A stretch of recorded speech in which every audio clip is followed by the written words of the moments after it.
Hello, Dog Pound. What is going on, everybody? This is Jackson McCurry. Welcome back to the DawgLand YouTube channel and as well as Facebook for our day two coverage of the 2025 NFL Draft. Draft starts in about 15 minutes. I just wanted to get in here, talk about what we know right now, and leading into the proceedings tonight, what is going to happen, who's available, which I will get to here in a moment. But if you are watching, which shout out to my brother Mike, let's go Browns, Jake saying go Dogs, and John, Browns time, Jackson, let's go. So yeah, thank you all for tuning in. If you guys are tuning in, make sure you hit that like button. If you are new to the channel, make sure you subscribe. It's all much appreciated. How is everybody feeling, first of all, so far after what happened last night?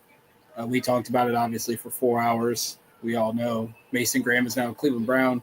We have an extra first-round pick in our back pocket for next year, and the board is shaping up really nicely. So we're actually going to talk about that right now. See, Mason Taylor, no matter what Mason Taylor is, I think, among the options here. Let's look at Daniel Jeremiah's board. We talked about it at the end of the show last night, but Nick Manawari is the best available on Jeremiah's board. He's a safety.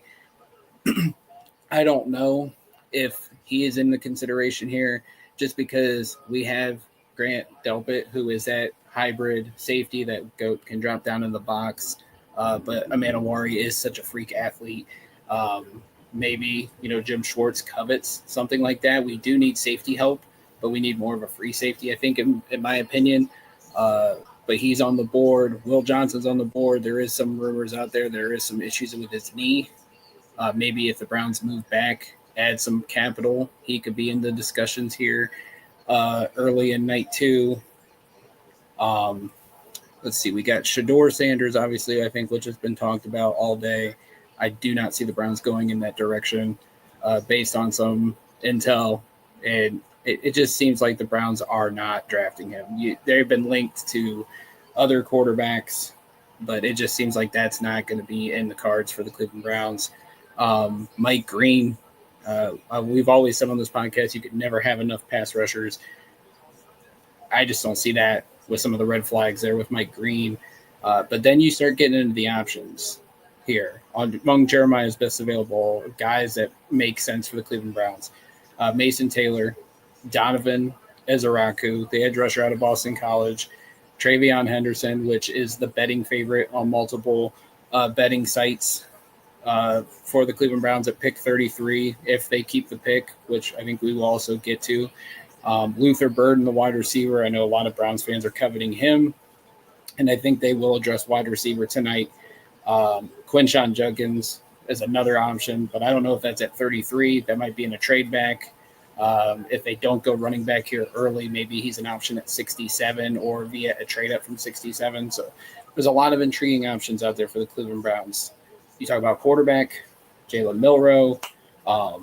You talk about Tyler Shuck, who I don't think anybody's really a fan of at this moment when you talk about the quarterbacks here. And then obviously Will Howard, which we got some people in the chat saying Will Howard. My brother's also mentioning Quinn Ewers, who's obviously a former Buckeye as well. If I had to guess, if they're going to take one early tonight, I would say it's Jalen Milroe. We know the Browns' connections there, obviously, with Tommy Rees, offensive coordinator. The Browns were linked to him very early in the process, and it just seems like if they're going to bet on a guy with a high ceiling, it's Jalen Milroe. He's got the arm strength. He's got the athleticism. He does need work on his passing game. But it would not surprise me if they do pull the trigger on a quarterback early, which I don't expect they would. That it would be Milroe. But if they wait until later on tonight, I think Will Howard's definitely in play. Tyler Shuck, if he falls to 67.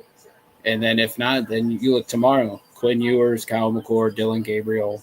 Those are the other options as well. So, yeah, we are 10 minutes away from the start of the draft. And I know Mary Kay posted a little while ago that she expects the Browns to stay at 33. Now, I think the closer we get, the activity will pick up much like it did last night. So it's going to be interesting here. I am waiting on Anthony Joki to join me. He said he'll be here shortly. But in the meantime, going to bring up my guy, Alex Hale, who was with us all night last night. Alex, what is going on, man? I don't know how the football gods got me out of a game tonight, but we got rained out of our doubleheader, and I'm here. Yeah, it is downpouring here right now in the Portage Lakes area. It was about an hour ago here. So down in Louisville, and they postponed the Guardians game too. So we got a doubleheader there tomorrow. Well, I was saying Louisville just because Tyler Shuck is apparently in the discussion. So yes. I will say this real quick because I talked to some people about him that are Louisville alumni who know some people. I will say from a character standpoint, you are getting an A+ character in the locker room with him if they were to go that route. The tape, look, it's questionable. The traits are there, questionable overall. But I'm going to say this, Shaq, after sleeping on it last night, I'm going to make a bold statement. I think they're out on all the quarterbacks, except maybe on day 3. I think they're out. The trade down, and I will say this. Outside of Dart, I thought maybe they'd come up for Dart. But I thought about this last night. After Dart, you didn't hear any more about until this morning with Simmons, the Browns coming up for anyone. It was like they were trying to keep that one a little bit close to the vest of coming up. So it wasn't even just a quarterback they were trying to come up to get, which is pretty eye-opening to me. Yeah, I mean, I think we knew that O-tackle was a possibility. Yes. I think it's a surprise, but if Josh Simmons is healthy and plays out the entire season, there's a good chance he might have been OT1. Oh, no doubt. He was that good. And I think the Browns probably were even thinking, we could even redshirt him.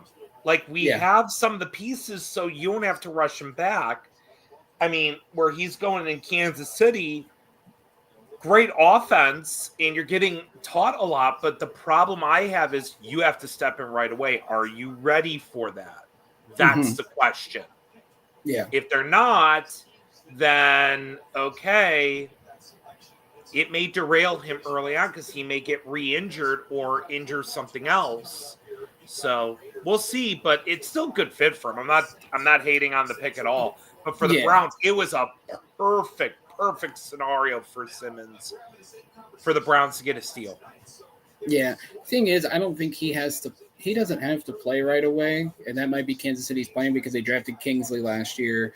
They have Jawan Taylor still, right? Yes, they do. Yes, they do.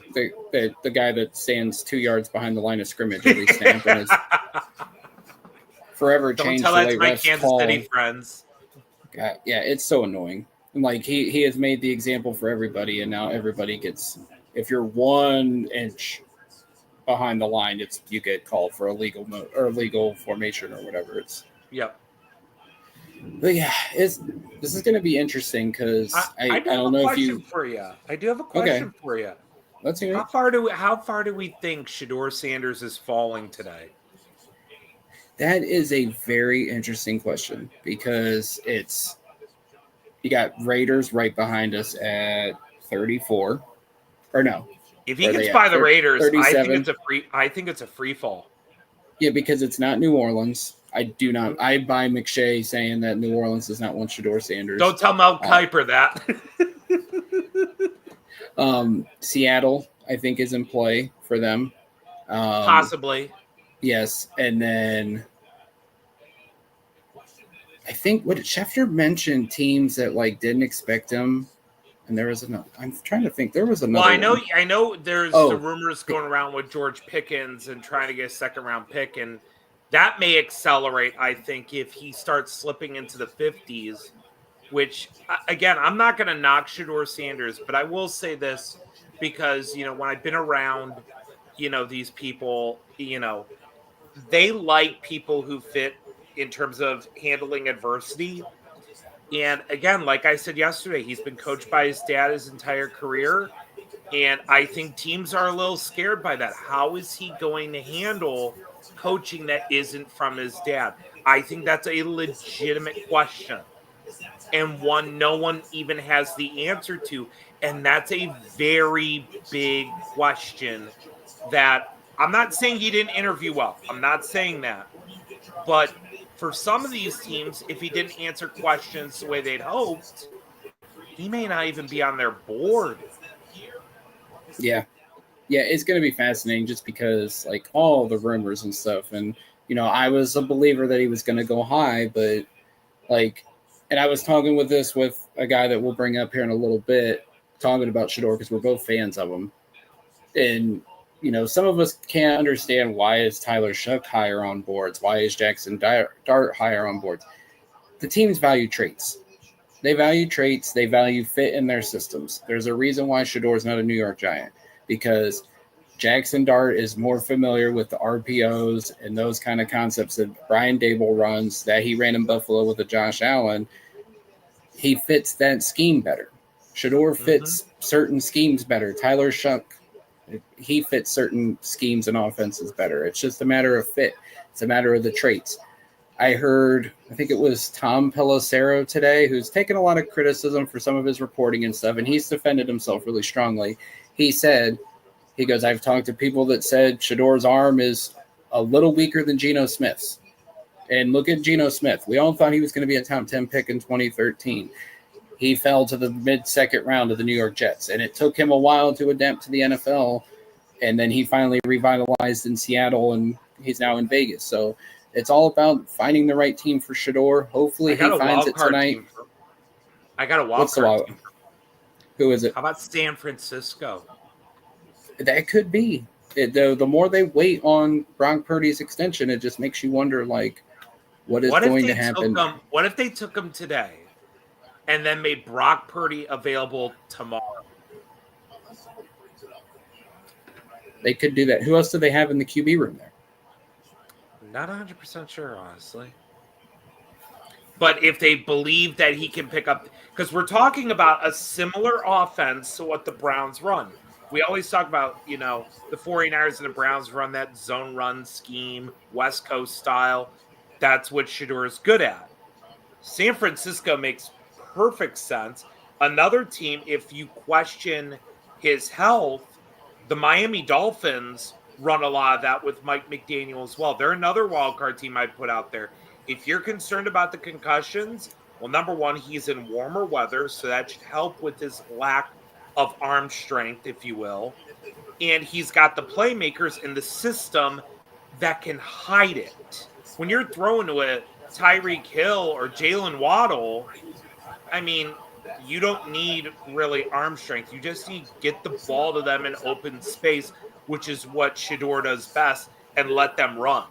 So, yeah, I'm not ruling out these teams that already have quote-unquote franchise quarterbacks taking them, considering, I think, San Francisco with the contract situation with Purdy and also the health situation with Tua. I think those are two teams that I wouldn't say in the second round.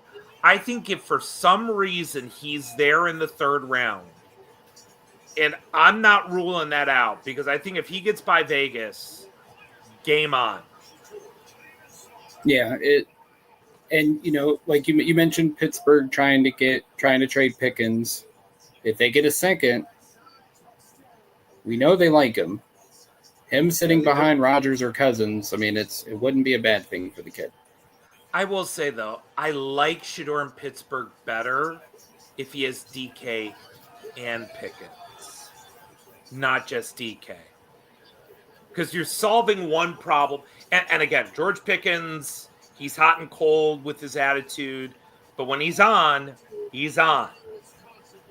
And you're getting rid of one problem to fix another.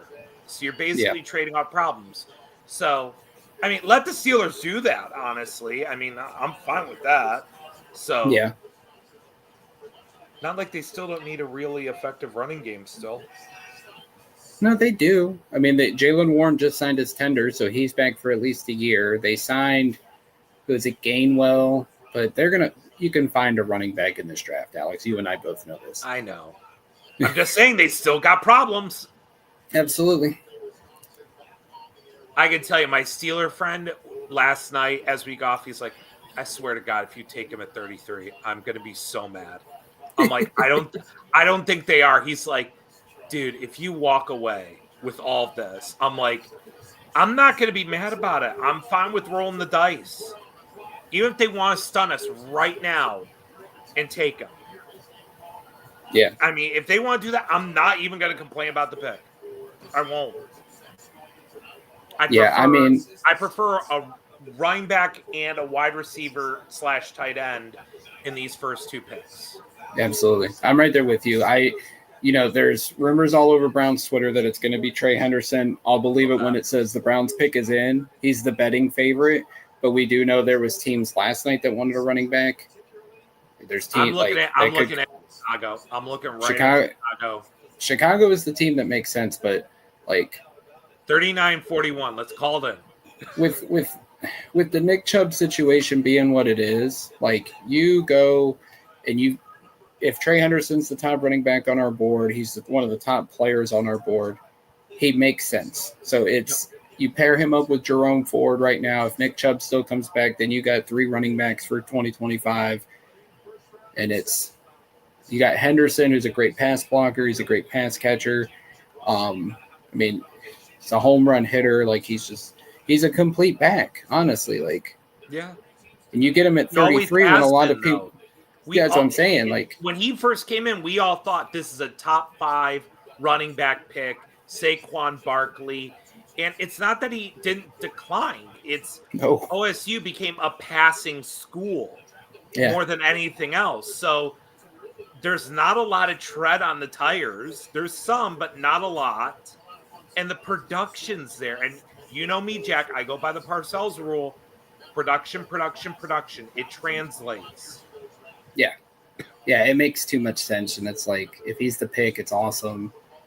If they move back, we know they love Quinshon Judkins. If, say, they hypothetically production there, too. He's got the production, yep.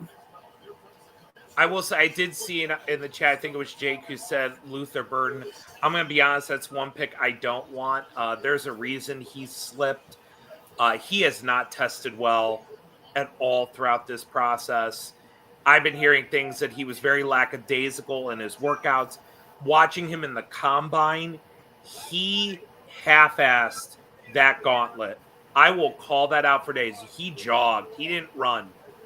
And for me, he had a perfect score where the ball was, but it was cheating. So I gave it a pass, but I don't want him. I'll tell you what, though. Well, I mean, he did post that photo last night. Where's the video showing him actually working out, or is it just a photo? You're fair. You got a fair point. Photo's a photo. Yeah, you got a fair point there. It's all about the branding. Sorry. No, you're good. I mean, when it comes to the wide receivers, like we got Tillman, but I want another big body. I know we got Jaden Higgins. Sorry, I just noticed that the 2000. Wait, I just realized it's been 25 years since Courtney Brown and Spurgeon win. Oh my God, I'm old. Yeah, I'm not sure what I obviously got the volume down, so I don't know what they're referring to, but Jawan Dawson, the legend. Oh, they're on. I think there's guys from the 2000 draft announcing picks. They got obviously Wisconsin guys because we have our GOAT, the Hoff, Joe Thomas announcing the Browns pick tonight. Is the GOAT pick of that draft Darren Janikowski? Well, without a doubt. Sebastian Janikowski, you mean? The greatest of all time. I don't care if he's not really statistically. He just is because he has a big leg and won the first round. Don't care. So they are showing the Browns' war room. Jimmy is up front with Stefanski, Barry, and DePodesta. So that's fascinating because J-Dub was in the top seat last night. So Browns are on the clock. Here we go. Yeah, you're right. Depot. Wow, we never see him on camera. And we are bringing in another guest right now. He was in the comments all night long last night, and I wish I could have brought him in, but we had a packed house. But tonight I told him, I said, I'm bringing you up, buddy. I know him as Hot Take Jake, but it's one of my brothers. It's Jake Samulak. Jake, what's going on, brother? How y'all doing, man? Does everything sound good on my laptop and stuff right now? Yeah, you sound good, brother. Sure there was like no because I have a mic and a headset, but I have a nice computer, so I was like, I kind of want to test it out. But thanks for having me on, man. This will be a good time. I'm excited. Yeah, of course, man. So, who are you thinking here at 33, Trey? I'm thinking Trey, man. From everything that I'm seeing right now and hearing about it, I mean, it looks like he could be the guy, but it's the Browns, so let's see. Yeah, I mean, we all kind of knew that trading this pick is possible because 33 is so valuable at the start of day 2. So, yeah, I mean, we will see. Yeah, I won't believe it, man, until the pick's in because I do think anything's possible at this point. Alex, Jimmy got booted back. J-Dub is now up front with Stefanski. So this is they told Jimmy, you're not making the pick. Barry is on the phone and they just cut the camera. So it sounds like the pick is being made. Oh. Because they kind of showed it, but I don't know who it was handing AB a phone. So, yep, it's their social. Did you guys see Mary Kay had put out that tweet recently about she thinks that we're going to be selecting here at both of these picks. So yeah, I don't need more picks at this point. I personally think you take your 2 guys here. Yeah, Andrew Murray was talking about the sweet part of the draft. So yeah. I mean, we have Go ahead, Jack. We have 4 picks tonight. We have 33, 36, 67, and 94. From all the mock drafts we've done, we can get 4 solid guys here, hypothetically, with those picks tonight. Yeah. I think when Andrew Barry was saying he wanted to stay at 33, I think that was just in the event of he couldn't move out of number 2. He was trying to get more assets at some point. He knows now he doesn't need to overkill. He's learned this lesson. And, I think if he had traded out of this, I think a lot of us be like, okay, are you just collecting picks now or are you going to use them? He's got 3 of the top 36 picks. He knows he's rarely going to get that. Use them. Yeah. Get your guys. I agree. So you guys, I personally am not huge on Mason Taylor. I know a lot of guys like him. I love him. You love him? Yes. I'll let you talk me into him if we end up. I mean, his hands are like glue. The one thing I will say about him is he plays smooth. He does play smooth. Very smooth. That gauntlet drill it was perfect. I was going to say, Jake, I've never told you, Alex studies the gauntlet drill at the combine. Okay. Watches how guys catches the ball. He told me right away, he goes, Mason Taylor scored perfect. The way he catches the ball and everything. It's the best I've ever seen. He beat out Chris Godwin as the best I ever saw do it. Really? Well, that's intriguing, man. I'm not going to be too upset. I really like Terrence first, man. That's kind of what I was. So. Jack remembers how much I was on the Chris Godwin train that year. I was like, yes, get this guy. He is him. Not really watching too much tape of him, but then after that, watching everything else, it was like, oh, wait, there's something to this. All right, here we go. Pick is in. I'm actually trying to stay off my phone tonight. I'm doing it again. Yeah, where I was going to say, when they announce it on TV, that's when we'll talk. And then... Yeah, definitely. Phone is down. Joe!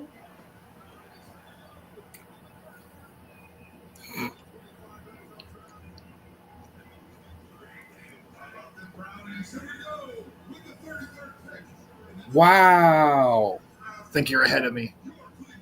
I mean, we're all going to be on different feeds, but yeah, the Browns just made their pick. It's a shock. What the heck? Hold on.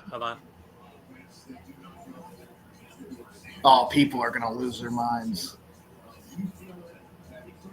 Wow. Something's up with Something's up with JOK.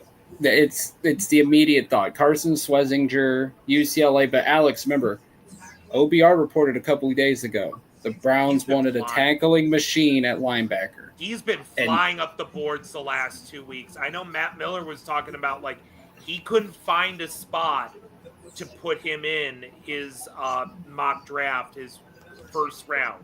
And he was trying like heck to find a spot. This is an overall weak linebacker class. Like, very, very weak. I've been trying to do mocks to get one, and every time you just don't get them.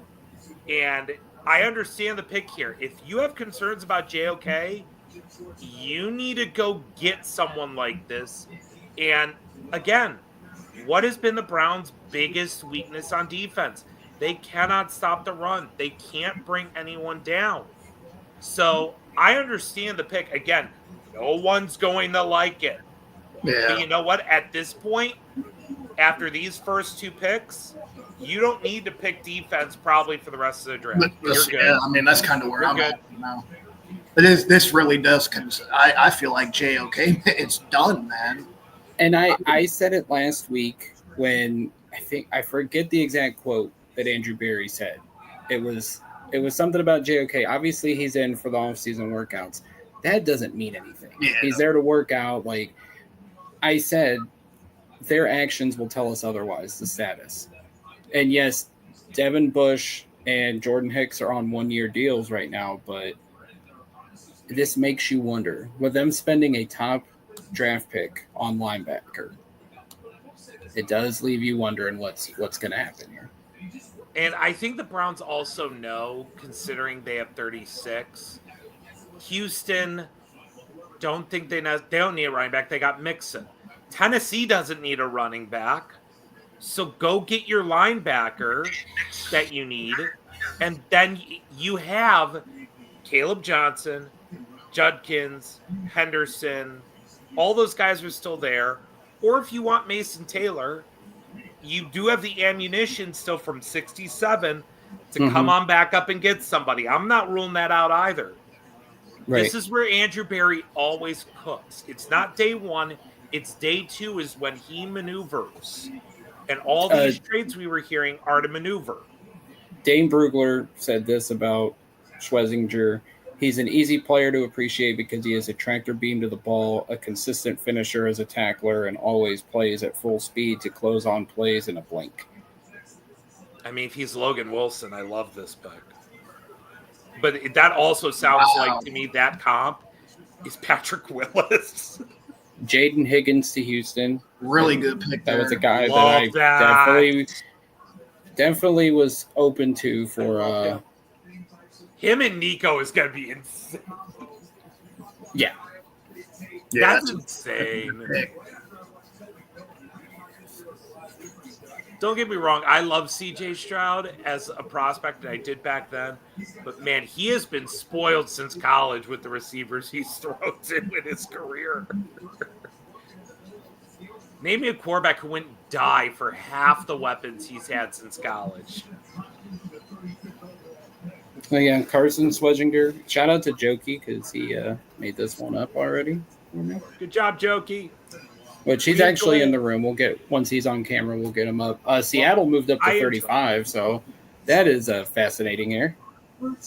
They traded 52 and 82. Could be quarterback. This could be Shador or Jalen Milroe. Tyler Shuck. Or is it Tyler Shuck? There have been rumors. I'm just saying. They gave up 52 and 82. It's got to be a quarterback. It's got to be. It's not a running back. Andy, you may not be wrong. You can't win if you can't score. I mean, we can't score. Like, it's... We're going to be able to stop some teams, but we're going to be burned out by the third quarter. I will say, that is the running joke. We can't score. But everybody loves Judy. Everybody loves Njoku. Jerome Ford made plays. Like, I'm not trying to be the Browns apologist. I'm just saying there's guys here that can get the ball in the end zone. We just need a flipping quarterback. Yeah. Don't bring back Elijah Moore. Just run it back. You want to unscrew it? won't- Run it back, baby. If we don't draft a receiver tonight, it will not shock me if we re-sign Elijah Moore. I think they've been in contact. Oh, Why I not? wouldn't be surprised. I know a lot of people are saying bring back Amari. I had a Bills guy that said he really fell off once he got there, and it was apparent. But I think Elijah Moore, Nick Chubb, if you want to go a different direction, just run it back. Call them all and say, look, defense is much better. We got Joe Flacco. Yes, Kenny Pickett's here too, but we're going to trust Flacco can run it back. Let's run it back and see what we can do. But I also feel like more than anything, the Browns picking like this tells me Andrew Berry is very secure no matter his record next year.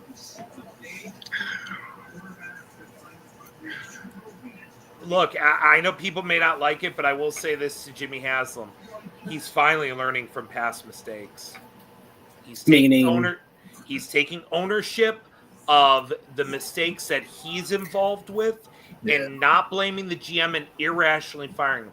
I'm not going to sit here and say Ray Farmer was a great GM or anything, but I will say this. Ray Farmer, deep down, Jimmy Haslam knows, never made a first-round pick as GM.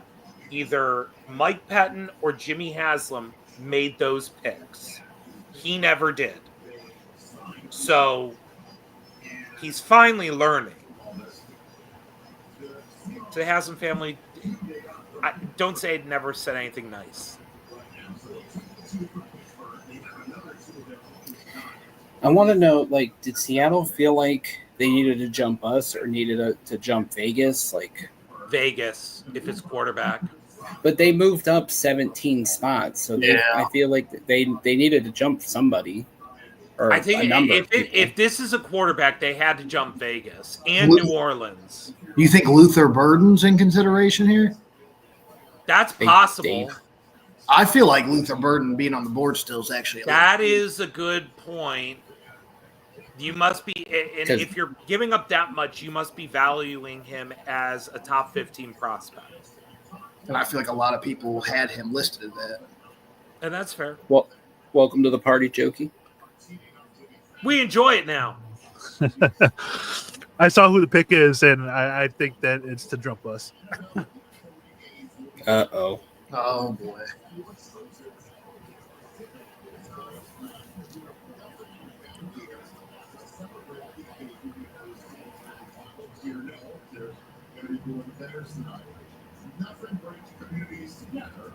Well, with that comment, I'm going to say it's Milroe. It's got to be. I'm going to say it's going to be a quarterback, or with all the chatter around Taylor. Yeah. Oh, if it's Taylor, no. It's not a running back. Jack, I don't. Jack, did you tweet that image out by chance or no? I did not. I'm sorry. Yeah. Okay, I was just wondering. Yeah, if you want to grab that.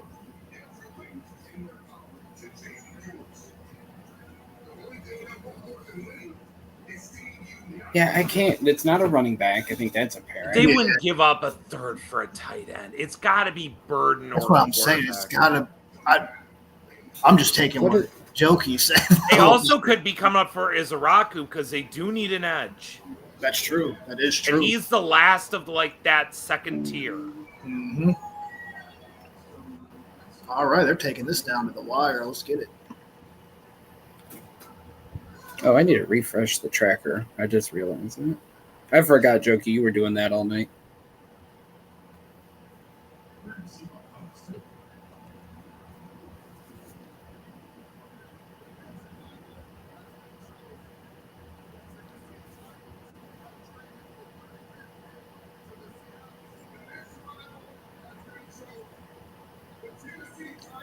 Seattle is making their pick, by the way, if anybody's watching us and not watching Yeah, I got it on.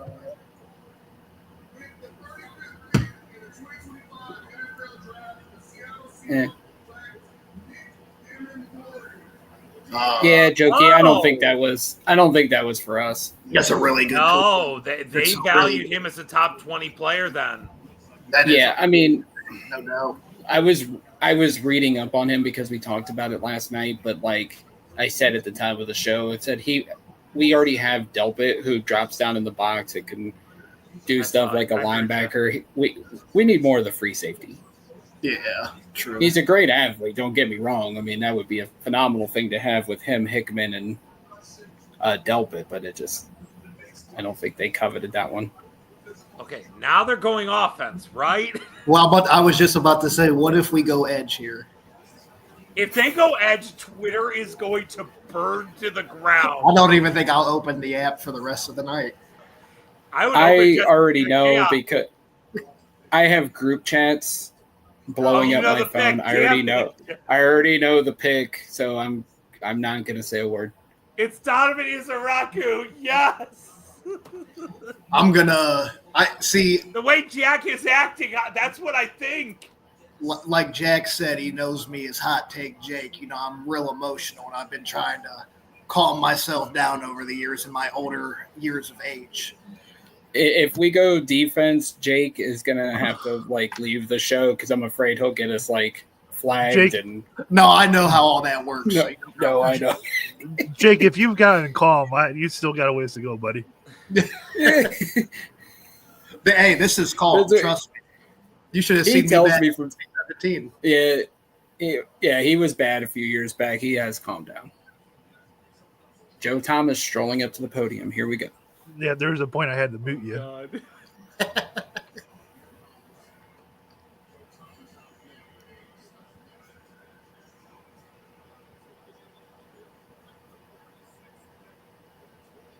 I need me one of them hats his daughter's wearing with the 10-363.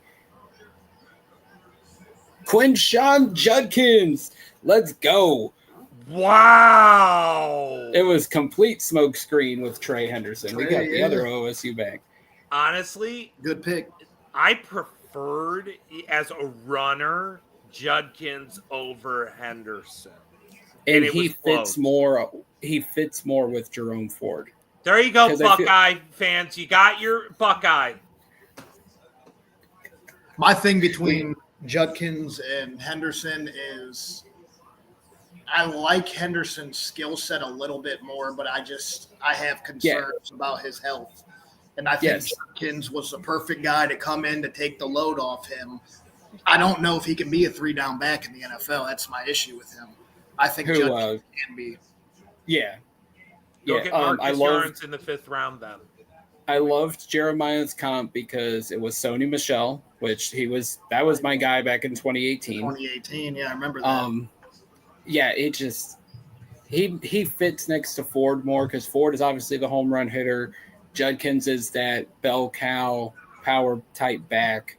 I compared him on the podcast to prime Kareem Hunt back in Kansas City. Yeah. So this makes a ton of sense. We knew the Browns loved him. I heard it constantly during the process. So, which I thought was funny that all of a sudden it was Trey Henderson, and I was like, I did sure about this. Yes, he's the better overall back, and I would not have been mad if Trey Henderson was a Cleveland Brown, but no, not at all. Quinshawn Judkins is.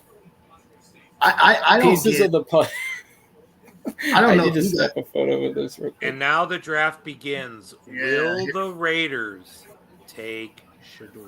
Did you see that tweet? Somebody, I forget who put it out. They said if he does not go to the Raiders, Shador, he's in. I think he's fallen to 67, and I think we need to have a very serious conversation. If he's there at 67, you have to take him, I feel like. I will say this. My hot take of the night is the Browns are coming up from 67 for somebody. The Miami Dolphins just moved up with the Raiders, so here we go. That's surprising. Well, maybe the Raiders know something about. I mean, that's what I have to share. I don't know if you guys are watching ESPN or. I'm not. I'm on network, man. I don't like the ESPN. Okay, you're on the network. So, Jake, I know you just saw that pieces of the puzzle thing that came up on the screen. Yeah. But I have to put this up here because I just thought it was hilarious. Oh, yeah. All those weapons and Kenny Pickett. Kenny Pickett. Which, hey, you listen. With the work that Stefanski's done with quarterbacks, listen, I'm not going to be a Browns apologist today. I'm just going to say that right now. We've seen the work he's done with quarterbacks. Who knows? Maybe, just maybe, Kenny Pickett's the next one. I mean, I'll say this. In terms of traits and what he does, technically, if we all thought Daniel Jones would fit this system, so should Kenny Pickett. Yeah. That's a good point, actually. I did see a lot of that. Bring in Daniel Jones. I mean, you get him for much cheaper. Oh, 100%. And I mean, again, I'm not saying he's going to be. All I need Kenny Pickett to be is a league average quarterback. That's it. Because we haven't had league average the last year. Last time we had it was Joe Flacco in that run. So if Kenny Pickett is just league average, we're fine. Not saying we're gonna win the Super Bowl, but we might win 6 games. Do you think Kenny Pickett's beating out Joe Flacco? I don't. No, I don't think so either.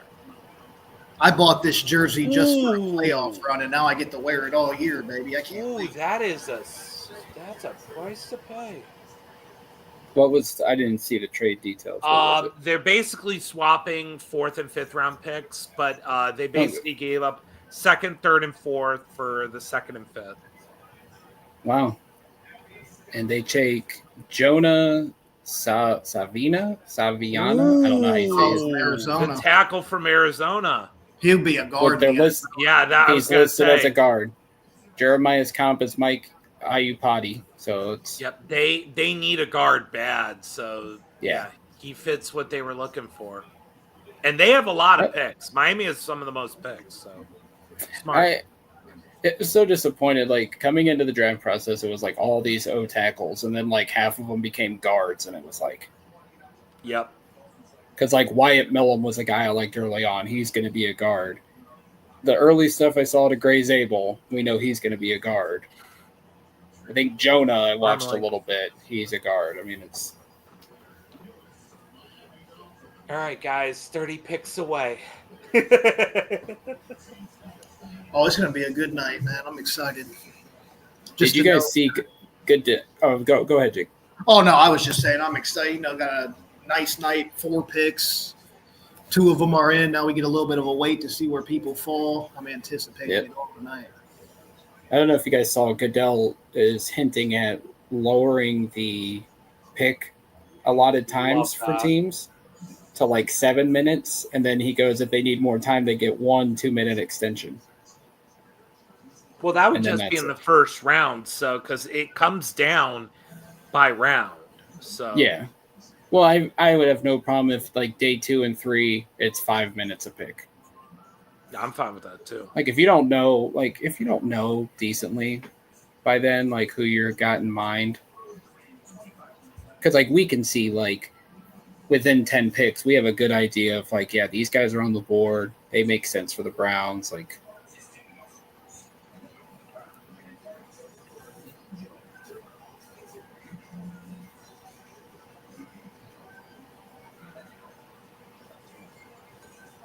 so New England's up. The board says Luther. I was going to say Luther Burden. They got to say Burden. They got to take Burden here. Take a receiver. Wait, the Patriots taking a receiver early? Where's Bill Belichick? So Jokey brought these up. Carson Schwezinger's relative athletic score, 9.86. I mean, yep. And he's a good-sized linebacker, so the media can't trash it. I mean, this just sells it a little bit more for me. Yeah, these are obviously courtesy of Math Bomb, who does tremendous work with this every year. Absolutely. 39.5-inch vertical. I mean, one of the things I wanted to get out of this draft on the defensive side was another linebacker. Every mock I did, I just couldn't fulfill it until late 4th, 5th, 6th round without sacrificing others. Now, I think the one position I could have sacrificed to do it was running back, but it all depends on what you're aiming for. So I think at 67 now, I'm going to cross off Mason Taylor, the pipe dream. I'm looking dead at Terrence Ferguson. That's my guy. I really would like he's right there under Taylor. I was going to ask you, since you do, your... He was perfect too. It was just Taylor ran that straight line perfectly. But I would say in terms of where the ball landed in the hand, I would say Ferguson was right there with him. His straight line wasn't as sharp. I mean, I don't know how anyone could have been without running a perfect straight line. Like, it was that good for Taylor. So, and if you watch it back, everybody's like, whoa, hold on a minute here. And there's Quinshon Judkins' relative athletic score, courtesy of Math Bomb. I was 9.9. Shocked that he ran a 4.48, man. I thought that really did him good when he ran that 4.48.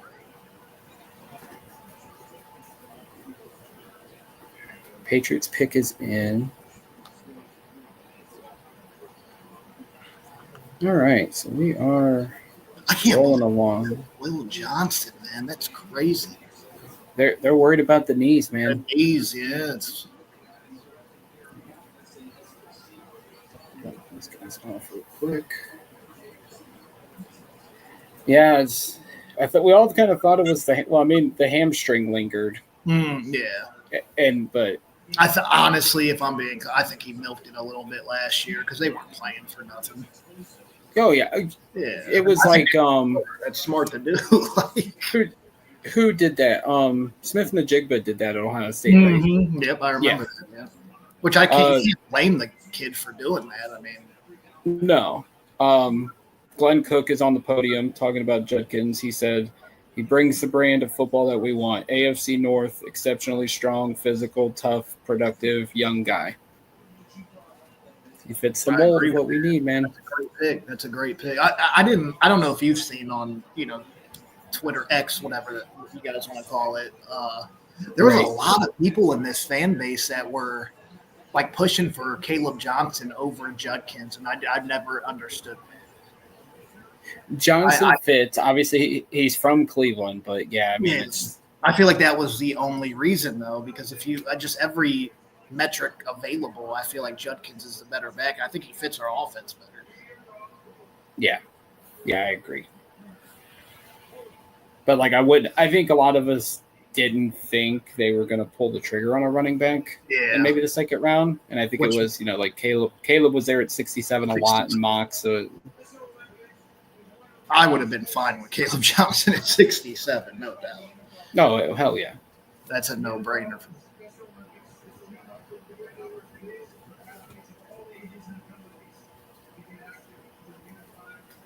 Still no quarterbacks, which Chicago's up next, and then New Orleans, which that'll be I just don't see New Orleans taking. At least I don't see them taking Shador.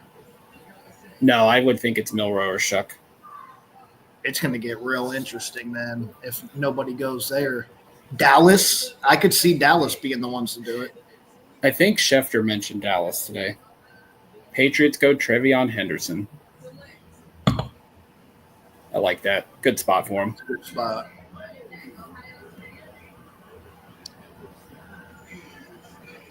I love Trey, man. Yeah. Yeah, he definitely got he was underappreciated at times, but. Well, he got that injury, and he just it seemed like he had a hard time coming back from that. But then last year, it was like, without a doubt. I've been waiting on this guy since his freshman year, man. He was. Every time he touched the ball in the playoffs, I thought he was gone. Oh, yeah. And most of the time he was. Yeah. But, he's going to help that Patriots offense out so much.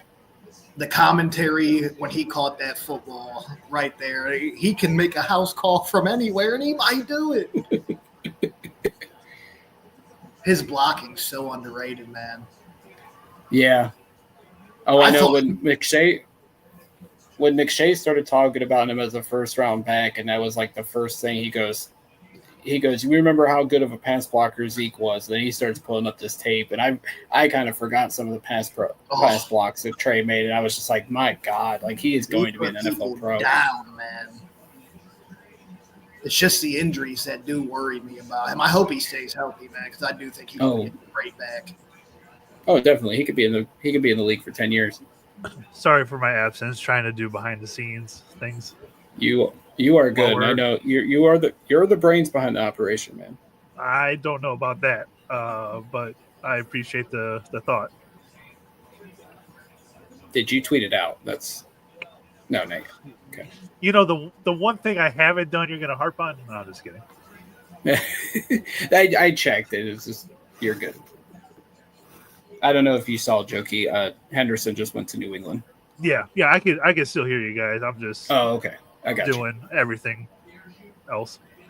Yeah, you're good.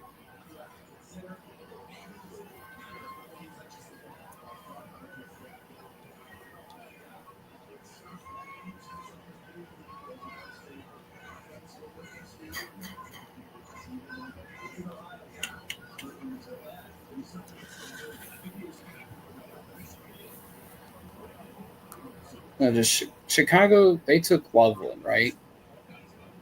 Yes, sir. Okay, so they don't need a tight end. They could go running back here. They could go offensive line. I kind of feel like there might be a silent period here with that. I mean, unless you go Caleb Johnson this early, I could see Hampton maybe going this early, but I wouldn't. There's too many. Yeah, I mean, I think looking at, because I just refreshed it, these are guys that NFL's, like I think it's the AI system that they put together. These are the prospects they're suggesting, like Arroyo, which I don't see them doubling up on tight end again. They got Kmet still there. Yeah, I don't see that happening. Kyle Williams. Yeah, he's shooting. That would be. Yeah, offensive line, but there's nobody really here.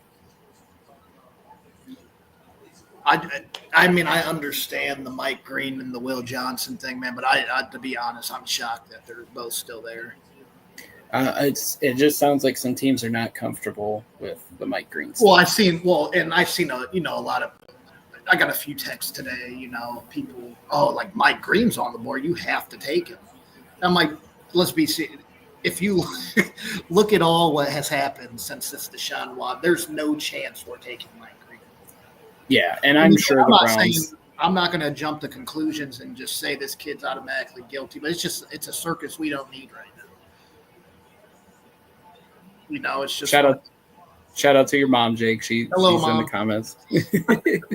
Thanks for watching, Melissa. We appreciate you. But yeah, man, it's just not a road we want to go down again. No, I went out for a walk today before obviously the rainstorm came here, but Burglar was on with Segura and Bishop, and he mentioned Mike Green, and he goes there's some teams that are comfortable with it, and he goes maybe the Browns are one of those teams, and I was just like, I'm sure they triple check some stuff. Yeah.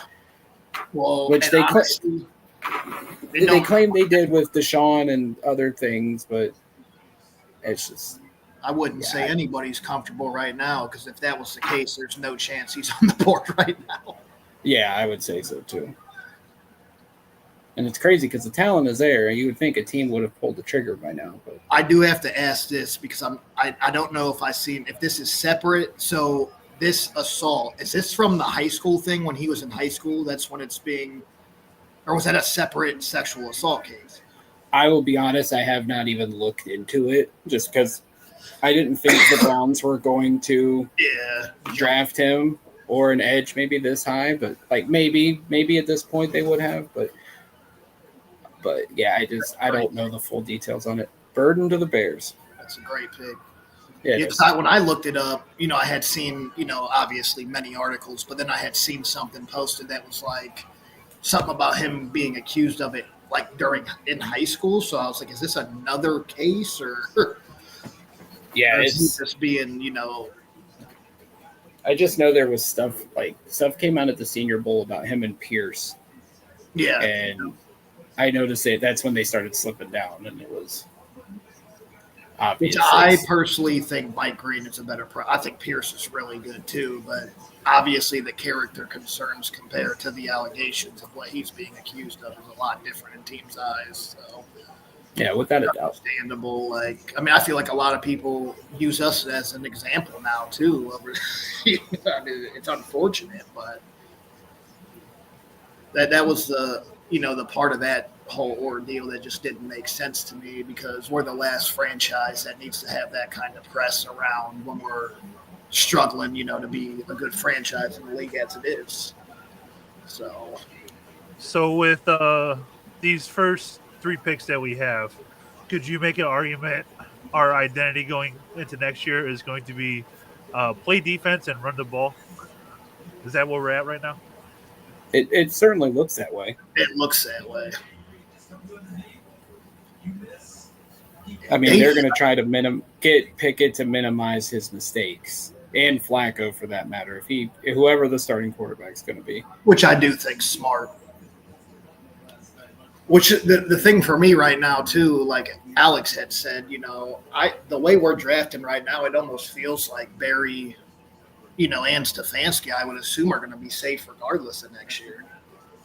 I mean, God forbid we go 0-17 or something, but I don't think that's going to be the case. But say we win a couple more games than we did this year, I know a lot of people, at least on Twitter, they beat up on Stefanski. I know I've talked to you, Jack, numerous times. We've butted heads. But over the years, I've kind of laid off. Like, I've seen him work some magic with quarterbacks. So, like, I look at the Deshaun thing as Deshaun just was never the same again.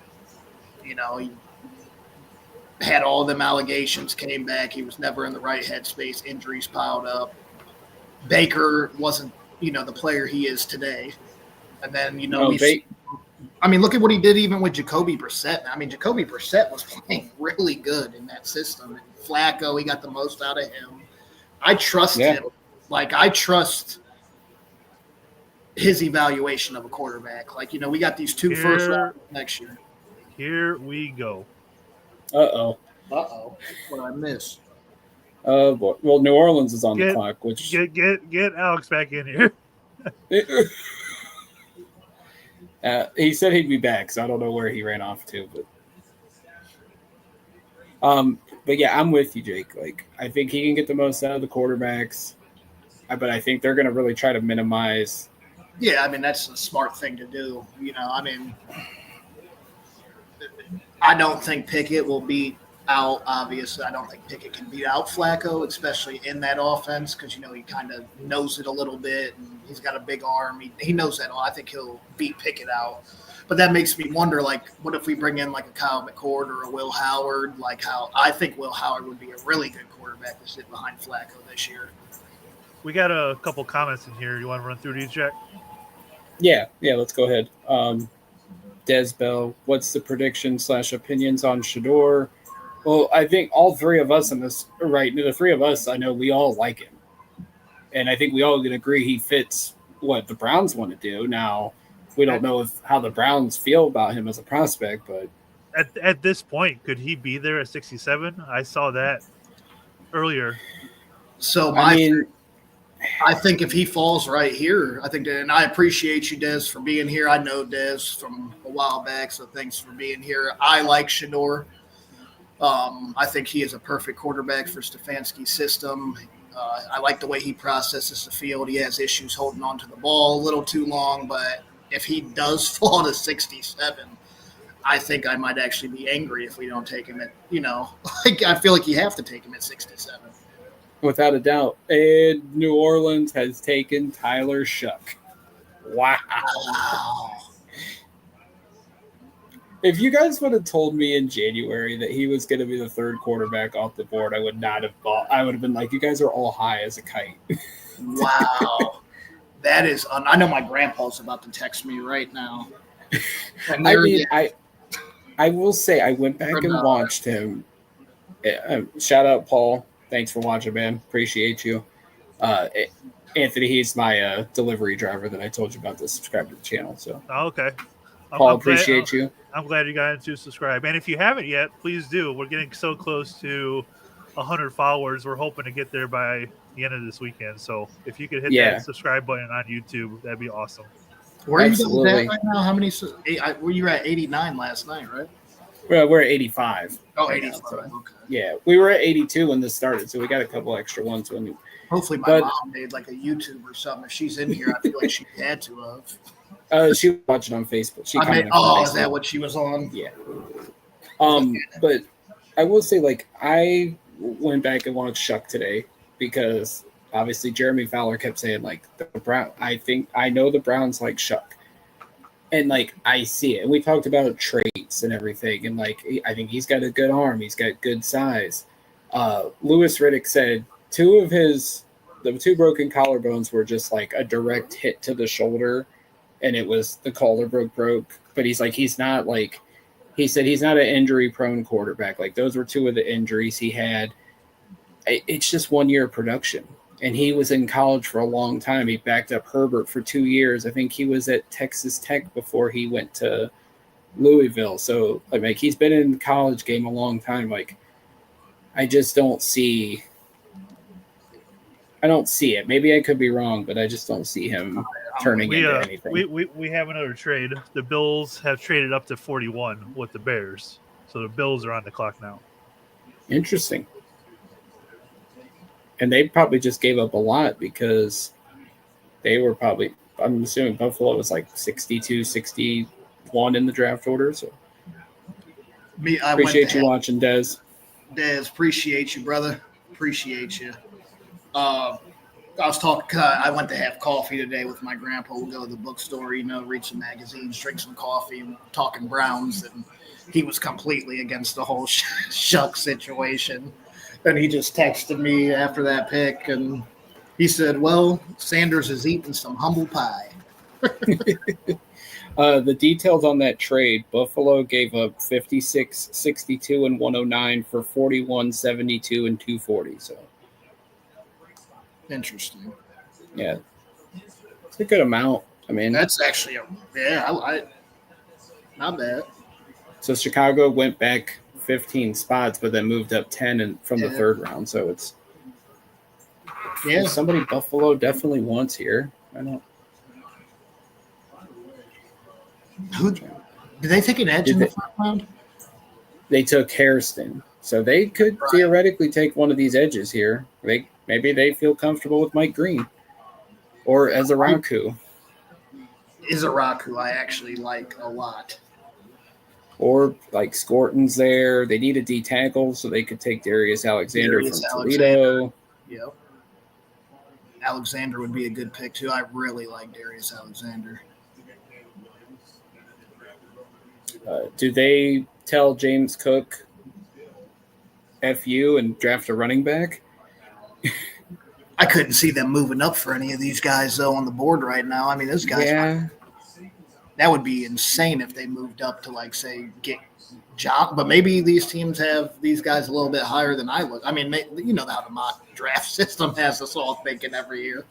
Well, we've talked about it during the process. Schefter said, like, if you could be like 10 between like 10 and 50, like the board could go in a variety of ways. So yeah, yep.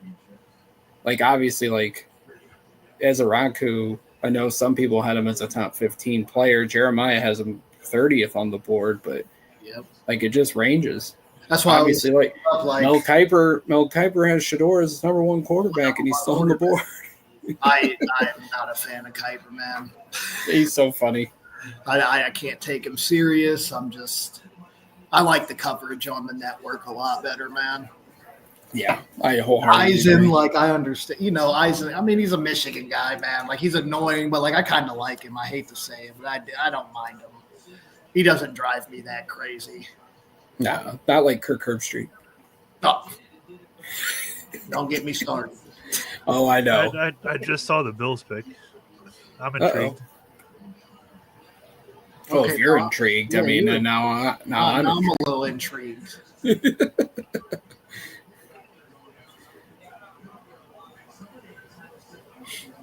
Wish this draft tracker would update. quicker, but it is what it is.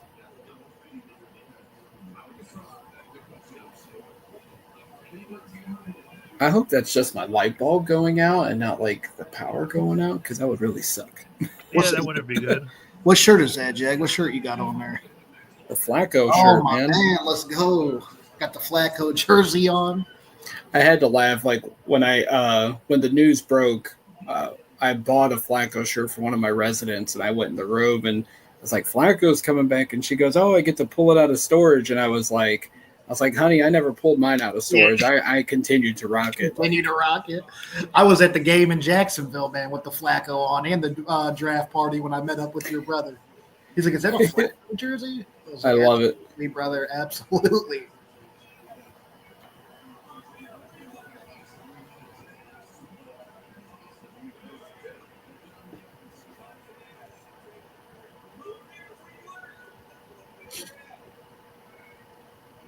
All right, let's see. Who is Buffalo taking here?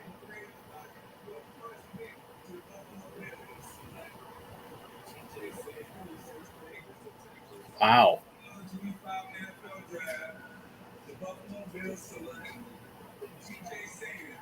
Wow, I didn't expect that at all. Wow. Not this early. I mean, I want to say I feel like he was a third round guy. I used to mock clear him. that Buffalo is going defense. You got to stop Kansas City at some point. Yeah, I mean, I feel like their offense is good enough. It's their defense, like they've needed to add some depth to it, but to try to stop Kansas City, like you said, and obviously Baltimore's always lurking. But yeah, I just don't get trading up at that point for him. Oliver, Sanders, Joey Bosa up front. That's. Yeah, no. I mean, maybe they got some intel that Sanders was going to go higher and he wasn't going to make it to 56. So. Yeah, I mean, that's possible. I mocked him a lot at 67 there early on in the mock, like during the season still. And he kind of, he hucked. Is that Sean Shador? Oh, man. You're right, Andy. After that pick, we're so back. Everybody was mad for about 5 minutes, and the Browns are back after that. I got to ask him, what's our predicted record now? Because he did say 3-14 after this Schwarzinger pick. So the Jets made their pick pretty quickly, so that's. But of course they go to commercial break. So.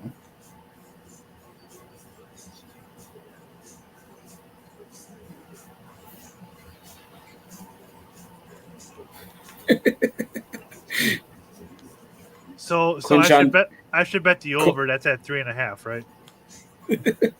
We went from 3-14 to 10-7 over a running back, an Ohio State running back, of course.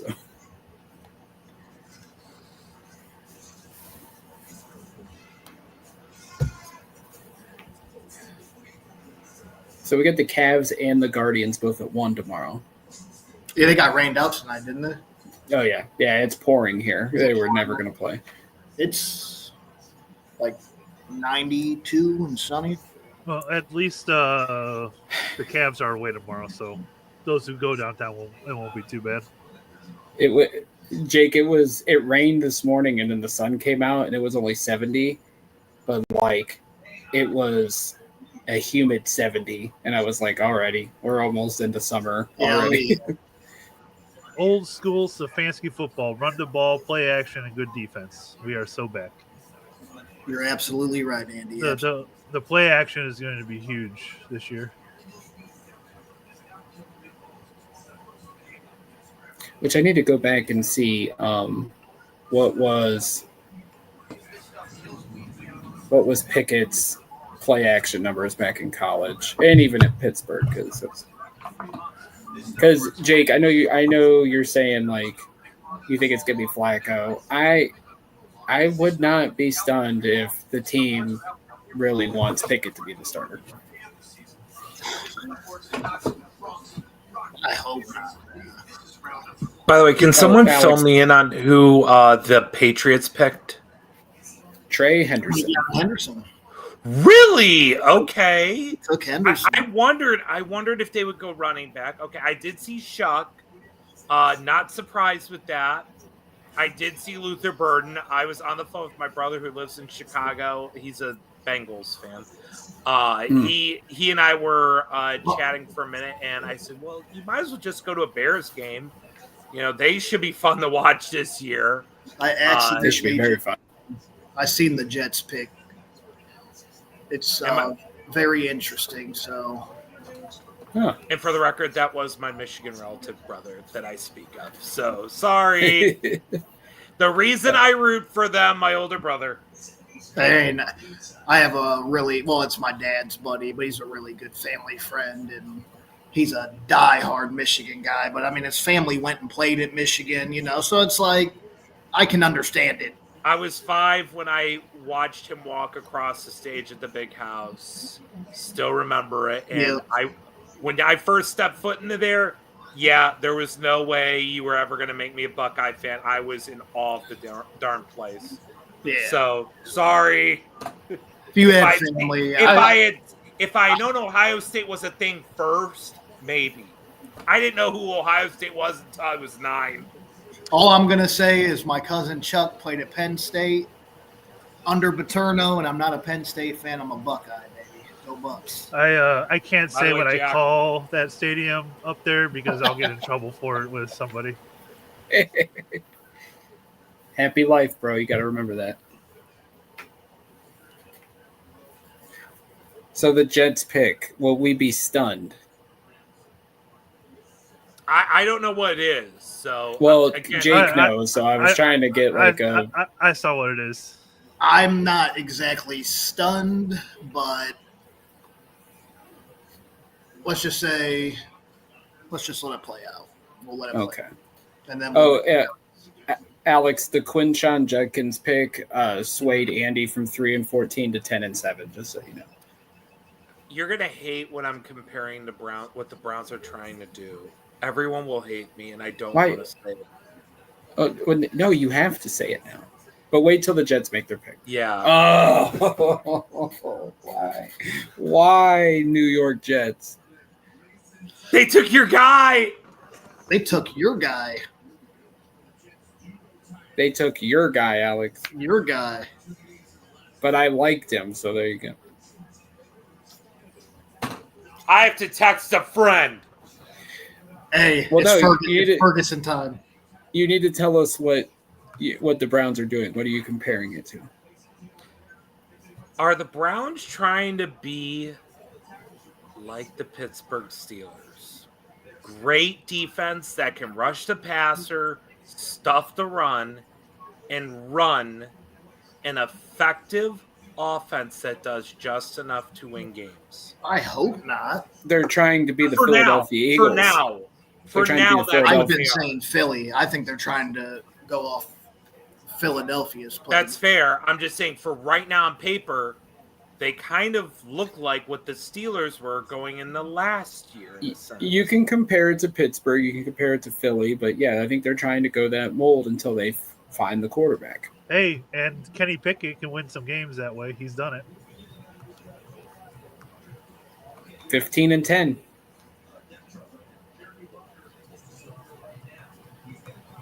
Here come the 49ers, so at least we're going a little fast. I just texted my buddy who's a Jets fan. He didn't even know who he was. Now he's like, now I like the pick. I will say that the NFL's AI fits for the Jets. Taylor was third behind Johnson and Shador, so.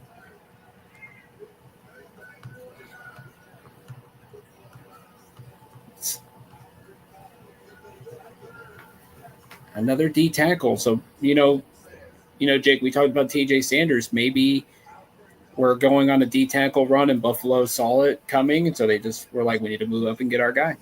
And now Alfred Collin goes. I didn't see him going this early. So it might be a swarm to get these tackles now. People are saying, okay, here comes. Good thing we got D tackle 1. I like. Depending on your board, yes. My whole thing, man, is like, as a diehard Buckeye, I've never been that guy that's like, oh, you know how I was, Jack, back when we drafted Jabril, man. I wanted Jabril bad. I had Yes. a Jabril jersey. I loved him. Like, if you can play football, man, welcome to Cleveland. That's all I Absolutely. care. You're a Brown now, man. Like, I don't care about that you were. I don't like you in college. Now I love you. That's just how it works. Braylon Edwards had some things to say about that. No. Well, here's the thing. Braylon didn't embrace us, and maybe we didn't embrace him, and maybe it was just like a split thing, but like we embraced, like Jabril embraced it. We loved him for the brief time that he was here. We will embrace Zach Zinner if he ever gets the opportunity to play and isn't forced into a role and he plays well. And we will love Mason Graham if he makes plays. I will say Zach Zinner's probably over the moon happy to get Mason Graham. I love that pick last year too, man. I love Zinner. I mean, as a Michigan guy, Zinner had a first round grade. Oh, he was until the injury, 100%. You always bet on that. Like, he had no business being there. And correct me if I'm wrong, Steve Everett was a Michigan guy, right? Yes, he was. And we will love him forever because he was Michigan rocking get it right. Browns bandana in Baltimore and said, F you, Art Modell. And that was awesome, man. Yeah, I don't understand. We need to stop hating, man. We got to love each other. We can just hate each other for one day. Let's hate each other for just one day, and then we can love each other. They come to Cleveland and play well, we'll love them forever. Absolutely. Leroy Horde. Him one day of the year. It's okay. We liked him. I mean, it was.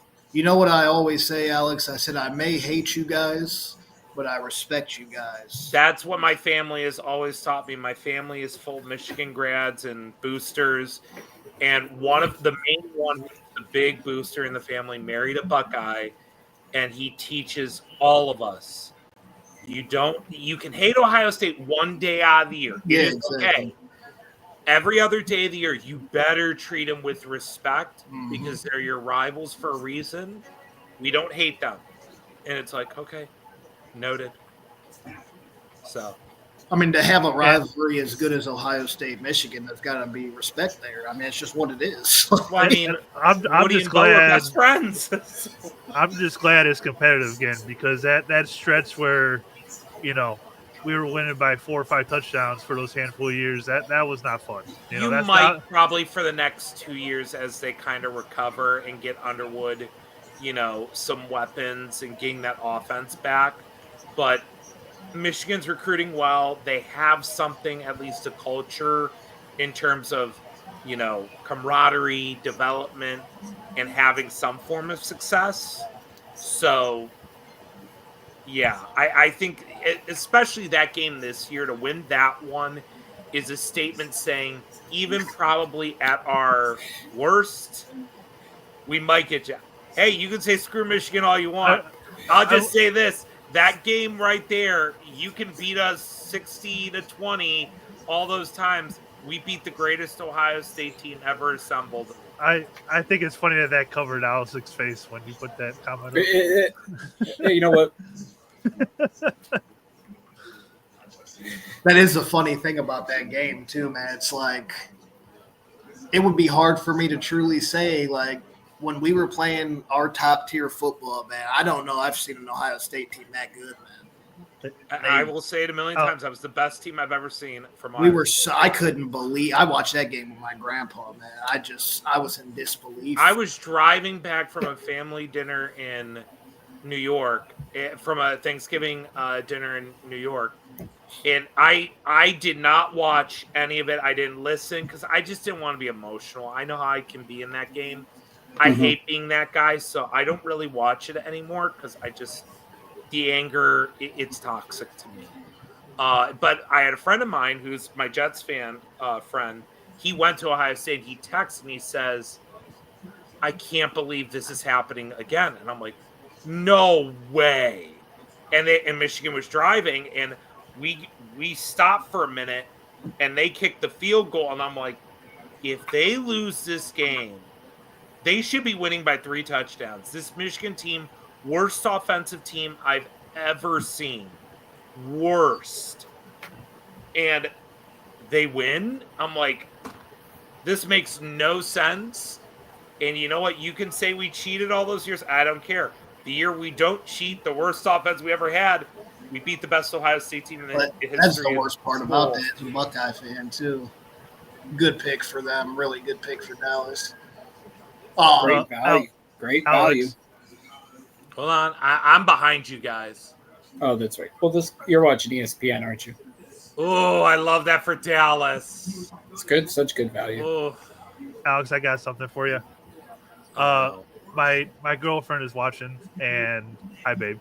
But she said that she really appreciates your speeches on unity between the fan bases. So we need it. thought I'd let you know. I'm just saying. I was bullied a lot by Ohio State fans growing up, and there was no sympathy, even from my school, and it made me resent Ohio State a lot. But over time, I've realized I gotta stop with that anger and play along, have fun, and the ones that I have fun with, and we have these dialogues. I think some of those Ohio State fans are realizing, wait, Michigan can respect us, huh? I kind of respect you now. So my brother posted in the comments, what's the Browns' next move? I would say a pass catcher or an offensive tackle. I'm keeping my eyes on those wideouts, Jalen Noel. I got to bring it up.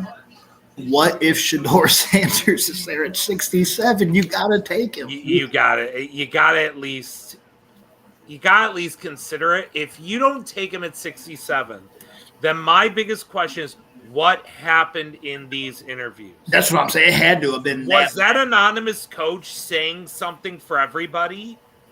I know we said, if you're not going to put your name on it, don't be a coward. But was he speaking for everybody? At this point, it's hard to. I thought there was a chance, for sure, a chance. Here's a team that it needs a quarterback. Yeah, really he could go right here. And one of my best buds is a Colts fan, so that would be great if he gets up there. Next 2 picks could be Shador. I don't think he falls past Vegas right now. We know, like what we've heard over even the last 24 hours, there's like no buzz between the Browns and Shador anymore. And if it is, it's media generated. So I'm just beginning. And Anthony and Alex, I said, I think I figured out the Browns board, and I'll even talk about it after the Colts make the pick. Let's hold on here. One of my favorite running backs I've ever scouted.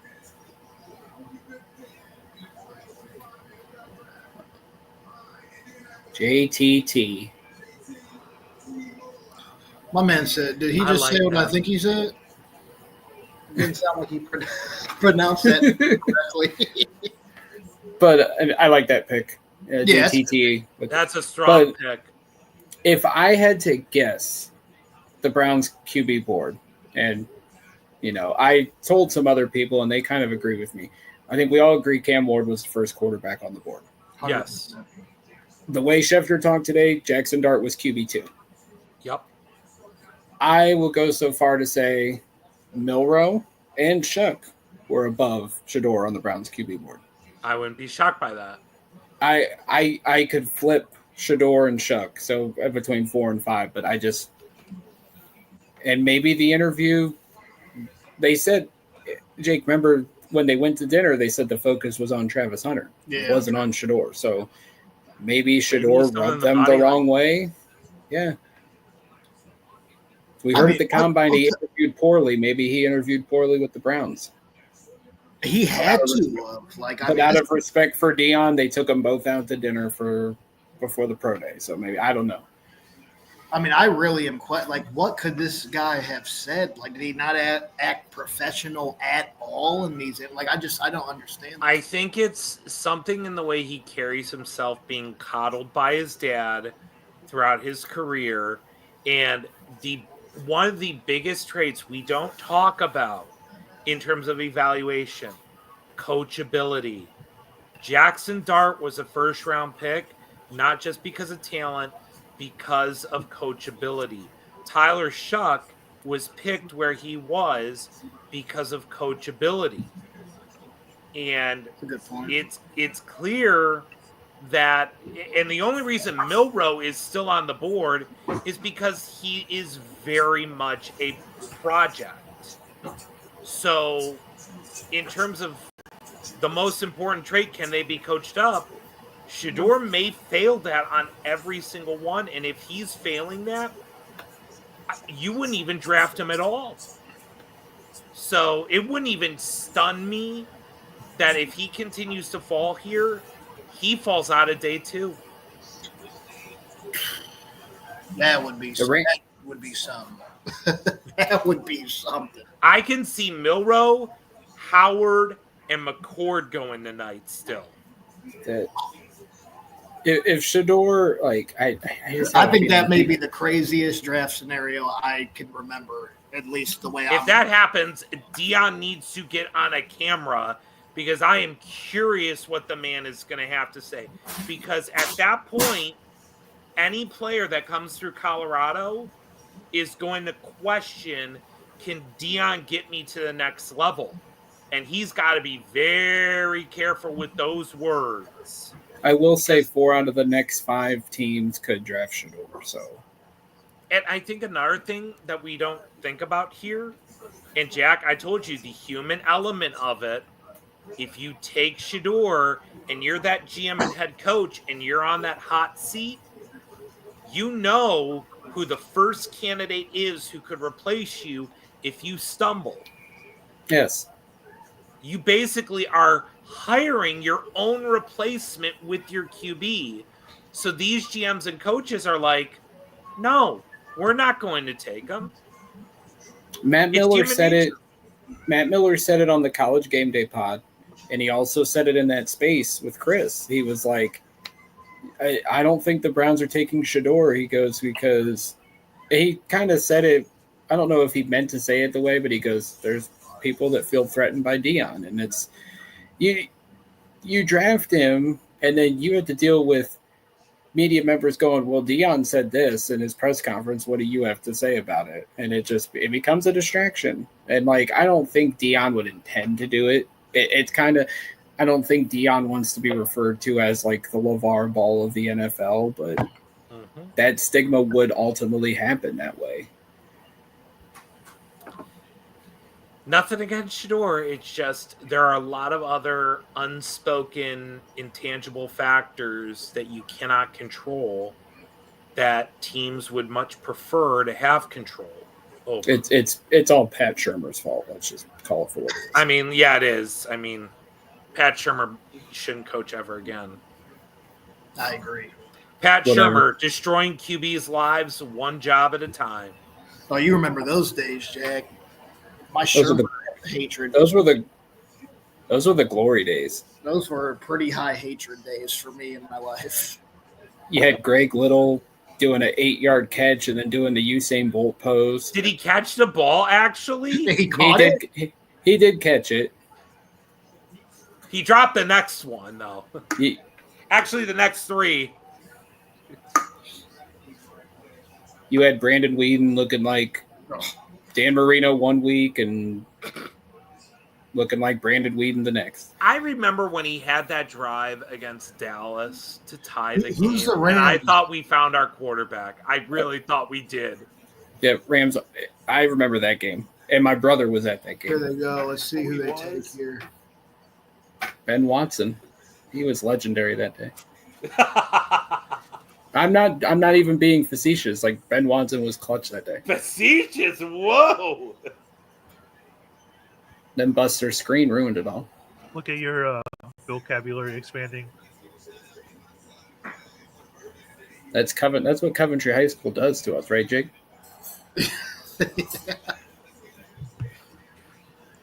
Rams take. Damn it.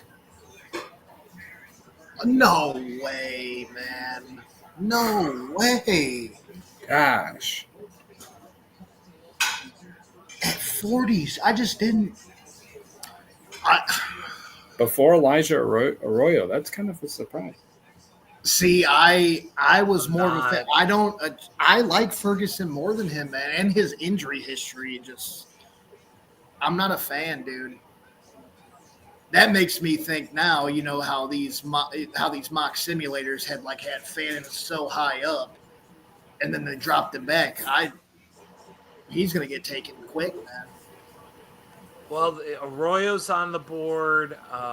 Who is? There are a couple of others. You got as well. Aurora, you got Famine, you got Gunnar Helm. Gunnar Helm. Texas. Hold on. Do you like Gunnar? I like Gunnar Helm. I like. Hold on. Let me pull it up. If I can find Gauntlet 2025. There it is. Always have that on standby. Ferguson got it perfect. Mitchell Evans. He'll be later. That's Notre Dame, right? Yep. I like him. Fannin. Yeah, Helm, Luke Lachey, maybe. Not many after this. I mean, obviously Gadsden too. I did not expect him, man, to go at 46. Wow. He had a really good process. I mean, I'm not. And that's my thing, man. Like, I personally, I wouldn't have been upset if we drafted him at 36, to be completely honest with you. I just didn't think there was a chance that he was going to go this high, honestly. I know there are others that probably didn't test, but, you know. Just not Robbie Uzerts. He had the worst gauntlet I ever saw. Oh, the Cardinals got Will Johnson at 47. That's unbelievable. Holy crap. They brought him in. That was the guy who had him taken at 16. Okay. Yeah, like he just said, if he's healthy, you just got possibly a superstar at that position. Congratulations to Cardinals fans. Wow. Also, big shout out to our local radio for saying our linebacker is not a big-time athletic guy when he scores. He scored unreal. Yeah. Tell me you're not studying the draft by not saying you don't study the draft. The Raiders are trading again. Oh, Alex, I don't know if you saw this one. Oh, I'm texting my brother. About a month or so ago, a radio station in Cleveland was quoting Walter Football.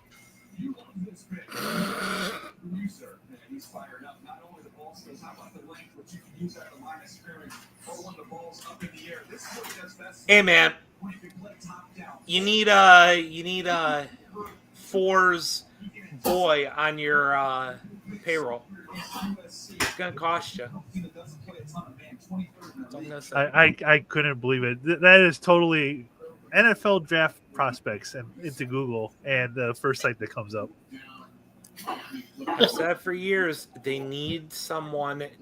Even if you sign a 4-month contract to work for them, hire somebody who actually does the homework. You get enough views, guys.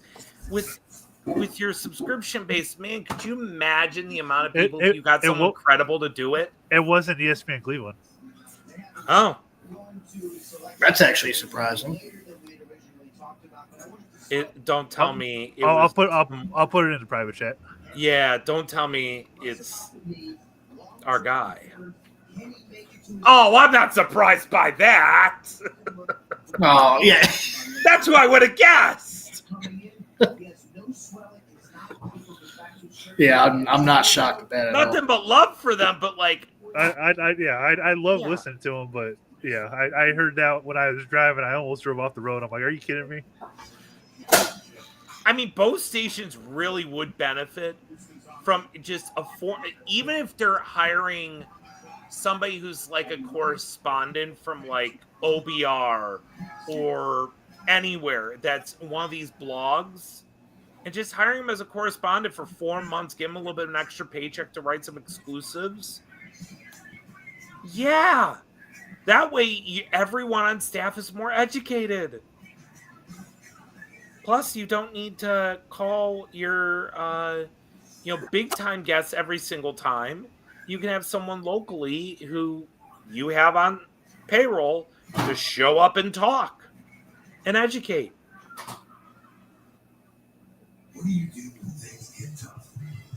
Maybe we would have known about Carson before if we had somebody.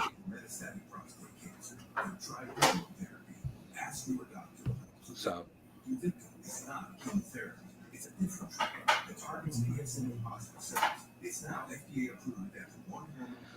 All right, Houston pick is in.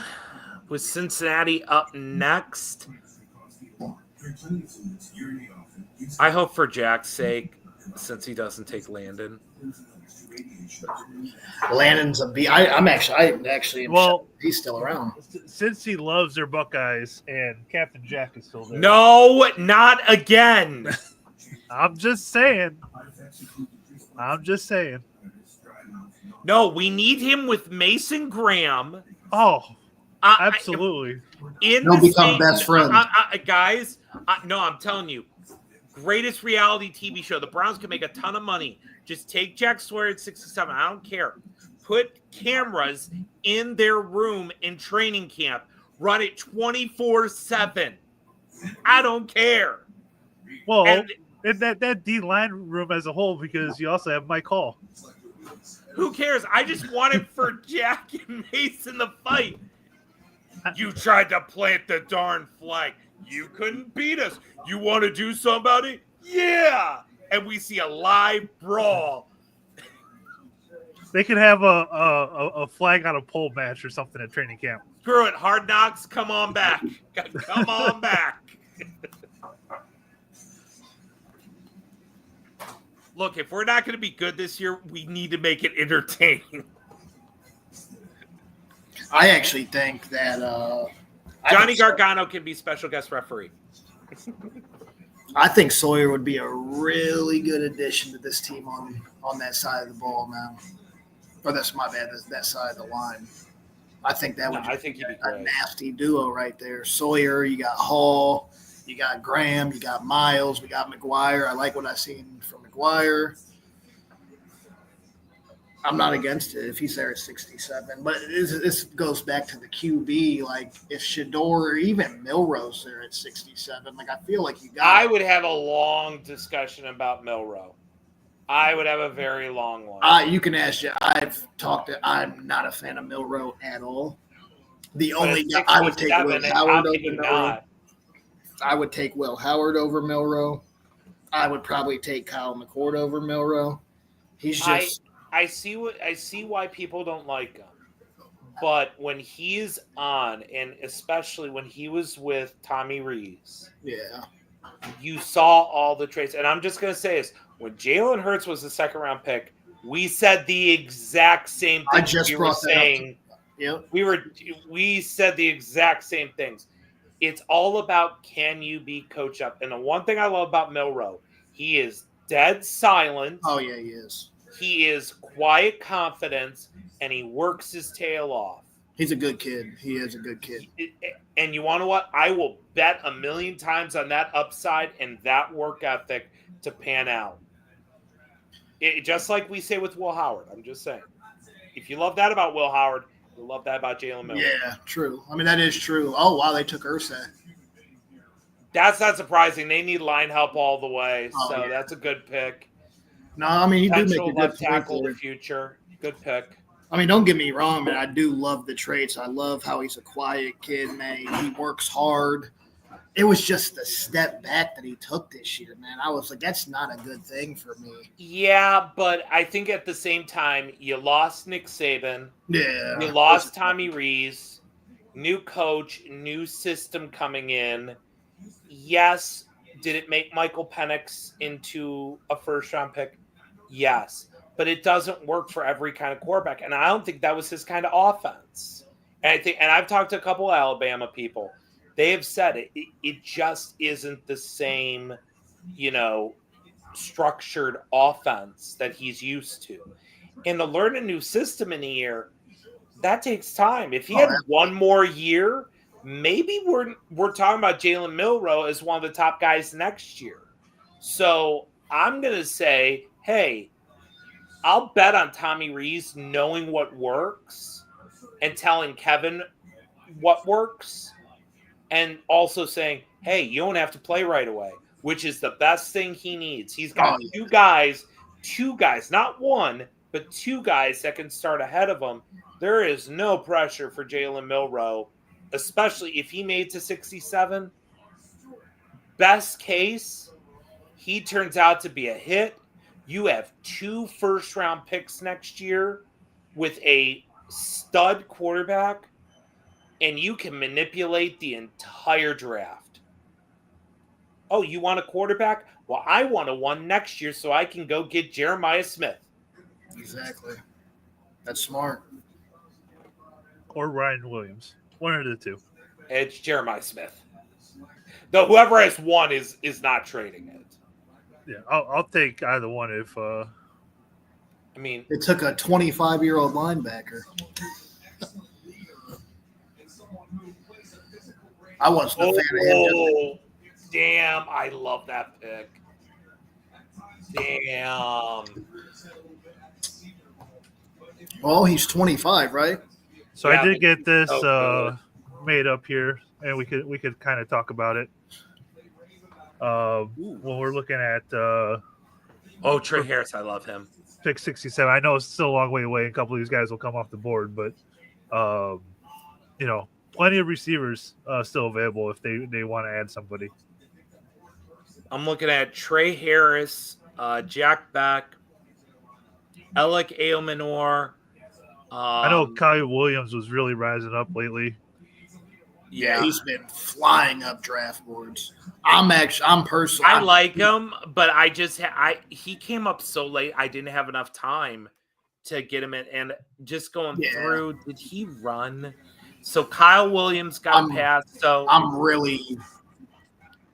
So just to put it out there in terms of the perfect gauntlets on this board, I see Jalen Lane, Jack Beck, Jalen Royals. Those are the three that got perfects. In terms of passing, I think pretty much everybody did. There were only 5 fails this year. Mostly everybody passed. 5 fails are Ja'Cory Brooks, Jacoby George, DeAndre Lambert-Smith, Isaiah Nayor, and sorry guys, Anthony and Jack, Dante Thornton Jr. And I even have a note saying his hands are stiff. Yeah. I'm really big. I love Jalen Royals, man. I would love to see Jalen Royals in Cleveland. Yeah.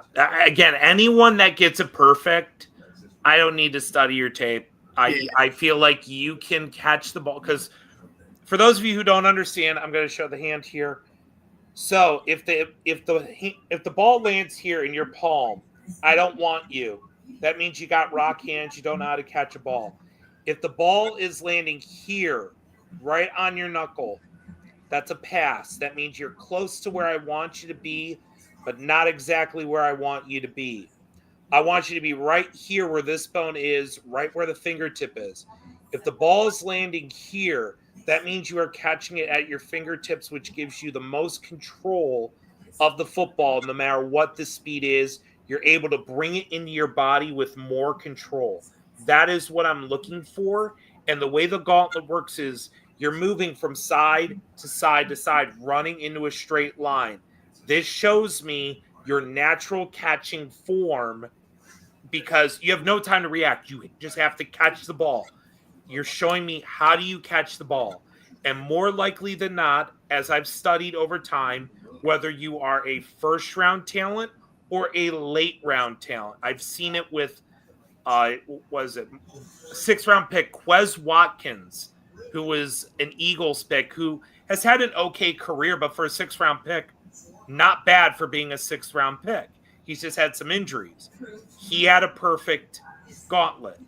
So my study has shown that if you're able to diagnose it and find it, and it's a perfect, more likely than not, you will be a contributing receiver at the NFL level. The only person I've ever had fail and make it is, what's his name? The tight end on the Ravens, not Mark Andrews, the other one. Oh, the kid from Isaiah Likely. Coastal Carolina. Yeah, Likely is the only one that has ever gotten a fail, and I rewatched it again to see where it was. I still would say a fail. I don't know if he was just having an off day. It just wasn't a good gauntlet. So it is what it is. Sometimes they don't have a good day. And it's not fair to grade them based on 2 runs of it. But overall, it seems to work. So I'm going to say Isaiah Likely maybe was sick that day and he was just off. And it happens. You have your off days. So, but more likely than not, it's worked. How did Savion test with that? Xavion. Because I like he's such a I don't freak. think he did. Normally, I know he is. I don't think he did.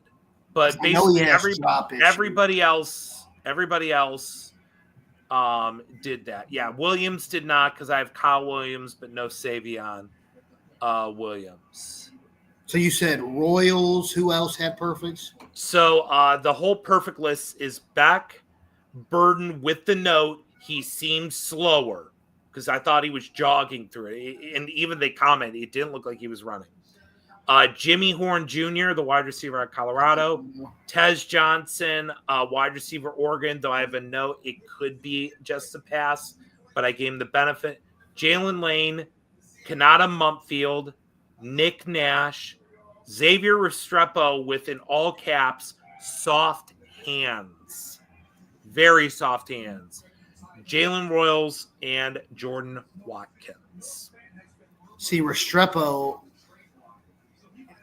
Elijah Arroyo just went to Seattle, by the way. I just seen that.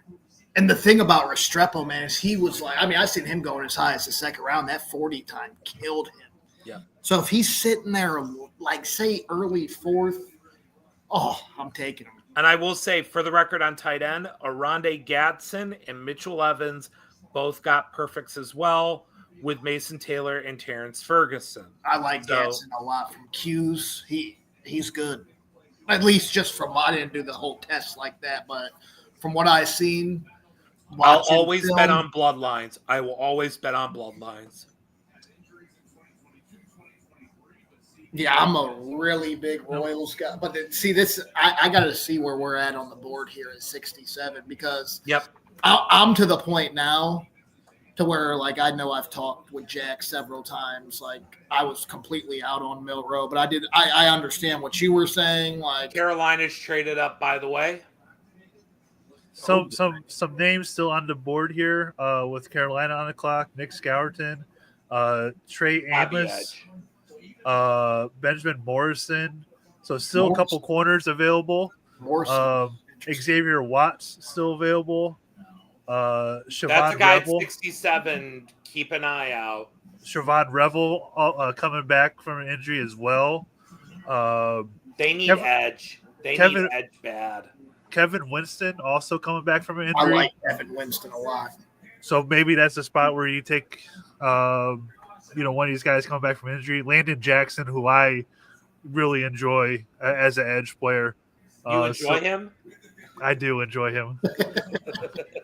Jake doesn't know the backstory on that one. I will say, when I have watched your mocks, I did early on in the draft process when you guys first started doing your mocks on YouTube. I did realize you liked Landon a lot.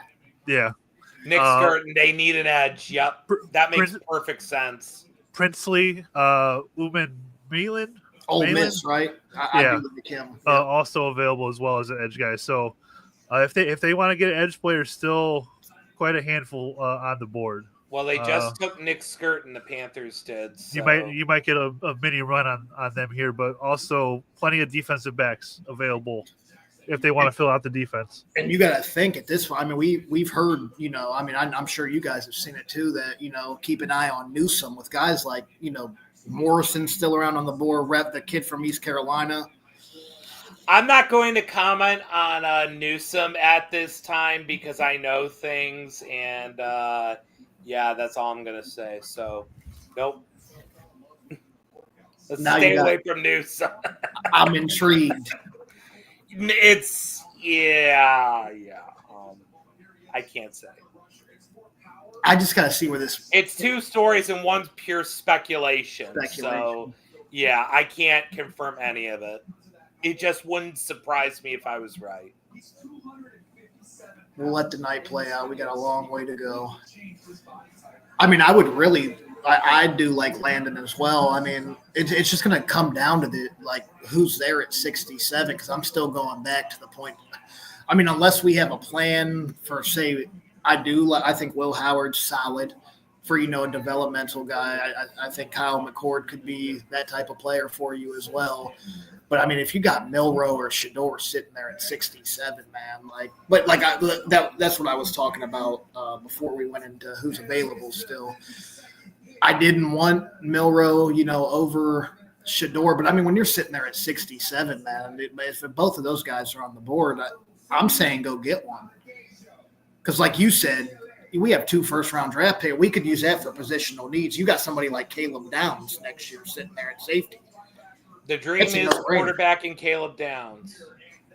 Okay. Interesting pick there by Tennessee.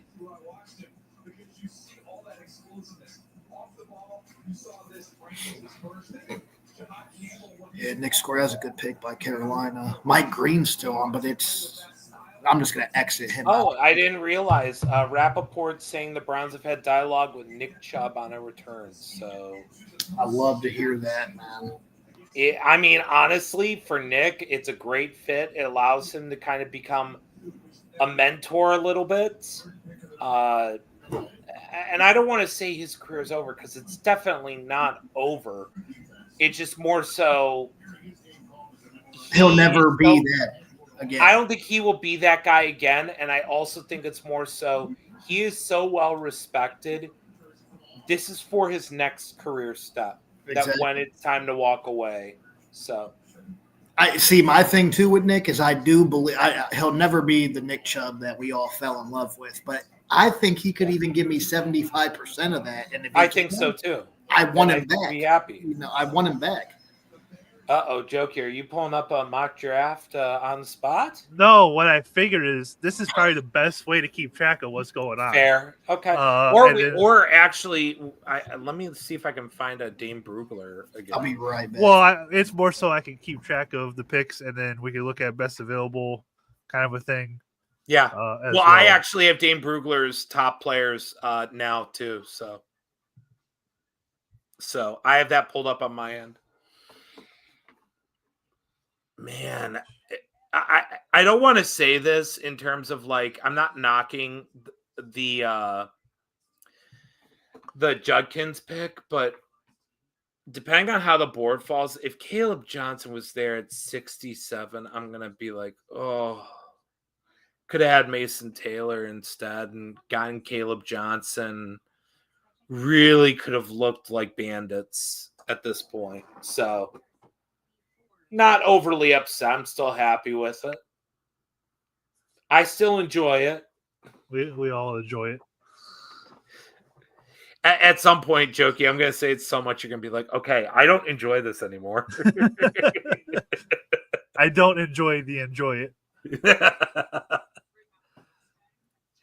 Speaking of which, let's see here. Oh, yeah. They're not playing today. They got rained out. Playing a doubleheader tomorrow. Doug Nikhazy, MLB debut. It's about time, folks.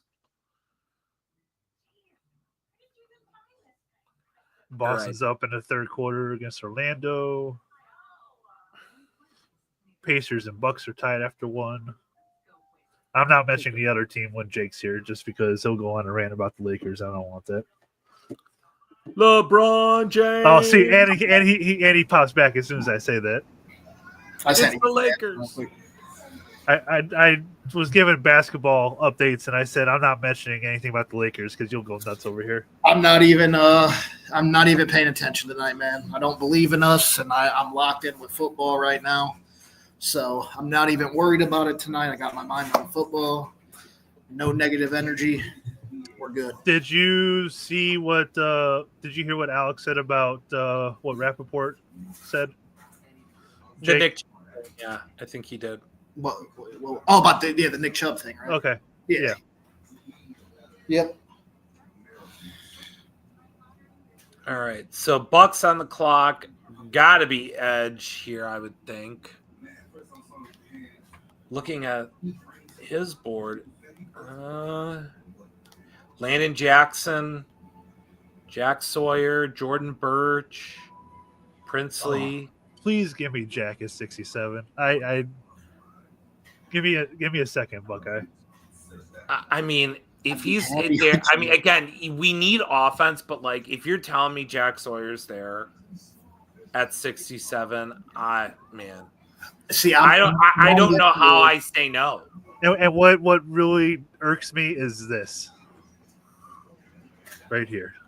No. They run a 3-4. They're not doing it. No, you know who they're gonna pick? Or the Lions down here. I know who the Ravens will pick because they're gonna believe in the person, I bet. They're gonna go take Mike Green. They will. I know they will. It's such a Ravens thing where they're gonna stand by the guy. They're gonna believe in their culture to fix them and their defense, and they're gonna do it. And it's gonna be like, and they'll land, in my opinion. Even though they'll be disgusting and they can't talk about Watson anymore. People will though. I mean, they hate they already have a murderer, or had a murderer. Oh, I love this pick for Tampa. That's a great pick, man. Did they officially announce it? Because I saw it. Yeah, they just announced it on my screen. So Tampa went Benjamin Morrison, a corner out of Notre Dame. Okay, so he's a Trey. Amos is still there? This will be Amos right here to Green Bay. They're not going to hesitate. I didn't even realize he was still on the board. Yeah, one of the last great corners on the board. Yeah, they're going to scoop him up. I thought he was going to go in the first round, to be honest with you. I'm not sure why he's falling like that. I like Winston. I feel like I'm higher on I had a lot of people you're picking 6. I was taking in the third round mostly safeties, or even in the second I'd take Xavier Watts in my mocks, and people are like, "Oh, we can get one in the 5th, 6th," and I'm like, "Oh, who's going to pick Jack Sawyer? Who's going to pick Harbaugh." Thanks for being here, Evan. Went to school. Judkins over Henderson. This is my thing about Judkins.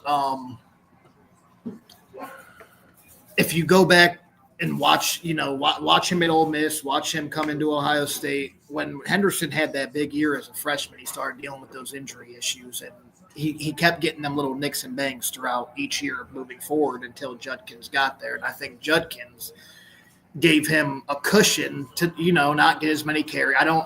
My thing is I like like I was saying earlier, I like Henderson's skill set more, but I don't think his frame is good enough to be a true 3-down back the way I believe Judkins can be. So I'm actually really happy with the pick.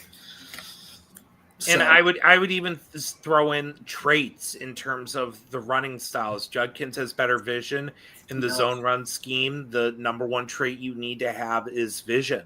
So, and Judkins definitely has the edge over Henderson. He had a great process, scored very, very well.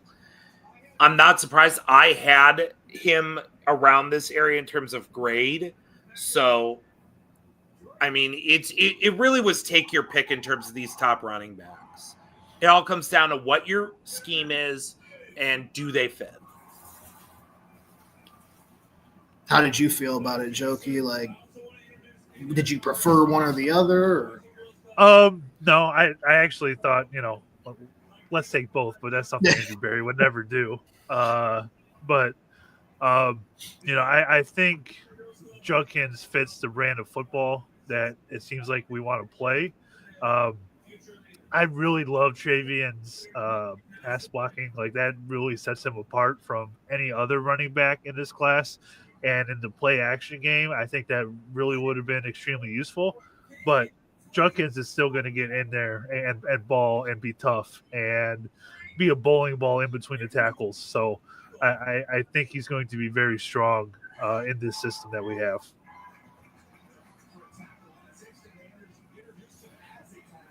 Yeah. That's Ooh. Yeah, they took him high. Did you guys just see that? Wow. Ooh. I liked him. We might get a run on the tackles now. We might be getting the run on him.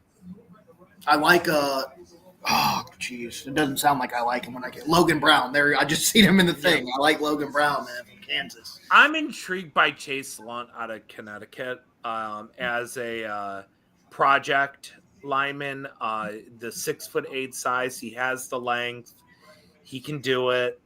And Charles Grant, I mean, he has that length. I just like Lunt a little better, and I always trust. There's something about when you get a lineman that is from these colder weather areas that they just turn out fine. Yep. So Chase Lunt is a guy who I keep looking at as a project lineman. You have him kind of sit behind everyone for a year, and you kind of figure it out from there. So these. Oh wow! Just stabbing my heart, Nick Saban.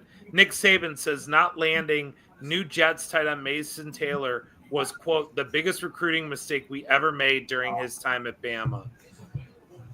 And I came on here talking about I'm not a fan. I've just looked dumb ever since then, and I guess I don't know a whole lot. Todd, look at the big board over here. You know, I still don't understand why Shedeur Sanders has not been picked.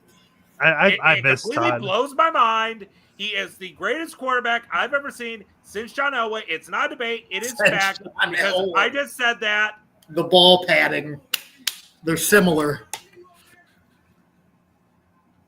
Melvin Gordon, man. Oh, man.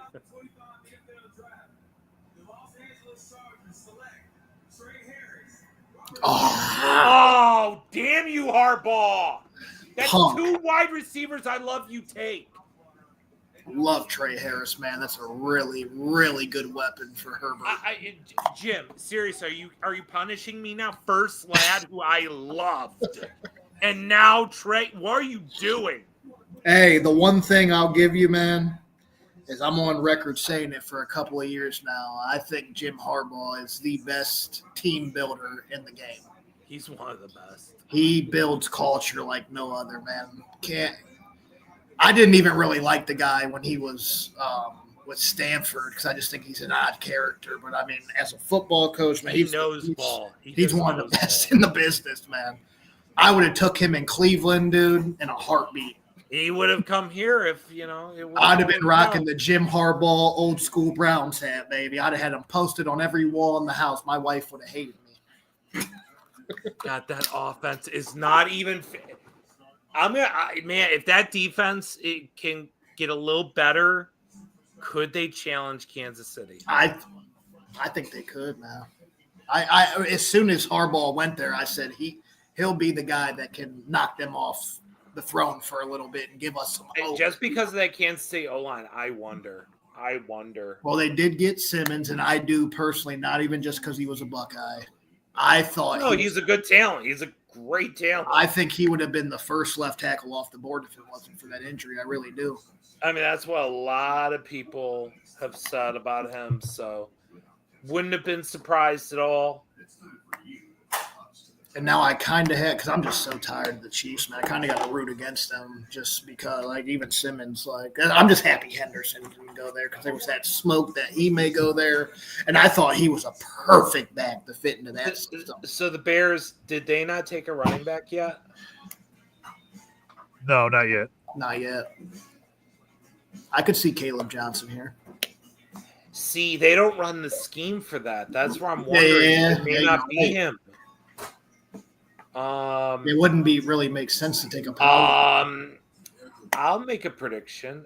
Dylan Sampson, running back Tennessee. That would be a good pick.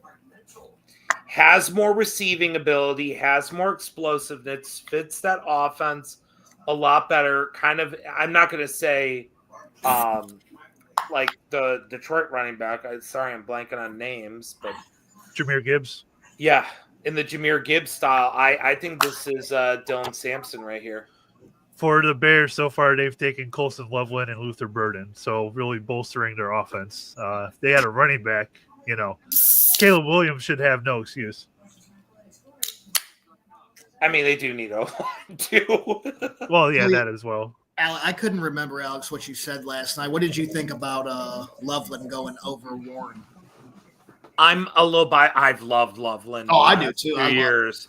Like in terms of receiving, I think he's better Great. than Warren. Yeah, But he's not even close to the blocker that Warren is. So it comes down to, do you just want a receiving tight end or do you want a mix?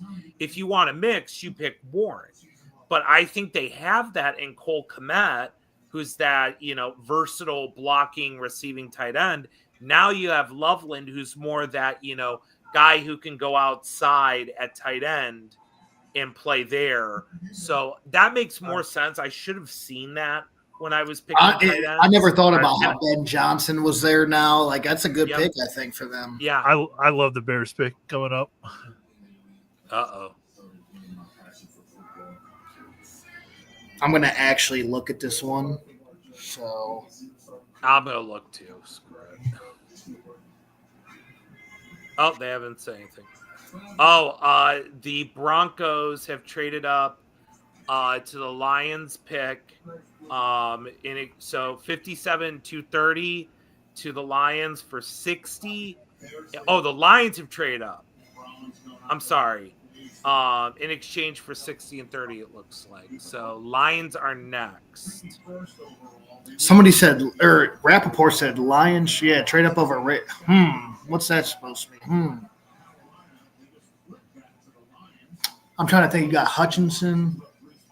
They drafted Tyleek, right? That was the Detroit, right? Last night they took Tyleek. I'm thinking of Mike Green sitting there, man. That's so crazy that he's still. I really hope for the Lions' sake they don't do this. Don't make yourself hated. Don't sell yourself. Watch what happened to us with Watson. You are so beloved. Don't do this. What was that kid though? See, this is where not Mike Green. Oh, thank God. My whole thing about this Mike Green. Landed. I'm going to say this off rip. I do not want the Browns drafting him. But like, what was that kid's name for Baylor? The big Oakman. What was it? Oh yeah. And he lost his Sean whole career. Sean. And he lost his career over a lie, man. Like it's such just a bad topic to go into, man. Like it is. But like the Browns. Oh my God! Look who it is, Jokey. I don't have the feed on. I'm the not visionary, the revolutionary. Oh, Seth freaking Rollins. Is Paul Heyman with him? I acknowledge you, my visionary.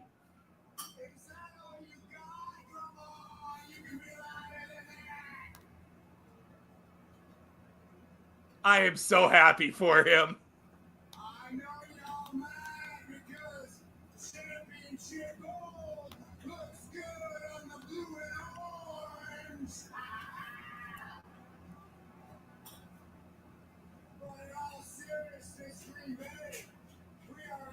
Where's Braun Breaker? Have him spear some Packer fans.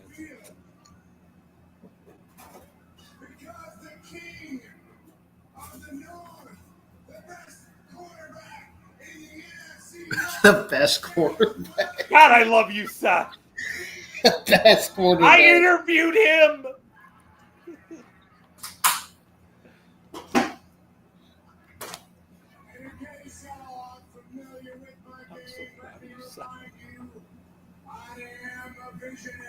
Just make the pick, buddy. Jack will be back shortly, Mike. Frickin' Rollins!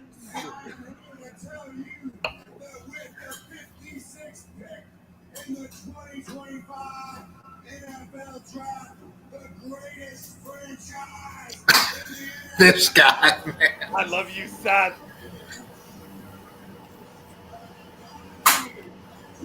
Wow. These tackles are flying, man. Okay. What did I miss? Seth Rollins announcing a pick. No, I had it on the TV. I wanted to impersonate the laugh, but I hated every second of it, to be honest. The dangerous revolution leader. Hey, I tuned in for WrestleMania for the first time in 15 years just because my guy was there and he took home the belt, and I'm ecstatic about it. Well, he's on SmackDown tonight, so. Is he on SmackDown tonight? He got RKO'd on Monday. Oh, he got RKO tonight. Wow. On Monday. No, so Monday night. Oh, Monday Night Raw, right? That was on. Is it on Netflix now? Yeah, Raw's on Netflix. They're getting paid $1 billion a year to be on that. Well, you guys, I'm assuming all of you guys are. So I need to ask you guys this. Yes. Die Hard. That match, at least from either I was just a very young kid, or that match sucked at WrestleMania. I'm happy Cena won, but it just wasn't. It was. It was. Go ahead, Jack. It didn't live up to expectations. I think that was the point. I think that was the point. That's the point of the storyline. John Cena's out to ruin wrestling. Well, so I love him winning the title is supposed to ruin the main event. So, thanks, Mike. No, I love the announcing in the beginning when they were saying like how they were just like gassing, like Cena has no chance in this. Because I was telling my wife, I was like, "There's no way they're gonna let Cena win this," and she was like, "I don't know much about it. It's John Cena. John Cena. They're gonna have him win." Well, Jake, I will just say, because I know you liked it when you were younger, we're getting Cena versus Orton one more time here in a couple weeks. So that's what they're calling it. One more time. Yeah. Oh, yeah. Because Orton attacked him because, you know, Cena. I hated Randy Orton, man. Dude, he's a freaking tank now. And now he's like Seth 280. Rollins. Is he? He's like 280. He's well, Alex, real quick. He's like 280 pounds. He got his neck fused, but he's like a tank in that ring, but he's still so smooth. Like he snuck in that ring behind Cena, and Cena turned around, and it was like, wham, RKO time. Okay. And then you had Seth, who made the pick. He's now aligned with Paul Heyman and what do we got here? Scott Steiner's nephew. So okay, we're getting back to draft talk. Sorry. All right. Yeah. Sorry. Did this kid pass away? I blame Seth. That's all. It's teams for taps, so it sounds like it's a veterans type thing. Oh, my boy. Yep. My boy. Well, does anyone have the Lions and Panthers trade details? Hold on, I can check my phone real fast.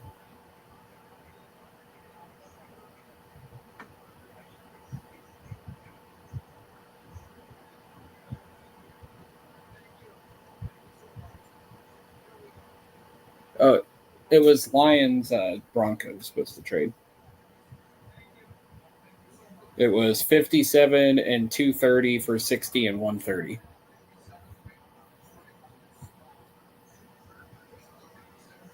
Oh my God! Do you guys see Quinshawn Judkins missed the Browns call?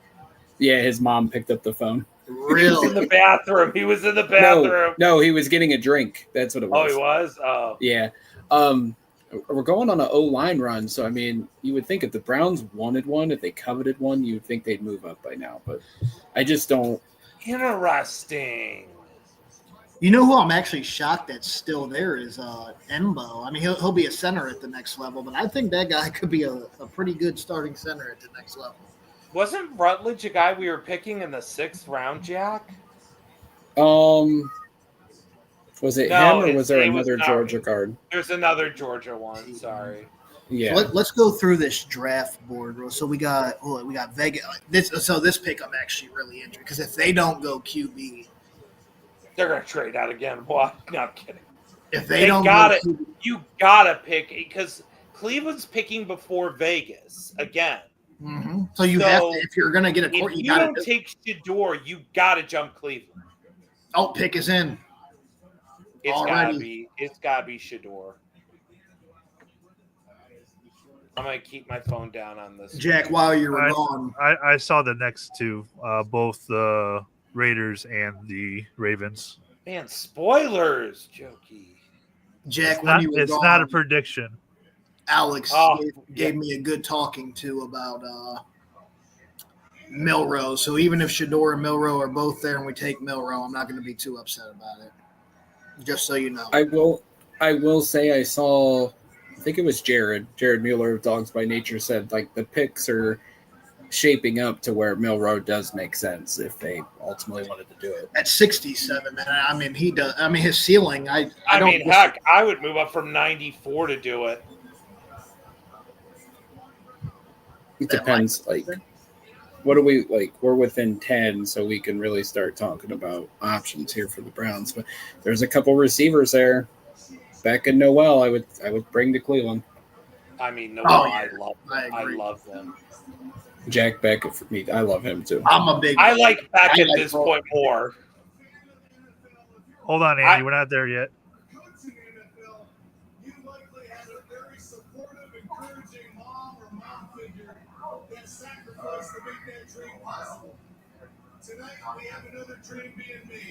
I wonder what my Lions friend thinks. Here we go. Hold up. Dude, Shador's going to be on the board. Damn. Dude. Please take Shador, man. Just take Shador. I'm just going to say this. If Vegas knows we're in front of him and they didn't take him, with all the work they've done on him, I don't want Shador. Something's wrong. And maybe I'm overthinking it, but something's wrong here. I mean, he had to have absolutely bombed this interview process. He had to have just. There's no other reason. I mean, this is crazy, dude. At this point, like, this is nuts. Shuck going like, come on, dude, stop it. Everything tape tells me he's the best fit for Kevin Stefanski's. I think he's a better fit for Stefanski's offense than Cam Ward was. Yeah. I believe that. You're not wrong on that. It's just more so, again, the intangibles. Does he have that? And I'm wondering now more than ever, he didn't have that. And another question you have to ask on him is that he had a generational talent with Travis Hunter. And you got to ask the question, how much of his production is because of Travis Hunter's amazing ability? The biggest and I'm not trying to knock him down. I'm trying not to. I'm just saying these are the questions that are being asked.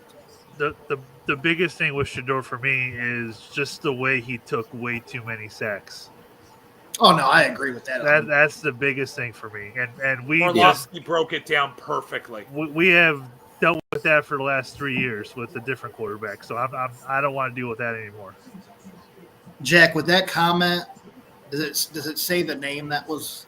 I seen the JP, and I think I know.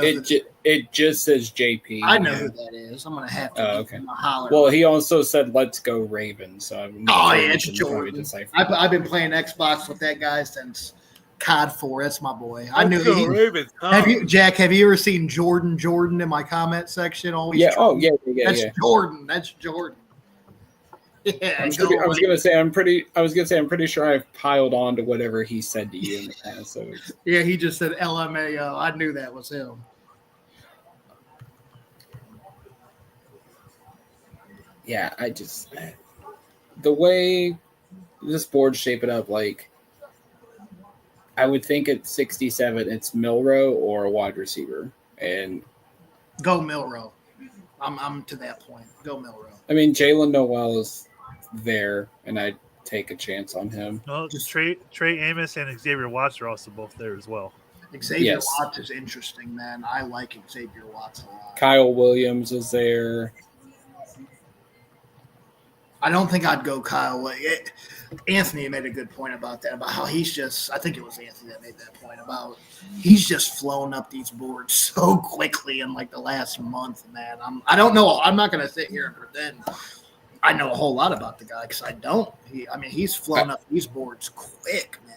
I know Chris Sims loves him, and as much as like he gets a lot of criticism – he's been on some guys the last couple years where it's like, man, you have him rated high, and then of course he'll always be knocked for the Zach Wilson because he was in love with Zach Wilson. But I mean, he is high on Kyle Williams, and there's another guy. I want to say it's Mike Renner. He's also a major Kyle Williams fan. I mean, at the end of the day, I can be upset.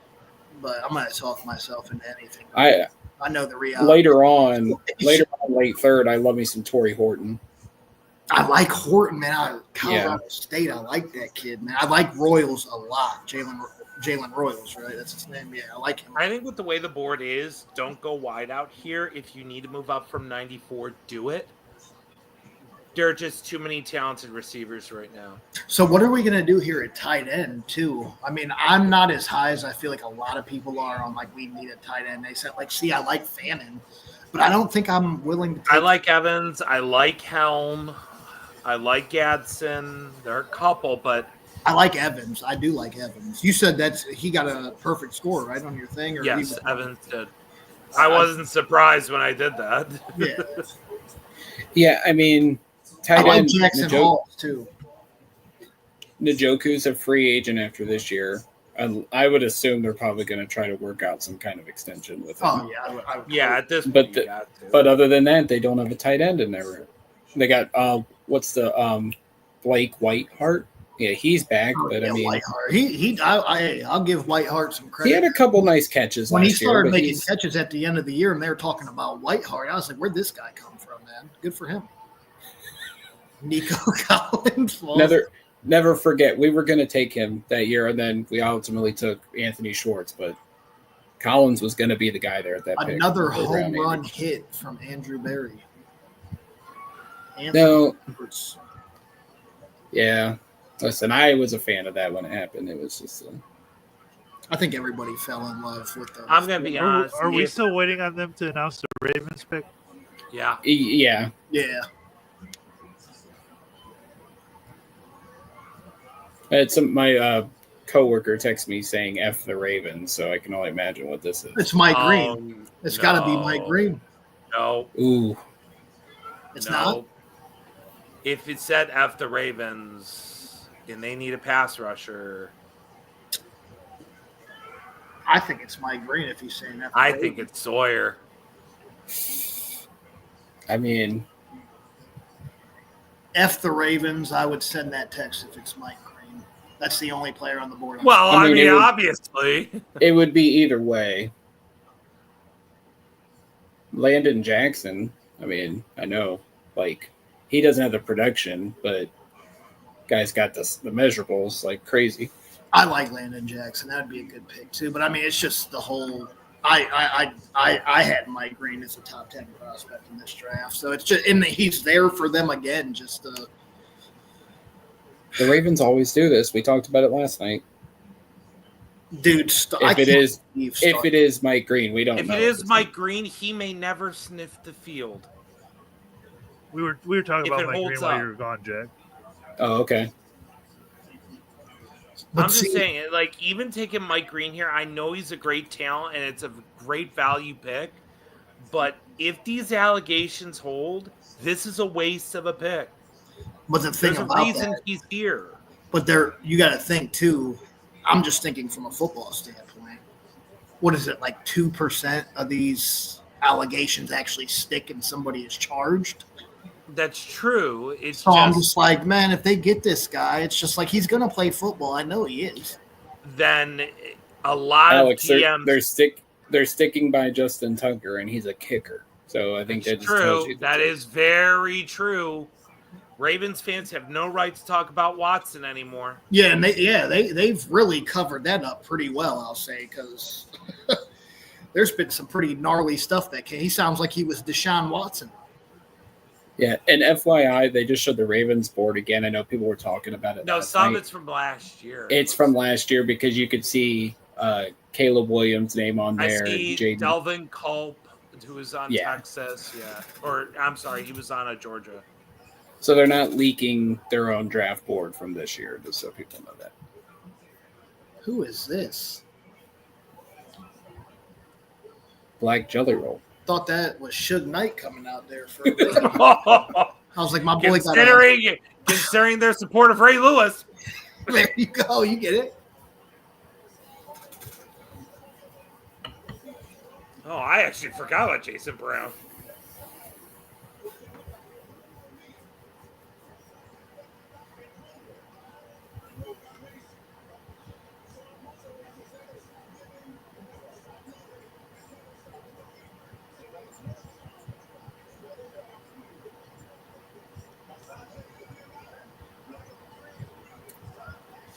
It is Mike Green. My Lord. Yeah, you can't talk about Deshaun Watson anymore. Yeah, Jake, when I was gone, I was messaging people too. And there's 2 cases against Mike Green. So it's. So that high school one's a different case. Yeah, see, that's not good. Yeah. And he goes to the Ravens, man. I mean, he's talking strictly about the talent. Like, this is a steal of all steals for the Ravens here. I think he was a top 10 prospect in the draft, man. And there was other people that thought that too. I think Brugler had him in the top 10. When you told me that, I didn't even hear about any of that whenever you told me about that. So they've done a really good job at keeping that pretty quiet. Cause I mean, it's known, but it's like nobody's making it, like nobody like came out like they did against Deshaun and Justin Tucker, but it's known in NFL circles. But like Brugler still had him as a top 10 player. Like, I don't think other draft guys did, so it was quite interesting. Denver's pick is already up. Yep. Yeah, like Andy just said, he's 10th overall on Dane Brugler's big board. So that's Jack, my buddy Jordan, that was in here. He just messaged me and said, only way Shador's getting drafted is by a Trump order. Well, we might get one by the end of the night. Because of that tweet or whatever he posts on nowadays. Like, when I was away, I was FaceTiming my girl, and I was like, she goes, "Was that post real?" I said, "I swear it's real." The Truth Social. And she went and found out, and she goes, "It is real." And I'm like, I've learned over the years, anything you have to question and ask if it's real coming from Trump, it's real. It usually is. It's usually real. Not to get political. Yeah, not to get political at all. But yeah, it was just so funny when it came up. I'm like, man, all the stuff going on. We got to talk about this. We don't enjoy the political talk. No, we don't. No. That's one thing we don't enjoy around here. Wow. We are here to unite. Denver goes running back.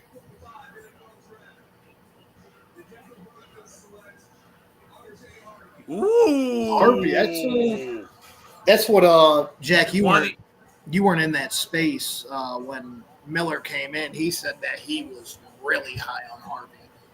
There's some people that are in the draft, but the production's there. It's just the age thing, man. Yeah. It's he's old. He's an older back, especially with running back. At this point, I say, yes, the guardrails are there for a reason. Yeah. But sometimes when it comes to production, screw the age. Just get productive players. Even with Tyler Shuck, he's been productive. If you think he's the guy, screw the age. I mean, how old is he? 24, I think. Okay, so you're looking at potentially, if he's that good, you get him. He's a 2-contract guy, and then he's 32. If it doesn't work out, you cut him at 29, 30 years old, and then it's... He's probably a 1-contract guy, if anything, because he's a running back. You know who was a 1-contract guy for the Denver Broncos, basically? Terrell Davis. Not saying R.J. Harvey's going to be Terrell Davis, but look. Have you guys ever heard of Poison Pill 4 on X? Nope. I have not. He's got like 21,000 followers. Don't know this. I've never seen him, but something just came up across my feed. He said, Brown's draft grade so far. Number 2 pick trade A+, Graham A, linebacker C, and then he said Judkins F. Yeah. Oh, well. Yeah. Okay. This tells me. Trey Amos to the Commanders. That's a good pick. Really good pick. Really good. Yep.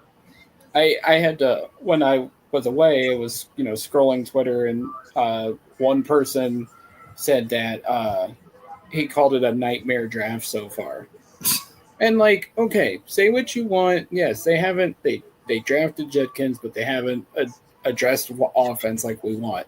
They got 3 good football players. I think these guys haven't even stepped on a football field. Shut up yet right now. Right. Like, they haven't stepped on the football field yet, but we got 3 good football players. And The ink isn't even dry on Mason Graham's contract. Oh, I mean, Alex, you'll like this. There was a guy in my feed today that I argued with, which I probably shouldn't have even done it, but he was telling me that Mason Graham wasn't even the best defensive lineman on his team, and he is an awful pick. Terrible. He'll be out I of the saw league. someone on the timeline who was saying Kenneth Grant did all the work, and I'm watching the tape and I'm like, no. Yes, he was on an elite defensive front. He was. I'm sorry. Watch that Bama game again. I'm Yeah, exactly. sorry. Watch that Ohio State game again. Yeah. No, don't ever tell me no. And every Michigan person will tell you he made that defense go. If he's not there, they are nothing. When G. Bush was having his meltdown, they were showing footage, and Graham's just shoving offensive linemen around. Like, you can't. He's big. He's physical. He loves it. I believe he went up against Tyler Booker, the guy who says he loves taking the love of football out of their eyes, and he bulldozed him around. He took the love of football out of his eyes. Yeah, it's a bad pick, I'm sure. I said, make sure you bookmark me, buddy, and come let me know by, week 8 this year how bad of a pick. I had 3 Well, they're going to say, oh, he is 2-6. He's terrible. Oh, yeah. Yet you see our run defense probably improved. Dude, this guy was coming at me talking about a box score for a defensive tackle. I was like, you're an idiot. I mean, like, if you're box not score everyone's watching Aaron Donald. Yeah. Aaron Donald, as great as he is, has ruined the evaluation process for defensive tackles because when you're picking at 5 now and you're picking a talent like this, you are expecting Aaron Donald or Warren Sapp or one of these guys. When most of the time the guys that were picked this high have been long-term veterans. Like, I'll throw a name out there. Not the greatest number 1 pick in the history of the NFL, but a 10-plus year vet, Ohio State legend, Dan Big Daddy Wilkerson. Yes, sir. He was a solid vet who took up space for 10 years. And you know what? If you have a 10-year career and are productive throughout it, I say this, you're worthy of the number 1 pick. You're a good pick. And if that's what he is, that's great. And not to mention the fact that he's going to be able to take up double teams to get Miles one-on-one and whoever else the edge is. And the thing people aren't talking about, man, is like you put Mason Graham, Mike Hall looked good last year before that injury. Those two next to Garrett and say we don't even go edge, say we got McGuire. Dude, that defensive line is going to be good. It will also give the linebackers more an opportunity to get downhill quicker because they will be taking up those blocks. That was a shocking pick to me, but that makes me I don't think Jock's coming back. It sucks. But I will say this. If we don't like defensive tackles that don't get sacks, then Haloti Ngata is the worst pick in NFL draft history. Just saying. Assumption. We are within 5 picks now of the Browns, by the way. Yeah, the Bears pick is in, so we are. I'm to the point to where I think Milroe or Shador is going to be there for the Browns. I think it's Milroe. I think it's Milroe or receiver, unless if some edge or safety that they really like. Or a corner. Tight end. I wouldn't roll tight end out. No, I don't think Williams out of Cal, who's on Daniel Jeremiah's board, would be that. Safety. I'm not saying it's Thomas from Florida State, perhaps. I love that kid, man. I'm shocked he's still here. I don't know why he's falling the way that he's falling. Who? Thomas from Florida State? From Florida State. Yeah. That kid is a beast, man. Sometimes when you're at a losing team, no one really pays attention like they should. That's true. Yeah, look at all that talent the Akron Zips have had over the years.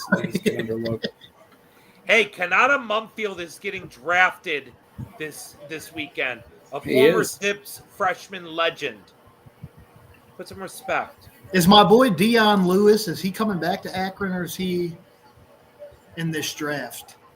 Corner. Honestly, I've not seen like any like write-ups on Zips prospects in this draft, so that just Jeez, wonder if Des he- White? That's a name from the past.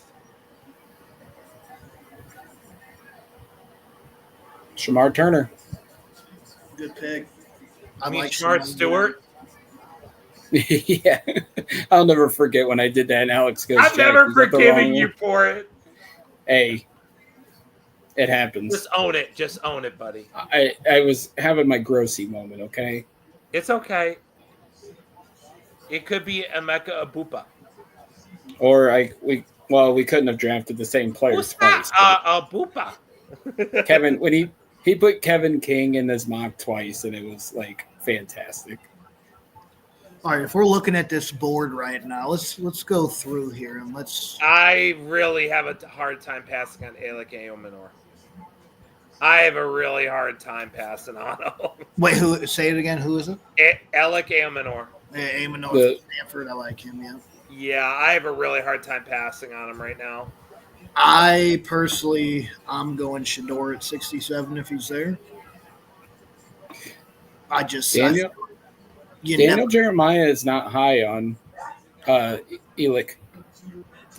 That's surprising. Yeah, him and Noel are the two wideouts. I like Aomanor because of the size, and I also believe Stanford did not have the players that really showcased him the way he should have been.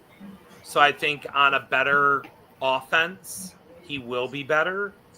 So you're betting on that. I mean, Royals I'm fine with. Jack Sawyer I'm fine with. I'm very fine with that one. Even Landon Jackson.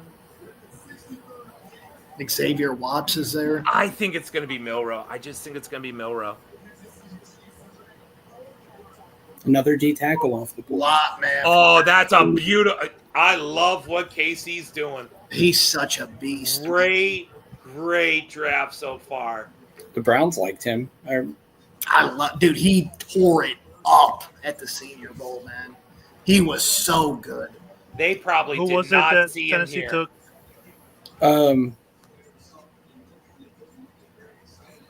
I missed it. Hold on. Tennessee. You mean Kansas City? They took Omar Norman Law. Oh, Norman Lott. Yeah, Got it. Okay. I'll be right back, fellas. you got it. God, that's between the O-line and that is a really strong draft for the Chiefs. Guys, they're going nowhere. Well, except back to the Super Bowl. That's all. Pretty much.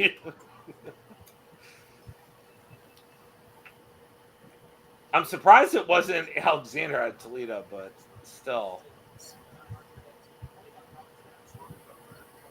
Did you guys notice this week in the simulators, like Ty Robinson was like a day 3 pick, and now all of a sudden he is shot to like top 100 on some A lot some of people's people boards. him for top 30.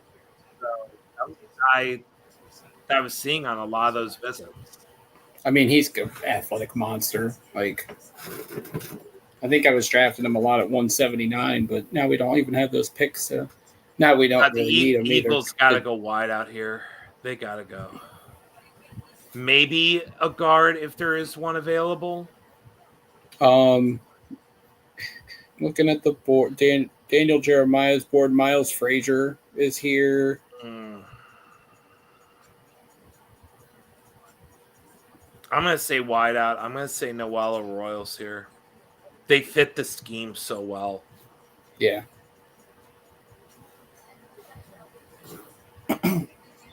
Then the Giants, which if you are John Mara right now, I got to ask this. If you're John Mara right now and Shador is here in the 3rd round and you didn't have to trade up and your front office could have gotten the guy they wanted in the 3rd round, how are you feeling right now? What if he takes him? God, if they took both. Honestly, I'm here for the chaos. I am for this, Robert. I'm all for this. Yeah, I would love it. He's Who was our favorite Browns player in the draft? I'm assuming you mean who we've picked so far. It's Quinshon Judkins for me. Mason Graham, and they know why. Yeah. It's Judkins for me. Or no, I'm going to be honest. I've with the trade back, I'm still landing Mason Graham. That's probably my favorite pick right now. But looking at the situation with the Browns, it's probably Judkins because we need offense. So.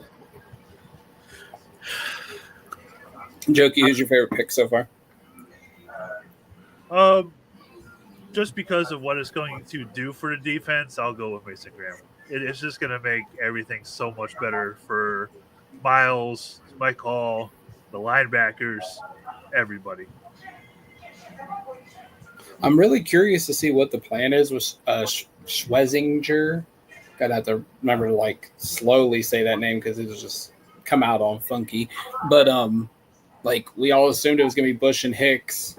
If JOK can't come back, now you got 4 good linebackers, and you got Diabate, and you got Winston Reed. I mean, the linebacker room's deep now. Like, I guess linebackers matter now, Andrew Barry. You can grow up.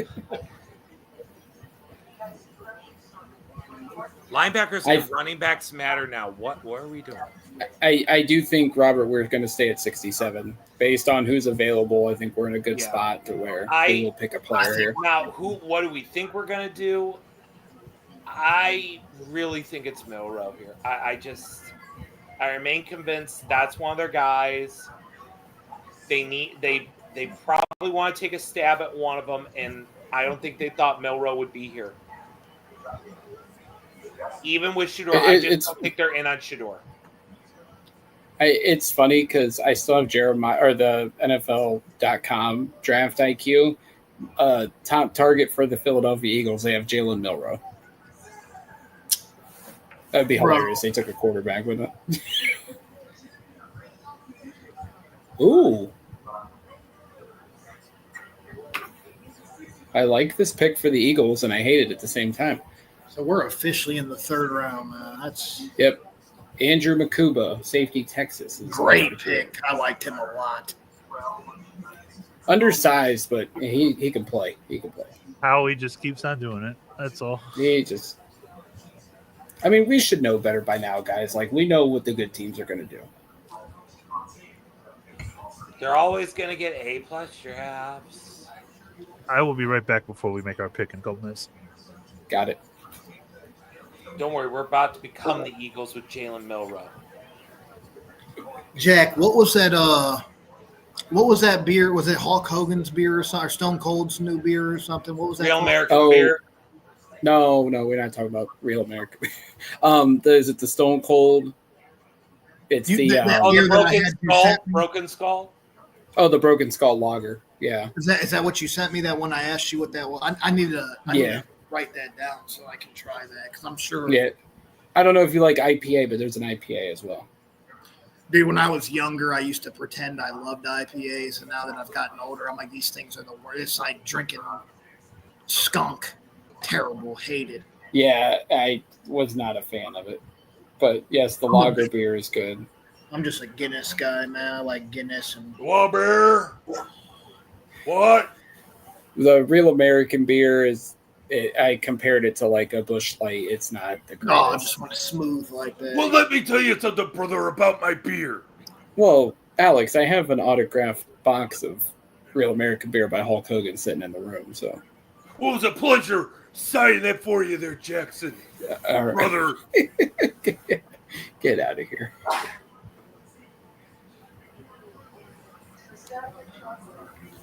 And the Giants slide. My boys up. Shedeur Sanders. We're getting Look at my. I kind of want it up for the chaos. You see this guy on the left right here that got his hand shook? Mm-hmm. Army strong, baby. That's right. Best branch in the world.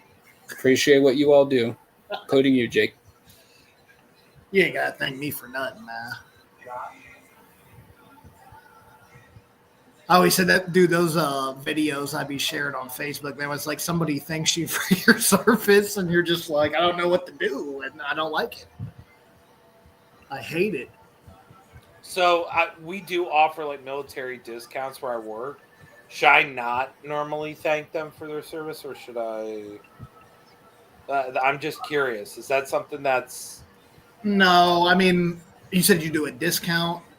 Yeah, and sometimes I say that when they mention it. That's a little different. Like it's just like Okay. people that like find out. Like it's just so weird, man. Like because the army's just different, man. Like when you're in there, like just to be, I don't know. It's like when somebody finds out you were in there and they're like, "Thank Okay, you that's so fair. much," like thank you so much. I'm like, I don't know what to say, man. It just I makes think you feel. I know I just say it as a polite thing to say. Well, no, like it definitely like that's a great thing to do, and people are gonna appreciate that for sure. It's just like sometimes, man, it's just such an odd thing. Like I'm just like That's fair. It's just one of those things. Real quick, because I'm on Twitter, Vic Tafer, the senior NFL writer for The Athletic, he also covers the Raiders.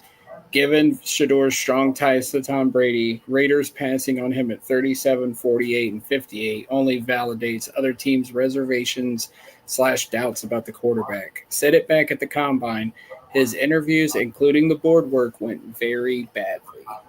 This is what happens when you are coddled by your dad your entire life. You got. Well, it's not even that. If he's doing that on the board, it's just the football IQ is not there. Because he's being coddled and not being challenged by his coach. Alex, you better watch. Dion's going to tweet about you next. Dion, come at me, bro. Oh, we got a Maction pick here for the Giants. Did you say Maction? It's not the one you think. Who'd they take? It's not. I was going to say, yeah, it's Darius Alexander. That's exactly what I was thinking. Oh, I thought you were thinking Harold Fannin. No. Oh, Well, could have been. This is exactly who I was thinking. I'm gonna say something here, and this. Uh-oh. No. I think Kevin Winston is such an Andrew Berry type pick that I could see us taking him here at 67. Maybe. You bet on him, even though the injuries? I think so. I won't be shocked if we take him at 67. I'll just say that. I just think it's Milrow. I don't. The Chiefs? The Chiefs? Alex, I hope you're right. Give me a quarterback now. If I'm the Chiefs, I'm taking calls. Did they hump us? No, they traded back. Oh, that's right. Well, their pick is in, so we are on the clock. So, dude, this is so simple for me. Draft Shador Sanders. If I'm the Chiefs, Jalen Noel. If they get Noel here, Jesus Christ. All right, what was the Giants pick that announced? Darius Alexander from Toledo. Ooh, Ravel's even on the board. Ooh, that would be tempting. And the Chiefs just selected Ashton Gilloty from the edge out of Louisville. Ooh, I loved him. So you guys are like 10 seconds in front of me because I got the YouTube TV. Yeah, I do too.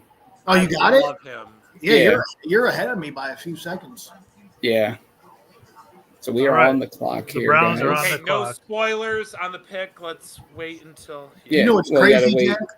I pay for fiber internet, and you're still ahead of me. That makes me think maybe I should reduce my plan because this fiber internet's obviously not doing what it's supposed to do. Yeah, and I got Spectrum here still, brother. Look at that. That's crazy. Crazy how this world works. Hey, I have AT&T fiber, so I'm good. So guys, we're on the board at 67. Here we go. The pick is in. Milrow. It's got to go Milrow. It's Shador. It's got to be Shador, man. It's that kicker that. Yes, Andres Borregales. Yeah. Yeah, there we go. No. Take Shador Sanders, please. Just do it. After what Jack said, I don't want this. Will Howard. Wait, how'd the song go today? Captain Jack. Captain Jack. Yeah, I wouldn't Captain be upset, Jack. but at this point, man, please. I wouldn't be upset. Take a Give me quarterback. Milrow. I'm in on this. Take Shador Sanders. Oh, are they going to announce it in the commercial now? They always do this with the Browns every year, I swear to God. The later the draft gets, we're always on a commercial.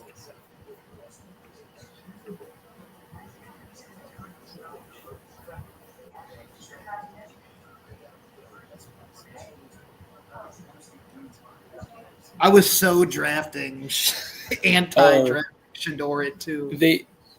The Browns released the video of Judkins and his mom like grabs the phone and is screaming and everything. It's Cleveland. He was.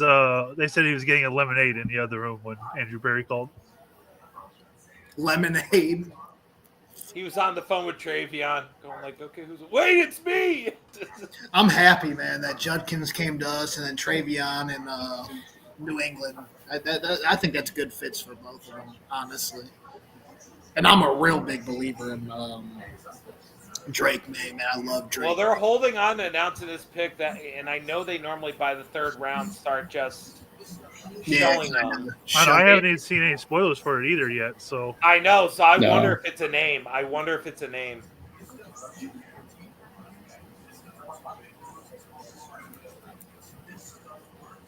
I think my uncle was watching this because he messaged me not too long ago and was like, "We don't want effing Shador Sanders." I was like, "I do. I want him." He's tired of your crap, Jake. I was like, "I want him, man. Give me Shador Sanders." We are talking pick 67. Like, come on. Now that I'm hearing the thing about Vegas, it's like, you know what? He's got a point. Oh, yeah, Jokey, you weren't in here when I brought that up. It was the Raiders beat reporter for The Athletic said that not only did Shador do bad in interviews, but on the board he was pretty bad as well. So, yeah, that concerns. I did hear you. I had my headset on still. Oh, that's right. I keep forgetting when you walk away, you still have it. Yep.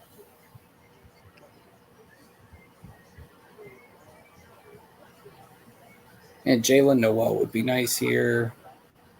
Noel, Kyle Williams, Sawyer, Harold Fanton. A lot. Give me a quarterback. I don't want to hear it. I want a quarterback right now. Come on, let's do it. Will Howard. Will. I like. That was hilarious. That was hilarious this morning. I didn't even hear the song. Oh, it was so good.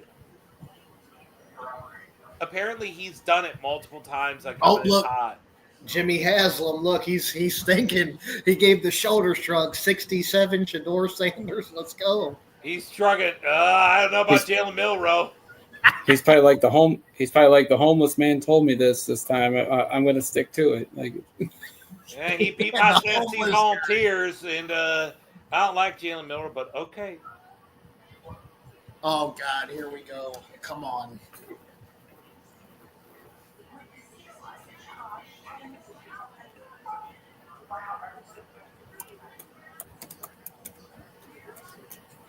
Wow! I didn't hear it. That makes sense. Harold Fannin Jr. He's coming home. That makes a ton of sense considering the way the board is. If they were getting a tight end in this draft, they had to get one now. You know what? I got to give Andrew Berry credit. It would have been tempting to go the quarterback or wide receiver, but with the way the board is, if you weren't getting Fannin, you weren't getting a tight end. So he got lucky, but he got the last of the ones he liked. Kenny Pickett's not the starter. That's what it's going to be right now, brother. I hate to say it. Joe Flacco is here. Put him on the board. So now we know why Jimmy was struggling. He's like, okay, we're really rolling with Pickett and Flacco now. We're back, Jack, I don't know if you were on, but I was telling Jake and I think Jokey that I really do think there is a chance Shador falls out of day 2.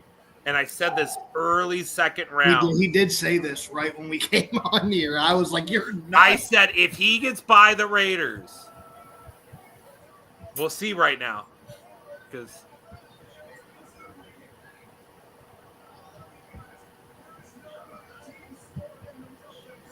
Harold Fannin Jr., the pride of Camp McKinley, went to Bowling Green, was a monster last year for I Bowling will Green. say this: So. I absolutely love Fanning, so I'm not upset. It's just like, dang, man, I want a quarterback.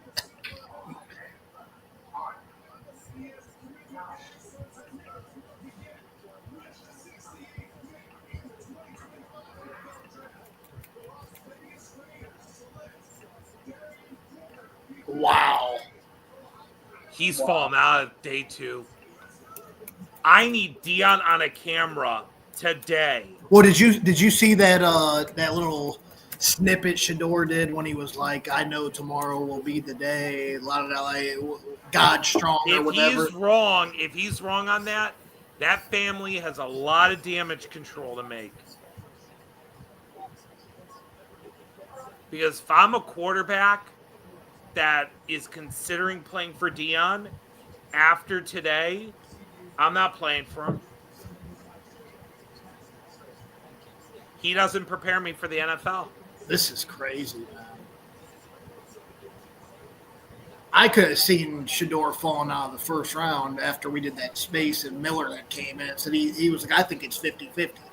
He could go first. He could, slip out. I would have never in a million years thought he'd be sitting So here. looking at the rest of the board, I'm going to say San Francisco is a spot to keep an eye, and then you got Pittsburgh in the 80s. And I The don't Jets? like him possibly going to Pittsburgh at all, man. Does the Jets make sense? I think I know people say they gave Fields that money, but it's pretty much a 1-year Woody deal. would do that. Woody would do that. Yes, because Woody is an idiot, and Woody's like, look at his track record since becoming the owner. You know what? I want Shador and his ability to not understand a playbook and do well on the board with Aaron Rodgers smoking weed. Jake, look at the TV. I don't see anything. Well, because you're not on watching NFL Network. No, I don't see anything. Oh, okay. Yeah, the greatest of all time. The GOAT. Last real world champions on TV? Yes. Oh, wow. That graphic is such fire, Jokey. I love it. Oh, that is fire, bro. Jokey, did you just do that and put that together? No, he's been, when he goes silent, that's what he's working on. Yeah, I have a template that I have for this. Are you tweeting these out? Yeah. Let me get on there.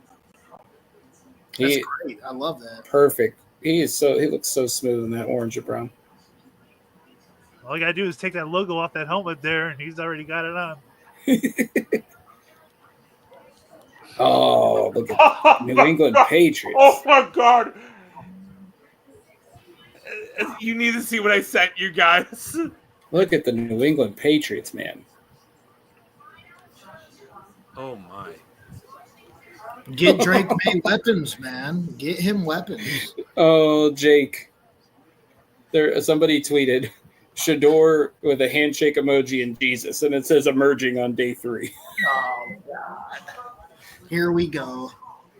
Oh, you know what's funny, dude? You remember I argued with so many people, dude, about not taking Shador at 2, and now I'm like, draft him, and we're not doing it. Catch me up. Hey, you are his Paul Heyman right now, Jake, and I respect that. All right. Jokey, the New England just took Kyle Williams. All right, who did the Raiders take? Who did they just take? I forget. They took Darian Porter from Iowa State cornerback. Corner? Oh, they took the 6'4" corner? Dude, that's what I was saying. That was a really good pick. Patriots are having a great draft so far. They are. I agree. I don't know about you. I'm glad Elliott Wolf is getting his opportunity. I really like Drake May, man. You just got to get him some protection on the line, which they address that. Then you give him Travion, great blocker, dynamic. Now you got this Kyle Williams kid. That's Stephon Diggs. Stephon Diggs went there. I totally forgot about that. Yep. All right, we go. Detroit Lions Any, are getting ready to pick. Any chance the UFL comes calling Shador here? Oh, dear God. Oh, you know the final boss is already at the party. Shador, you smell what the final I boss love is. his suit, man. Interesting receiver pick, Kevin.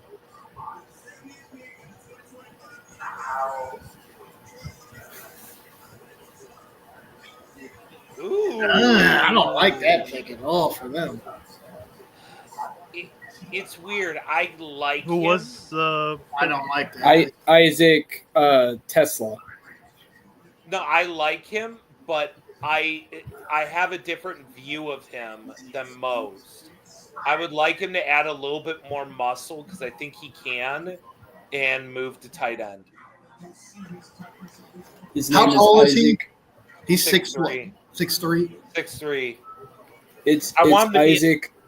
Alex, it's Isaac Tesler, not Tesla. It's Tesler.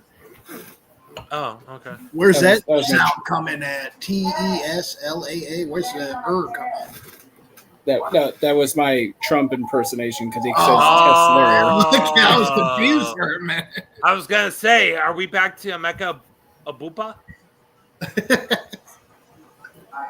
Pick us in. Here we go. New Orleans. Any quickly chance picking. New Orleans picks a quarterback here? They already took Wait. one. Who they take? They took Chuck. Oh yeah, they did. Yeah, remember you No, thought it was stupid. I'm No, I'm still all in mind my blown. head. Mel Kiper here. I am still mind blown that Shador Sanders is still on the board.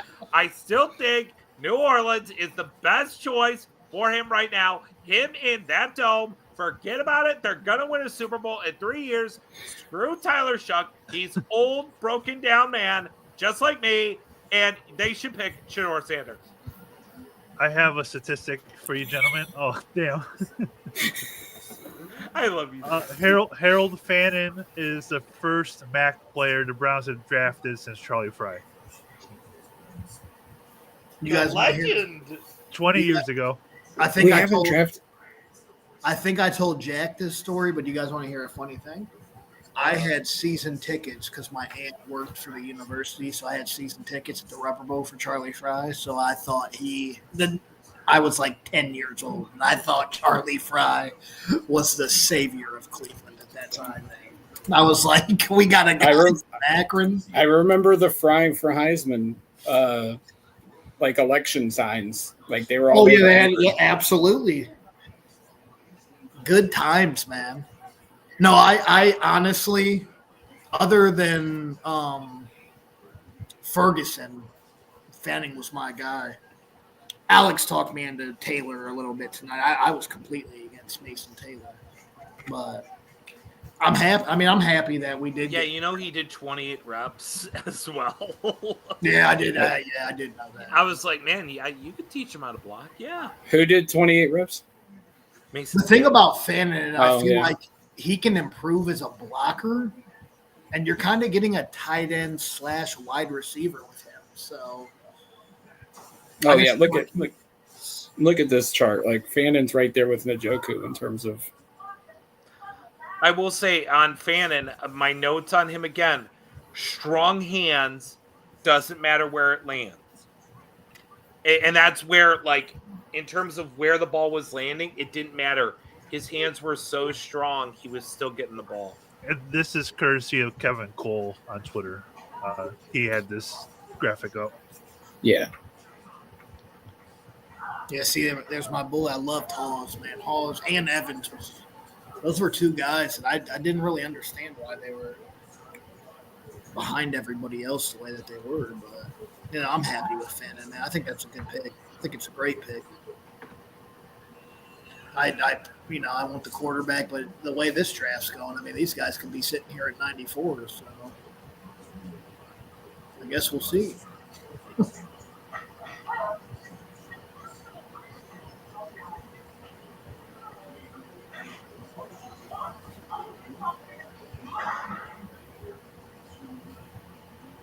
Xavier Watts being there, Jackson being there, Revel being there. I mean, those first five, it's like, wow.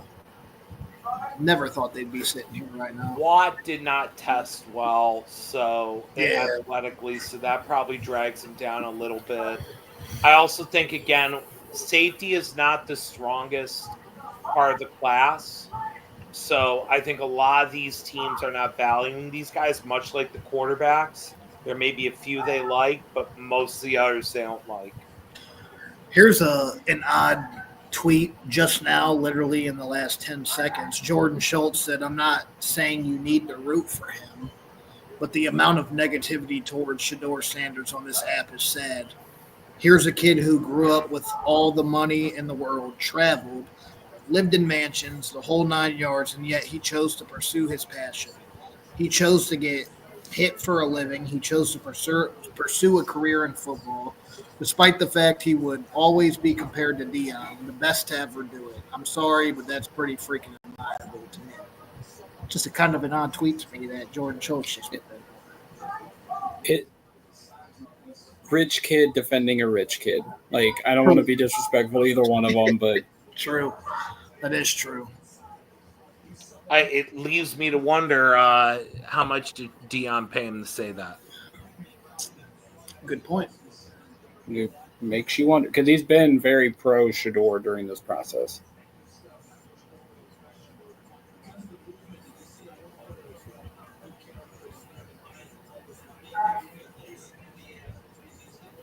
Oh, wow. SmackDown spoilers. Buffalo's pick is in. I could see Dallas. I missed the Saints pick. Who did they take? Not gonna lie, I missed the Saints pick as well. I'll tell you here in 1 second, Jokey. Broughton from Texas. Yeah, another D tackle.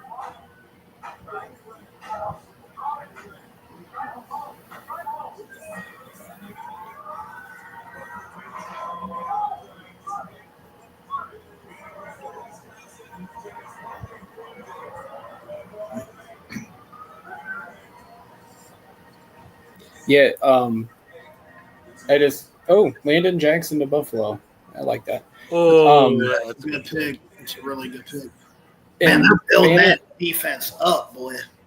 In Harold Fannon's two toughest games this year, he had 11 for 137 and a touchdown against Penn State, and he had 8 catches for 145 yards against Texas A&M. So, hey, he showed up. When they faced the tougher competition, yeah, he did show up. They were leading that game against A&M late, if I remember correctly. I think you're right.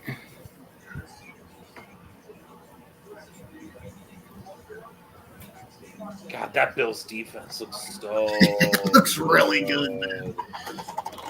Harrison's such a freaking athlete. They need to get to the freaking Super Bowl. No more ifs, ands, ors, or buts about it.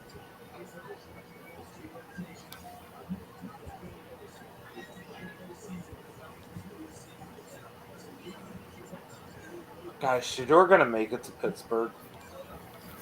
Makes you wonder. Let's see. San Fran, Dallas, Arizona, Indy. All those teams could take a quarterback.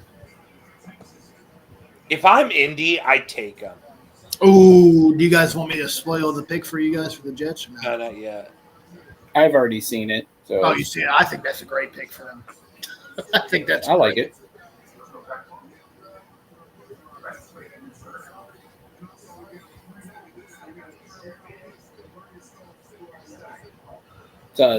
Anthony, it's Azari Thomas, the corner from Florida State. I like that kid a lot, man. Good pick. That is a good pick. I had heard the Browns liked him. That's why I did mention him earlier. I would love to have him.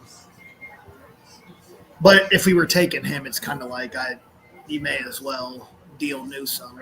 Well, that's what I'm saying. If they took a corner, like if they had drafted Hunter or they took a corner tonight, like I would almost just say like Newsome is getting traded. Honestly, even if, say, we were to take somebody at 94, which I don't think is going to happen, I wouldn't even want to trade Newsom at this point because. Well, and here's the thing, though. Like, if they draft a corner, and I don't know, like, off the top of my head who's still available at corner. Not many good ones. Not Revel's interesting. Yeah, I like Rebel's the only Parrish. one.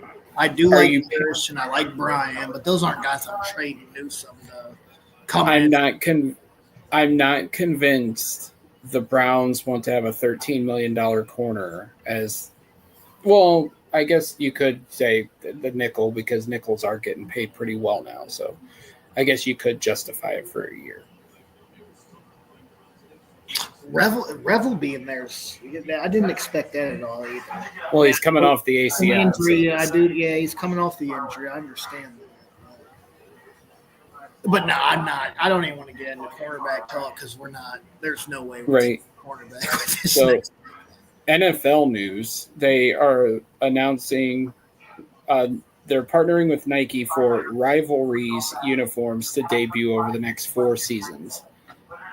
So another alternate uniform is coming. So I'm curious, like, would the Browns have those? Cincinnati and Cleveland. I was going to say it's probably going to be a Battle of Ohio type thing. Yeah, I would think. Boo! It should be Pittsburgh and Cleveland. It should. It should be, but even closer. No, but it's because Pittsburgh and Baltimore. Pittsburgh and Baltimore draws the eyes to their games. So yep. We can technically, it is still Browns. It is still Browns Steelers. Technically, Alex. It's just still Browns. Yeah. You got Shador right there. You got Amanor. I love him.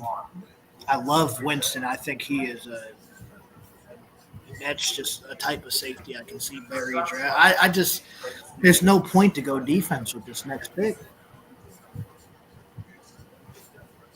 I don't think so. I don't know if you guys feel there's no point to go defense. And if the Browns want Shador, you got to go up and jump Pittsburgh, I think. I agree with that because I think there's a good chance Pittsburgh. If they come up before Pittsburgh, then we know they're coming up to get Shador, and it won't be a debate. What will surprise me the most is if Will Howard goes above Shador Sanders? That would shock me, man. That would just tell me that Shador might go undrafted at that point. Like, he'll go day 3. He will go day 3. Go ahead. I just saw an article from Pro Football Talk that maybe at this point he should try to return to college for one more year because he has one more year left of eligibility. Does he? An agent? Yep. Bring him to he had 2, baby. No, but he had 2 years at Colorado State and 2 years at or not it Jackson was Hunter, State. I think. It was Hunter, I thought it was just eligible.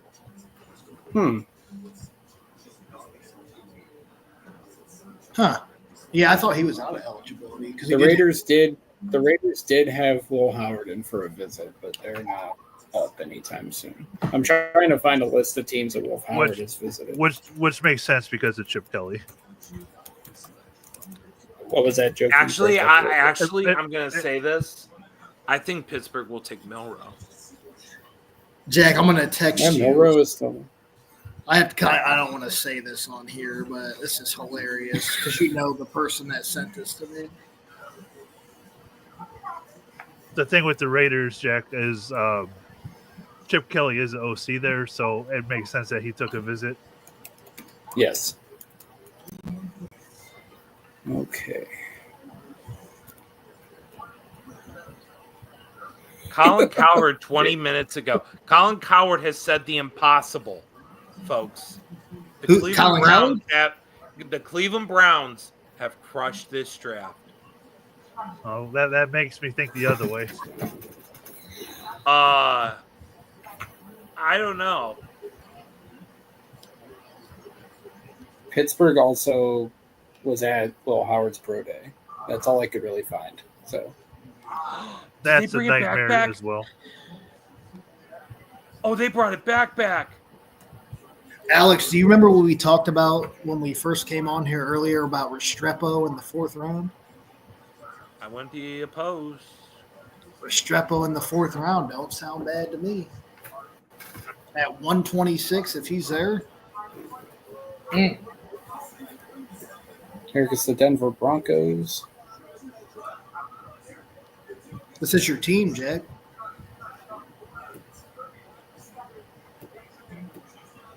I like that pick.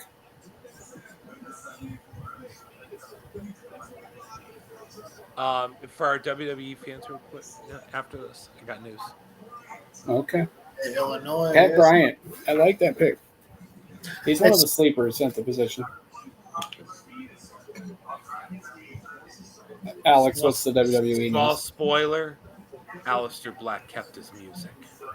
Nice. Yeah, I heard he was coming back, so that's cool. They kept his music. He didn't get Def Rebelled. Alex, how do you feel about Pat Bryant? I like him. I think he's got some upside. You know, good receiver, good size to him, good production. Just a solid player. I don't think he's going to be anything special. Just a solid third-round receiver that you get. They got a deep room there in Denver now. They do. Mims, Sutton, Bryant. At this point, when you're taking wide receivers, you're looking for a guy who's going to not be that, 1,000-yard receiver. You're looking for a guy who's going to get 600-700 yards, be a consistent player, get a few touchdowns, maybe have a big game or two a year. That's what Pat Bryant can be. So, solid pick. Not going to critique it.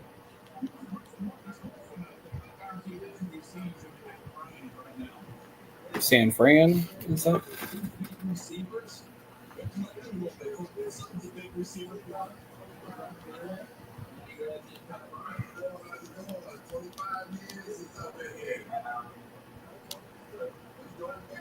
Wow. This is kind of high for this guy. Nick Martin, linebacker, Oklahoma State. Joking. Dude, that guy was going like 200 in every mock draft I did. That's crazy. Yeah, he was a guy that I thought the Browns could take tomorrow if they wanted. I think I actually just dropped a mock yesterday that I had us taking him at like 216. Yeah, he was another guy that is a tackling machine. He's a good athlete because he ran down Xavier Worthy last year in the Big 12 title game. Yeah, didn't he? On a catch and run. He tested like 9.9 or something. Yeah, he was really high. All I'm going to say is it's the 49ers taking a linebacker. It means something. They see something. Wow. So when the Lions moved up for that receiver, they traded 3 third-round picks, 102 and 2 in 2026 for that guy, for 70 to pick that Isaac Tasala, or however you pronounce his name. I don't know what Buddy Boy is smoking over there, but it's some good stuff. So the Jags recouped some draft capital that they gave up to us, obviously. But good for them. Has Shador put out like a tweet or anything today? It's probably smart to not to. Yeah. Dion Dion put out some stuff about what was in his Bible this morning and stuff. So he's. All right, we got the Cowboys. I could see Shador going here because Jerry Jones has had that.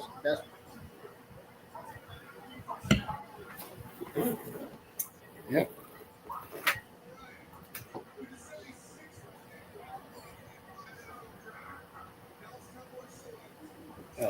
Jokey, it's Dallas. Siobhan Revel, God. corner, East Carolina. That's a good pick.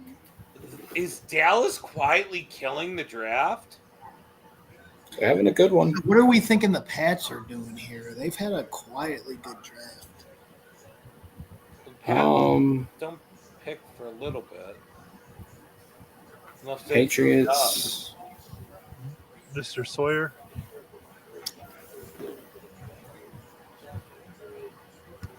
I could see it. Vrabel. Well, it says Carolina's on the clock up here. It does. Carolina's moved up. Carolina's moved up. Okay. Jokey, I'll look for the details of the trade here in a second. Jack, have you checked That's okay. I'll just hit refresh. Page lately? I have not. kind of want to go see what X is saying about Shador falling. I've just been looking at the DMs. Have the Panthers picked a pass rusher yet? Not that I recall. This could be Jack Sawyer. It could be a bunch of edges, but they need one. You can't walk away without one.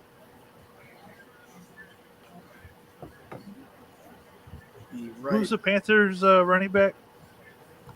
Hubbard.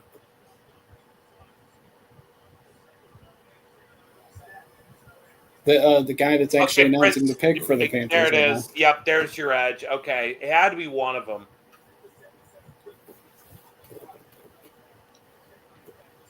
Okay, Carolina having a solid draft, honestly.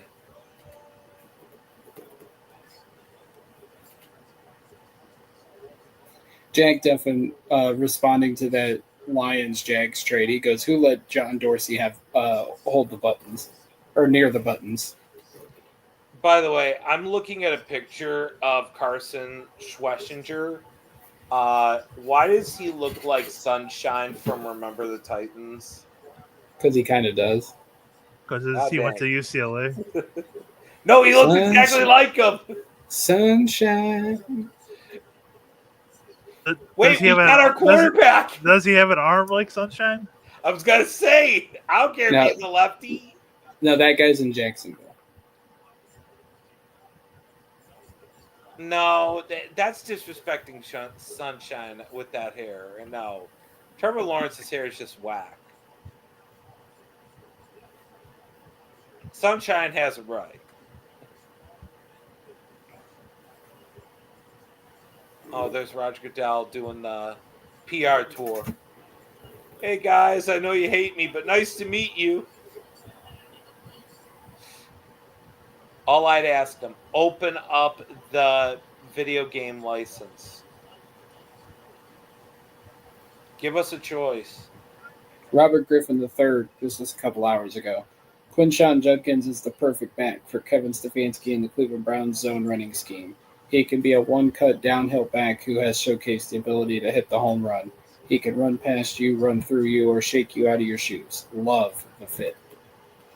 That's why they did it. That's in this kind of draft with these running backs, it's about fit more than anything else.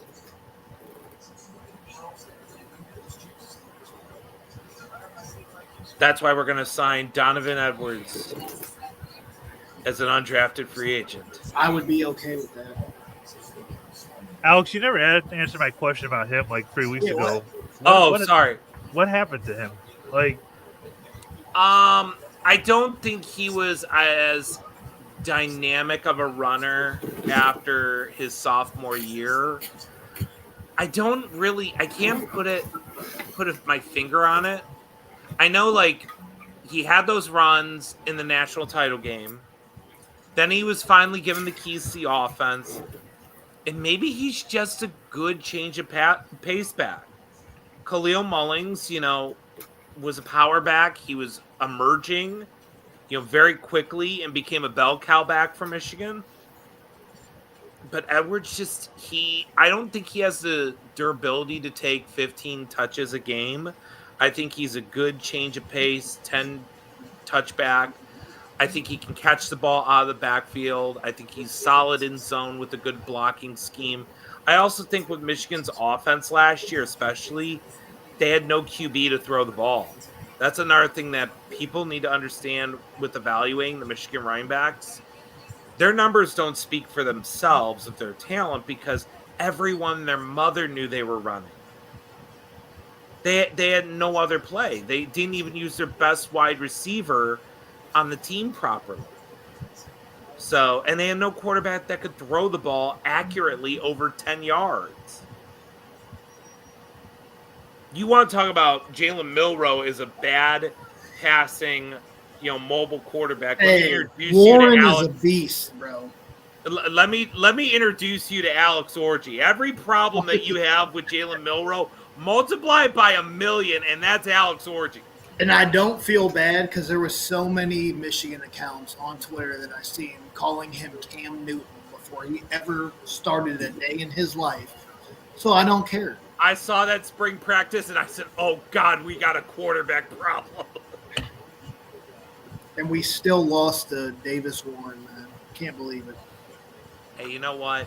He was a cancer survivor. Good story. That's why I can't say nothing bad about the kid. Yeah. Man, I can't say nothing. What was that guy the other year? Michi or whatever that passed away? Yeah. No, he didn't. That's it's a lot more than just a rivalry at that point. Yeah. It's terrible. That interview that Michi had did whenever he was talking about, he was like, I don't want to die yet. That's terrible Guys, stuff. if the Steelers if they don't take them, could both quarterbacks fall to 94 and the Browns could look like geniuses? Possibly. Yeah, Andy. Andy, he will. Yes. Part of me thinks that, yeah, that's definitely maybe a 2-year, maybe a 3-year, but I guess we kind of got to wait and see what. I mean, Fannon's so dynamic, man. Like, I'm really excited to see. He's got to improve a lot as a tight end at the next level, blocking ability, things like that. But man, like I said, man, you're getting like a tight end / wideout with him. Well, I would just say, go ahead, Anthony. Alex, to your point, can you imagine getting a quarterback, one of those two guys at 94, after taking a running back, after taking a tight end, and filling in a couple other positions as well? Yep. Guys you're considering taking at number 2, with Shador, 33 with Milrow, those two guys being available way back in the draft, the value would be crazy. Anthony, real quick, Arizona took Jordan Birch, the edge from Oregon, so Houston's pick is already in. Houston's picking right now. They're actually 2 picks behind because Cincinnati's on the clock at 81. I just saw it from the wide ankle on NFL Network. So, oh, Houston! Wow. Well, shh. Wow. Did they take Shador? No. Didn't they take a wideout already? Yeah, they took another. They took his teammate Higgins. Oh yeah. Oh, dude. So I will say it again. CJ Stroud has had so many weapons in his career. He is the luckiest man ever. So let's go through this real quick for Houston. They have Joe Mixon. They have Nico Collins. They have Mechie. They have Dalton Schultz. They have Cade Stover. And now they have Jaden Higgins and Jalen Noel. And no offensive line. And just imagine. Well, they picked Ursary. They did pick Ursary, yeah. Imagine if Tank Dell can stay healthy too, man. And when Tank Dell comes back, oh my God. Especially with a quarterback. I'm telling you, between Ohio State and the Texans, how many wide receivers does CJ Stroud need? Good Lord. Do the wide receivers make the quarterback, or is this? I don't know with CJ Stroud. I can't tell. It's a joke. CJ Stroud's a great quarterback. On NFL Network, we are officially. You can see the Cleveland on the ticker. So we're on the tracker. We're on the tracker. 14 picks away. From Daniel Uafusi, took a minute to get there, but the Browns have started to retool their offense. Can see traits of the old Stefanski offense with Judkins' physical running and a playmaking tight end in Fannin. Some explosiveness at wide receiver, and it could be considered a very successful day 2 for Cleveland. Andy, to your point of boot John Mechie to Mars, the Browns were interested in John Mechie when he came out. I remember that. I'm just saying. He was going to Anthony Justin Whaley, cornerback Minnesota, is the pick here for Indy. Yeah, he was going to be the pick had they not done the trade back that year, which landed them Emerson and I think Cade York. So, yep. Yeah, that Pittsburgh. So we got Pittsburgh and what? Okay, so 2 more picks. And if Pittsburgh doesn't pick Shador, something's wrong. Yeah. I'm just going to be pounding the table harder to take him at 94. I bet Pittsburgh goes Milrow. I think so too. I seen that report that came out a few days before the draft. They really liked him at 20. I mean, honestly, I think Pittsburgh's not taking a quarterback. I think there's too many good players. They could use a safety, and there are some good safeties here. So to go back to what Jokey had said about 12 picks away, Robert. Fusi talking about an explosive playmaking wide receiver. Just looking at Jeremiah's board, Todd Felton from Maryland makes a ton of sense if they want to go that route. Or Torrey Horton from Colorado State. Okay. Are any of these guys on our visit list that are still available, wide receiver wise? Well, we only Isaiah Bond, and I really don't want to talk about that one. Let me check the list again real fast. Don't worry, he was just brought in to be kick returner. Tez Johnson. That's the other one. Dylan Fairchild. There's that other interior guard. Yep. From Georgia. Jake, that's the one that we'd mock on day 3. I missed that. What you said? Fairchild just went to the Bengals. Oh, really? Yeah. It's never a good thing in the NFL draft when they're showing you wrestling highlights. That's the way I'm going to look at it. Orlando beat the Celtics tonight, so that's fun. Oh, did they really? Yep. Go Did Magic. Tatum play? Party like it's 1995, Yes. Orlando. Yes, he did. He had 36 points, and they still lost. Wow. What did Banchero have?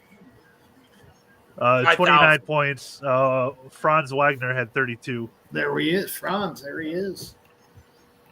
Okay. See, look, Alex, Michigan's good for something. And I mean, we're a basketball school. That's fact. Milwaukee's You guys up are by gonna- 20 on the Pacers. You guys are going to be shocked, but can somebody fill me in on the Lakers score right now? Because I have not looked at my phone. I'm going to be depressed right now. Minnesota is up 27-19 with 2.5 minutes left in the first.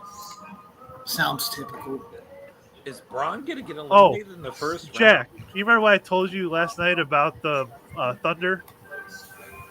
Yeah, they ended up coming back and winning. I told you this. It's because John never came back. Thunderland? I was going to say Ja hurt his hip and never came back in. And he's not. Did you guys see that they announced he's out for Game 4? Thunderstorm, Alex. Thunderstorm. I'm just going to say I saw the Steelers pick already. You've seen the Steelers pick. I did. John Costco from PFF is tipping pick, so I already What do you saw have it, to so. say about it? Can I kind of tease? Sure. I'm fine. It isn't a quarterback. It's not a I quarterback. I knew it. Dude, give me Shador Sanders at 94, please. I got to text them. I got to look it up. Oh, wow. That's actually a really good pick. I give them credit for that pick. I just seen it. It's a good pick. Honestly, now I think about it. I don't think I was Cleveland's thinking about doing it at 67. They're not going to, but like in the sake of just because it's the 94th pick, Think about the motivation. it's not even that. It's just more so the talent. But like, if Milrow's there too, I'm picking Milrow. But like, something happened that teams are not going to talk about until it's all said and done. But I cannot wait to hear what the heck happened in those rooms. Because whatever he did, it wasn't just to one team. It's looking like it was every single one saw right through him. And I feel for the kid. He's worked his butt off for this moment, and he's being torn down by a system where you overanalyze. He could still be a great quarterback, but in this business, yeah, you tend to overanalyze a little bit because you only spend so much time with these kids. So whatever he did, maybe it was bad advice. Maybe it was just his personality. Who knows?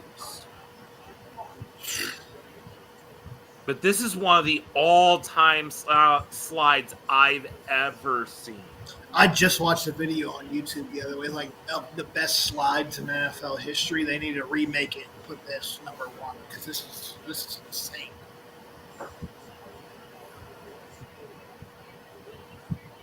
Bookie's there is That's agreeing a with what good Alex has said. pick, Tennessee. God, Tennessee's having a solid draft. Great pick. I thought that was Andrew Berry's type of safety. That's why I thought Pittsburgh was taking. Tennessee took Kevin Winston. So you got the Rams that I could see drafting a quarterback. You have Seattle and New Orleans all coming up before the Browns. Well, New Orleans isn't. I don't think they're taking him. Oh yeah. I keep forgetting they took him. You keep forgetting about Chuck. Are you guys like? I feel like we have to go quarterback here. Like even if it's You don't have to. I think if the players are there at 94, you absolutely do not need to take a quarterback. Now, if there's one you want to jump back up to get, I am perfectly fine trading 128 in next year's 4 and trying to jump back up and get maybe a Jalen Milroe and just get value and not worry about the 4 next year. I wouldn't be upset over Xavier Watson or Latham Ransom at 94, but like I just feel at this point, like just take a quarterback, man. Unless you think, I mean, I guess if you get there and you have Jalen Milroe on the board, Shador and Will Howard, and we pick at 126, well, like how much farther are we going to push this back? I mean, this is we know. Yeah, I mean, we know that it doesn't look like they're as high on quarterbacks as we thought, and like Alex just said, we're heading towards 2026. And the fact that the Kirk Cousins smoke is still there, which I just continue to find baffling because we have Pickett and Flacco. I mean, it's interesting. Oh, I hate you. Oh, I hate you, Pittsburgh. What a draft for them so far. Caleb Johnson, running back, Iowa. Why do the rich keep getting richer? I don't know, but the Browns are having a great draft, Alex. I know, but we need to start imposing tariffs on these teams. Make them draft even lower. See, I'm all about that. Put the tariffs on them. We have a trade. Kansas City's on the clock. I don't know if that means like what's on TV or because obviously they were a couple picks ahead. But I could see Amonor here 100%. Or Tampa Bay's picking, and what pick did they move up to? I don't know. I just saw Pelissero said Casey's on the clock. I think it's 84, but we'll see. Oh, yeah, because, Tampa Bay's picking, so maybe it's 85. I don't know. I'm trying to find out here real quick. No, it's 85. Yeah, so after Tampa's pick.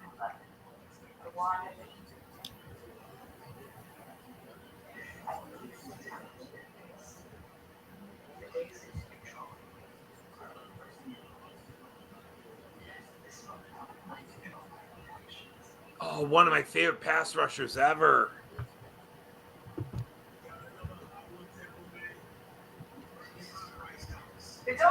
Simeon Rice. I love Simeon back in the day. I like Jacob Parrish a lot. Oh, yeah, Jacob Parrish, corner, Kansas State. That's a good pick. I like him a lot. Athletic freak.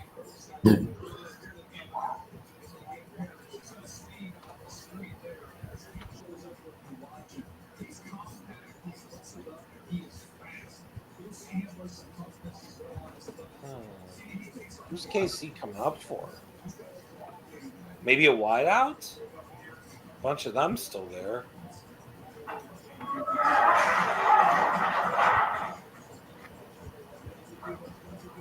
Wait, have they taken a running back? They have not. Was that somebody's TV in the background? I think it was. Oh shit! Might be. Hold up. No, you're good, bro. This has got to be Rhinebeck. I don't know which one. I'm not even going to guess in this system. Scatterbo can do it all. So can We agree, Devin Robert. Neal Go and Browns. Damian Martinez.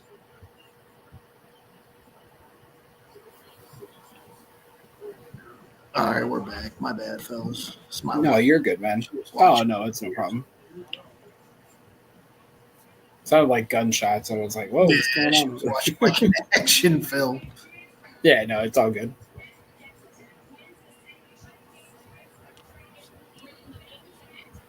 Ooh, okay. That makes sense why they came up too.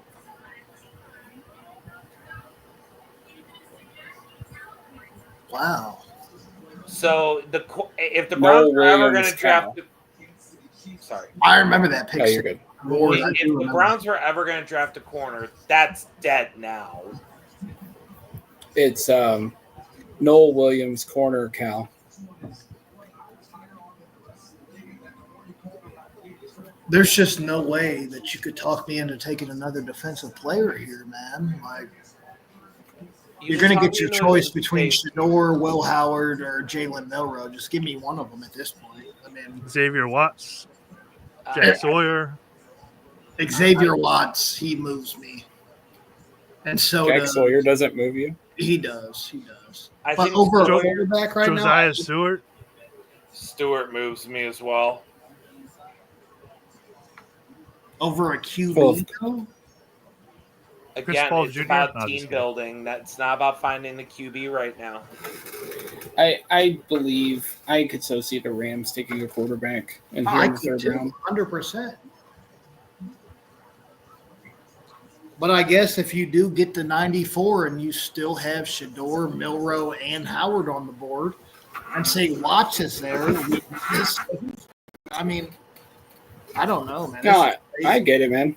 I just never thought that we'd be in this situation right now. Like, this is crazy. I don't think anybody did. Could You got Watts there. You got we see Milroe or Shador as a backup to Lamar with how often he's hurt? Don't even do this right now. Don't. Who is the backup in Baltimore? Actually, I'm gonna throw a curveball. What about Minnesota?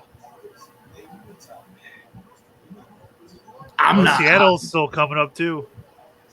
Yeah, Seattle's a team to watch for sure. I'm not big on McCarthy, but who's in a better position than JJ McCarthy? I mean, you just got to guard Donovan Jackson. But is he healthy? I mean, that's. They didn't think probably they'd be in this situation. I mean, I can't think of a young kid coming into a situation any better than JJ McCarthy's coming into. I mean, Right. good for him. I mean, Yeah. I wasn't high as him, or high on him as a prospect, honestly. Like, not even just because of my Michigan hate, but at this point, Well, he has he's a production. he's an athlete, dude. So Jared Mueller just tweeted. So Shador is Colt McCoy based on where he might get drafted, huh? Damn, the disrespect. That's crazy. I mean, if you're talking about comps, I see where that comp is. I've said Teddy Bridgewater. I've said Teddy Bridgewater pre-injury. That's not bad. Yeah. Oh, so Andrew Siciliano, shout out, the voice of the Browns. He said, for the sake of clarity, the number 33 pick in the draft pronounces his last name Swessinger. Swessinger. So shout out to the voice of the Browns for providing I will some still say it pronunciation. We all will. There's people that still say Njoku. Like he's been here 8 years. Like they still don't pronounce it. Every time I type Njoku's name, I still type Njoki. Like I always put the I instead of the U for whatever reason. I mean, It's I muscle pronounce memory at that point. Right. I don't pronounce Deshaun Watson right. I call him scumbag. Hey, Jack, can you do a little bit of research? Because my buddy just hit me up and said, bro, someone prank called Shador Sanders, acted like it was a team, and said, you're going to have to wait. And my buddy said, no effing way in our group chat.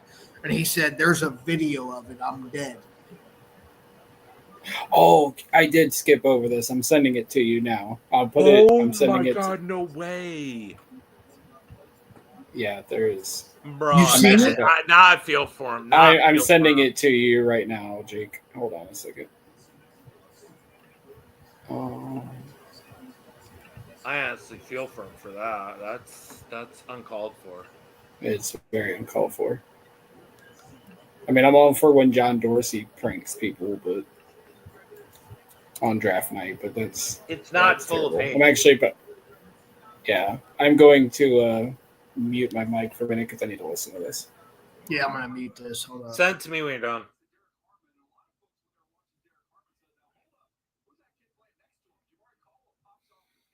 By the way, Jokey, Jamari Caldwell, defensive tackle, Oregon. For the Chargers.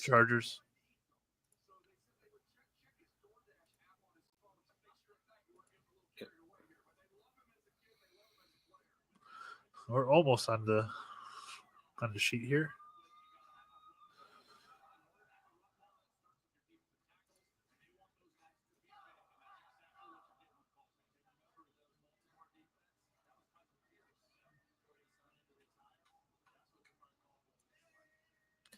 I'd laugh if Shador would be a Tony Khan thing.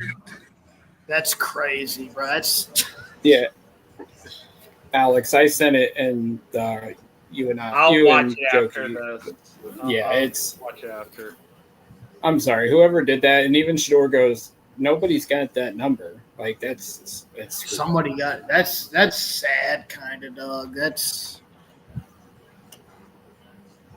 Hey, the one thing I'll say about Shador there is he seemed like he was in good spirits and happy to be drafted. So, come on, Browns. So Jacksonville moved up, so they're good. They got 88 and 89. I'm sorry. I just want to say something. What if Shiloh Sanders went before Shador? Oh, stop it. There's no way that's going to happen. Stop. I know it's not, but can we just say for a funny second? The one thing I'll give Alex tonight is he said right in the beginning of this whole thing when you added me, he said, "What if he falls out of tonight completely?" Yeah, I was like, "There's no way that's going to happen." If he gets by the Raiders, I'm not ruling it out. Something's up. And the issue with that is Tom Brady has said a lot of good things about Shador, so it's like, it's his godfather. I think they've got a couple picks before the end of the night. So they have back-to-back picks at 98 and 99. Yeah. They don't take them then.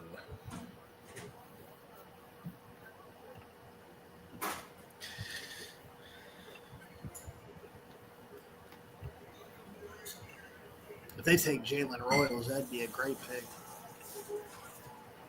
The Lakers have tied it, Jake. They tied 30. This 35-35 early in the second quarter. I seen LeBron was hooping, but Luka was not. They said Luka's sick. Is he? Interesting pick by Green Bay. He needs to have a flu game, man. Good pick. So they just took Christian Watson all over again, and they hope he doesn't suck this time. Watson's good. He just can't stay healthy. I think Jack, I remember talking to you about the whole I want the Browns to draft Christian Watson thing, and you said no. I was so I think it was when Duffin was, I think he was still working with us at the DawgLand, and I was so heavy in the guardrails. I was just like, yeah, they're not drafting him. I'll give you it now, man. I'm glad we didn't draft him now.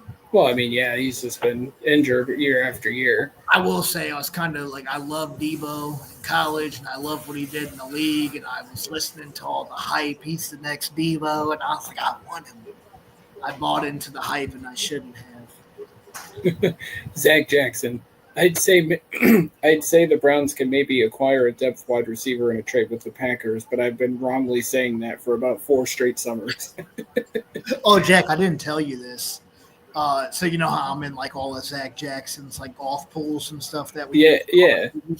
I told my buddy that's really close with him, I was like, hey, bro, tell Zach to unblock me, dude. It's been like 10 years on freaking Twitter. And he never unblocked me. Yeah, I was like, wow, bro. I was gonna say Zach. Well, he's a stubborn man. It seems like he's not. Zach, But you can he's a good you can look at his tweets even though you're blocked. Yeah, no, I can see Yeah, it. No, I want to reply to DJ him. Slaughter? Dude, looks like he could still play. Jeez. TJ. Oh, I thought you said Jamal Oh, Slaughter. gosh darn it, Jacksonville. Uh-oh. One of my late round guys I like.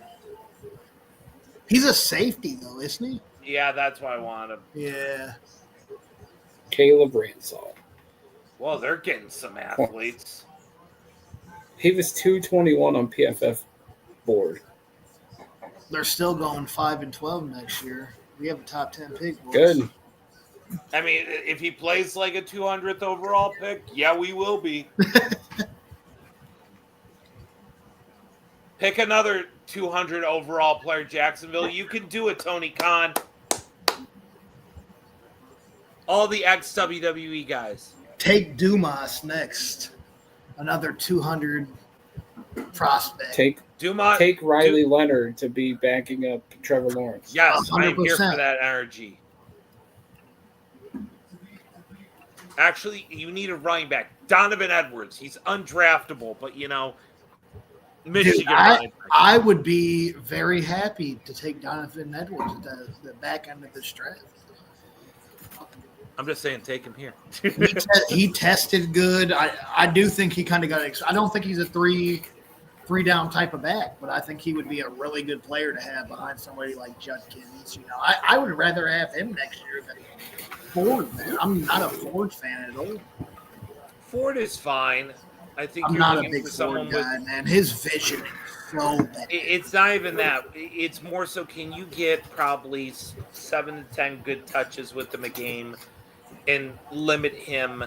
I think that's what you can get, and that's why you now have Judkins, who can do all the other stuff, maximizes. Ford was at his best when he was working in tandem with Chubb. Yeah. So it was minimizing his exposure. So I think if you're able to do that, it makes Ford better. If you bring Chubb back, it makes Chubb better. It makes everyone better. Yeah. Yeah. I mean, Jerome Ford's not a running back one, but I mean, when Kareem came back in 2023, we saw good Jerome Ford, both as a runner and receiver. Last year, granted, he had to be the lead guy just because Chubb wasn't as explosive, but Ford had some big touchdowns last year. Like, I think he had at least 3 60-yard runs, if I recall, for a touchdown. Like, he could be the home run hitter to complement Judkins for sure. He's definitely a home run hitter. But he's a free agent after this year, so.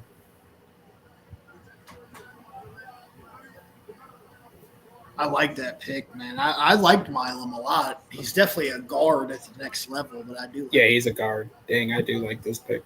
Hey, Jake, how did you get ahead of me now? Am I ahead of you now? Yeah, you're ahead of me now in the stream.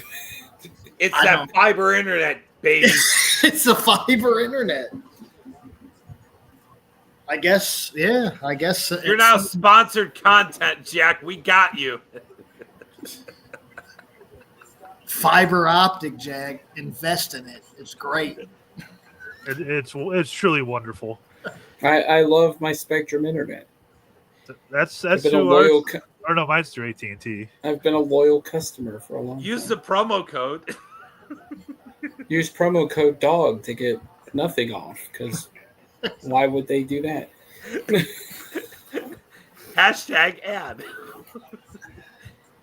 Hey, Jack, we did our first ever we did our Cornet ad. I want to do joint Get-Go advertisements with Ken. And we sample the food. Well, Gecko won't be around for too much longer. Oh, Did you guys hear Ken? No. Did you guys hear Ken make his pitch to Nico to come start for Akron the other week before he committed to That UC? was amazing. Dude, that was absolutely terrific. I loved every second of it. I But did not. We have a quarterback. We do. We got him. Charlie Fry Jr. Pretty much, but nothing wrong. Rams with pick that. is in. Alex, if it's a quarterback, don't spoil it. I'm not. No reactions. No, but Mel would like to talk before New Orleans pick. Oh boy. No. The crowd in Green Bay is not as hyped tonight. There's like nobody there. Because Green Bay's done picking. They're like, okay. Did you guys see Rappaport's tweet about Aaron Rodgers? He does want to come here. This is according to Art Rooney. He said he does want to come here, so I think we may get word soon.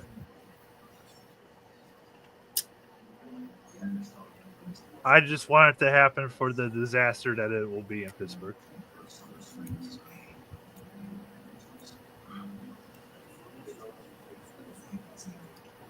So Anthony, you were right about that whole Shador does have 1 year left. I could have sworn I didn't think he had 1 year of eligibility. Didn't he start 2 years at Jackson State, and then he started 2 at Colorado? So. That's what I thought. Well, no, extra COVID year. That does make sense. That actually makes sense now. But how does going back to school really do him any favors? I think maybe if he were to go back to school and shut up a little bit, it may help. But there's still questions about the arm strength. There's still question his athleticism is what it is. He's going to be another year older. The athleticism's not going to get better, but if we're talking about, I love the way Shador reads the field. I love how he does take too many. Sometimes he tries to overread situations, and that's a flaw with him. But maybe going back for a year, this is all humbling for him. Maybe he grows up. Oh, if he goes back a year, the quarterback class next year he'll have to compete. Oh, and next year's class is stacked. We got to redo this all over again. You know a quarterback that they're not talking about next year that I think could be the number 1 QB in the class. Honestly, is Lenore Arch Manning. Oh, Lenore Sellers is probably, I would say, QB2 behind. I said right now Klubnik. Thank you for saying yes. Right now it's Klubnik because of the way he ended the year and the steps he took. I'm curious to see how he goes. Sellers is 2 because of just pure talent and upside. 3 is Garrett Nussmeier. I love Nussmeier. And I think that's tier 1. Tier 1. Beyond that, I like Levitt out of Arizona State. Yeah, Arizona State, yeah. I'm not a fan of Drew Aller. I'm not either. I want to be so bad because he's a local kid, but I can't help with Aller, but wonder, looking the way Dart rose up the boards here, if Aller had an okay game against Notre Dame in the semifinal and they still lose, but good enough, if he would have made the I think Dart did. I looked at that game and said, "You're the reason they lost." He was that bad. Horrible. I will say Shador wouldn't even be probably a top 6 or 7 QB in next year's draft right now. Let me ask you this. Would you take Shador next year over Drew Aller? No, I would bet on Drew Aller doesn't have good receivers. Josiah Stewart to the Rams. Oh, that's a good pick. Anthony, outside of Tyler Warren, Penn State's biggest issue is they have never had a wide receiver 1 for Drew Aller. Yeah. Don't give me this Fleming stuff. He sucked. So, guys, Anthony just put a tweet in, sent a tweet to me and Alex, and it's from Ollie Connolly, who writes for The Guardian. And he put, how many rounds away are we from Dion partnering up with the Saudis to start a rival league?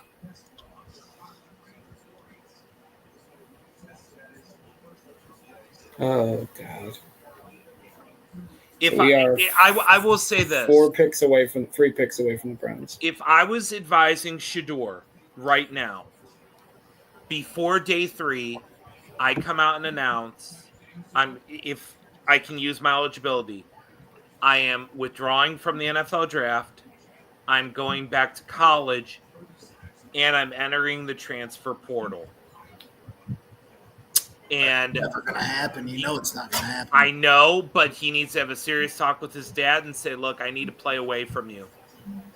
And it would be the most mature thing he could do, that every NFL, mind would say, okay, this kid learned his lesson. Okay, we'll take you seriously. I don't know who would get him. I'd lean towards a team that may have lost a quarterback recently and doesn't really have clarity. I look at Tennessee as a good fit, but that's what I would tell him is go back and get the heck out of Colorado. Emory Jones to the Baltimore Ravens. Oh, God. Every year. He's a guard, right? Yeah, Yes, but the upside on him is... Shador Sanders tweeted, because Tom Pelissero just reposted, thank you, God, for everything. Bro, Seattle, right here. I mean, I would say that's. I mean, he could. I feel like they post this stuff a lot, so they always thanking God, which amen to that. So.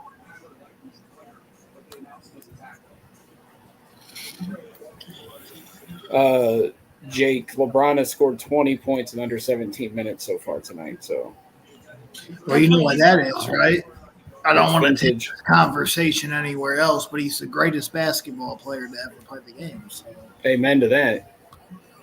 Yeah. Seattle's pick is in. I'm an MJ guy. But that's just... It's Me okay and to be Alex wrong, agree on Alex. something else. My God. I'm biased.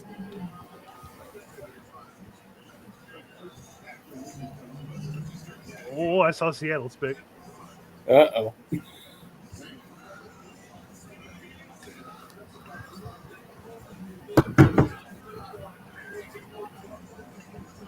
Uh-oh, he's setting it up. Jokey may have given it away.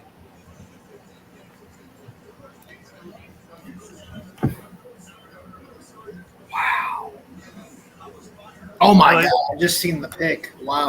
I like your tweet, Jake. That was quick. Love being live with you boys.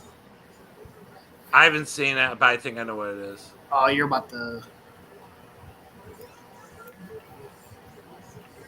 Jalen Milroe to the Seattle Seahawks. Oh boy. Oh! 94 is about It's to get Shador really time, spicy. baby. Let's go. I still don't think it's going to happen, but wow. Dog, if we don't take him here, it's just like I think I'm telling That's you, I a think they bad would. place for him to go. I'm just saying it. Who's the OC there? Oh, Clint Kubiak.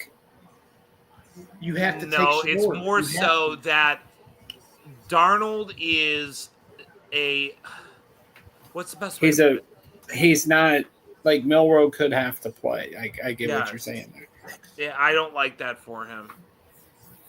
Did I they like sign the another? Browns. Let me see their depth chart because they may have another quarterback there. Like it still could possibly be. And they don't, outside of JSN and Cup, who's getting older, they don't have anybody.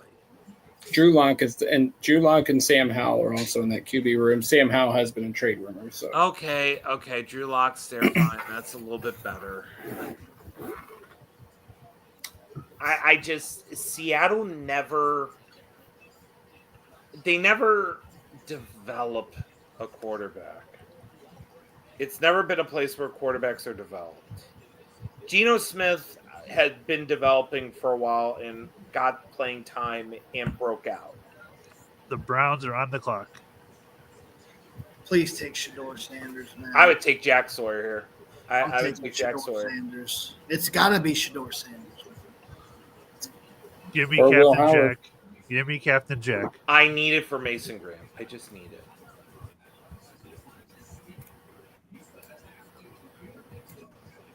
Damn. Please take Shador, man. Oh. You saw it? No, are you guys aware of was it Ricky Scoop? What's his name? Oh, Scoop. Yeah, I know he Slick is. Rick. Yeah. Slick Rick Scoops. Well, he said something interesting. Is it going to give anything away or? Well, I'm not gonna say it. I'm just gonna. Okay. Browns I got my phone face down right now. I don't want to see anything. I don't want to hear nothing.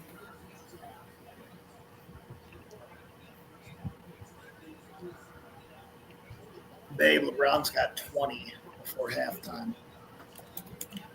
I haven't even turned the game on because I just know they're going to make me mad.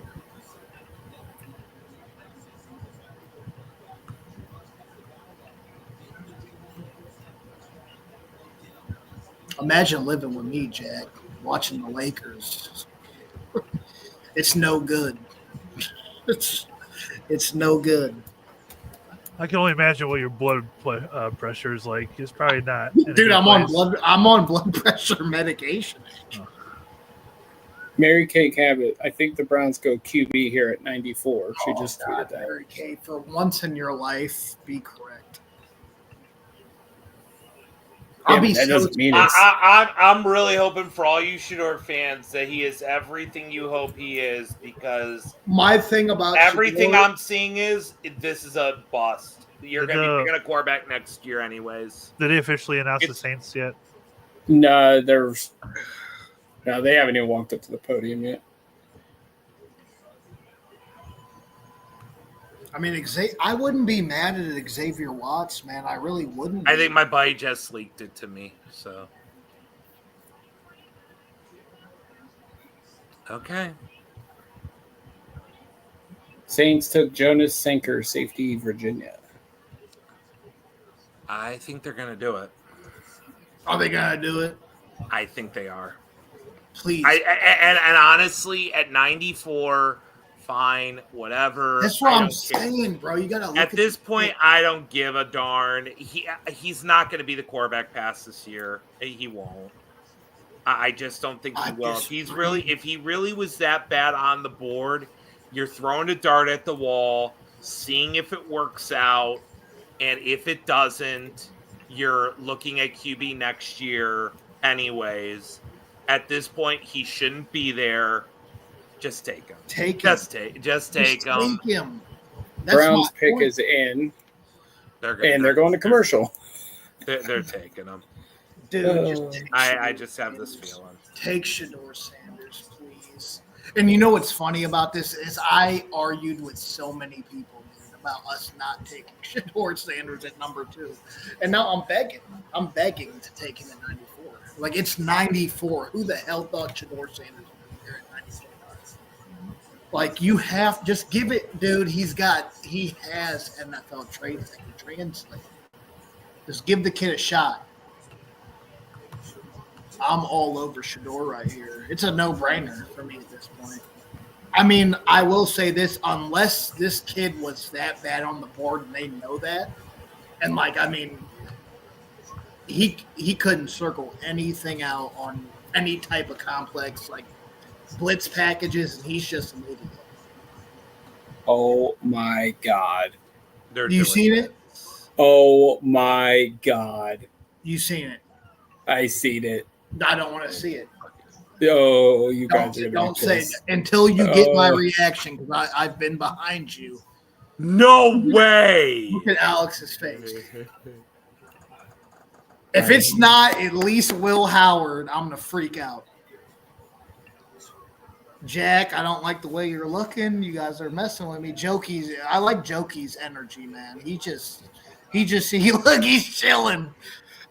Bro. I'm not looking at my phone, so let me react. They're throwing a dart at the wall. That's all I'm going to say. Oh, God. It's Kyle McCord, ain't it? I don't like the energy. I don't like the way people are looking at me right now. I'm not looking at my phone, so let me react, and then we'll The get thing is, I haven't seen it. I saw Jack's face, and I knew. I knew it. I don't even need to know the pick. I already know. Look at Jack. Jack's locked in. He wants to see the react. Oh God, they're gonna make me mad. I know they are. I'll let you guys know when it pops up on my TV when they're about to make the pick. We got Saquon Barkley on the screen right now.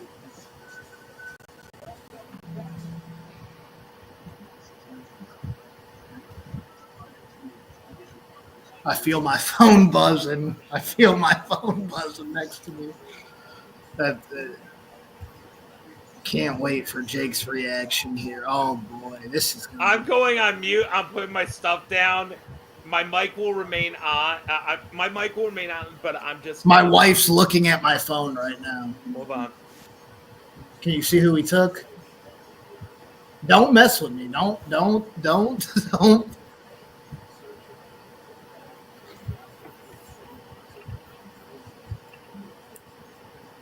I can promise you the notifications right there. Andrew Barry's laughing. Oh, God. Here we go. Here we go with this.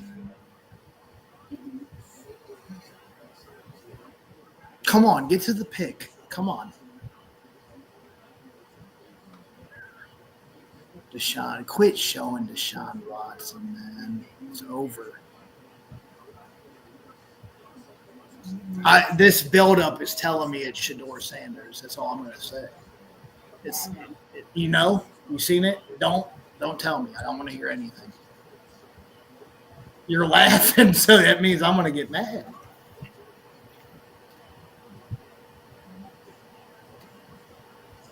If it's Kyle McCord, I'm going to freak out. Here comes Don Aponte. The pick is in. Here we go. Announce the damn pick. I know. Like, shut up, man. Just tell me what the pick is. Jesus. Oh, here we go. Okay, the lady's walking to the – all right, here we go. Oh, my God. Here we go. Yes! Yes!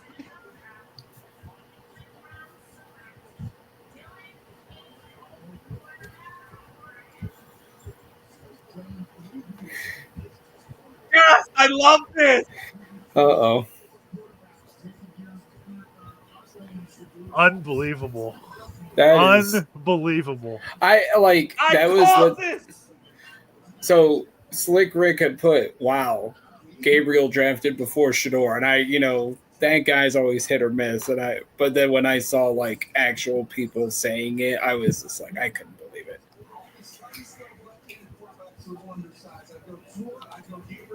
Do you want me to talk y'all into it? No, I don't. I don't. No, it's just a backup that's going to be the third guy on the roster all season. Yeah, Alex, you can't until they draft one next year. I can talk you into why this just happened. You're talking when we were talking about Shedeur Sanders and all the traits that he has that fits Kevin Stefanski's offense. This is exactly the same reason why I've been pounding the table since what, Jack? November I was on Dylan Gabriel's, case. I don't remember, but I was on him back then saying, man, you talk about a quarterback who just fits Stefanski's system. It is Dylan Gabriel. Good leader. He made Oregon one of the better offenses in the country. Has the mobility to move out of the pocket.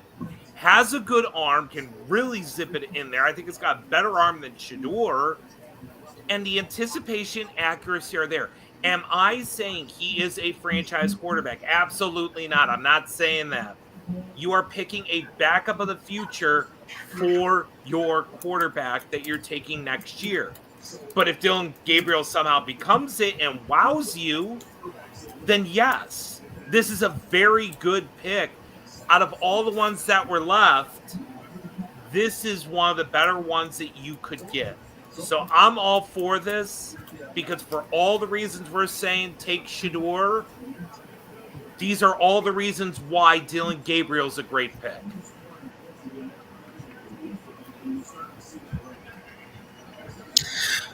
I don't even really have any words, to be completely honest with you. I mean, yeah, I'm not gonna get like emotional with this pick because it's a developmental guy. I don't see how you could take him over Will Howard right now. I'm not taking Dylan Gabriel over Will Howard. At least take Will Howard. I am pulling up the NFL.com's scouting report on Dylan Gabriel. They graded him 6.1, which is good backup with the potential to develop into a starter. Here is his. Obviously, he's played a long time. Started at UCF in 2019. Has been to Oklahoma and most recently Oregon. We know finalist for the Heisman Trophy this year. Big Ten Offensive Player of the Year. They graded him as a 4th or 5th round projection, so I mean it's a little bit of a reach. He's 5'10". Yeah, or 5'11", and his hold on.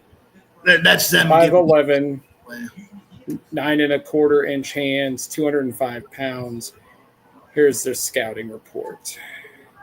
Gabriel is an older and smaller QB prospect, but he offers a tremendous amount of game experience and productivity. He operates with poise and confidence from the pocket. His field vision is average, obviously with his size, but he typically takes care of the football. He's capable of playing within the confines of an offense and can create yards with his legs as needed. Gabriel's accuracy and timing is accurate on shorter throws, but the placement becomes erratic when pushed outside of his comfortable range. He might require a ball control passing game to help manage his lack of arm talent and keep him from throwing into closing windows. He's an effective scrambler who is able to elude pressure and make plays outside of the pocket. Gabriel requires a very specific offensive fit, but he's a gamer with enough good tape to have a chance to become a decent backup. Well, I mean, you hear about ball control, you hear about accuracy and timing. We talked about fits and traits earlier among the quarterbacks. I hate to say it, Dylan Gabriel does fit Kevin Stefanski's offense.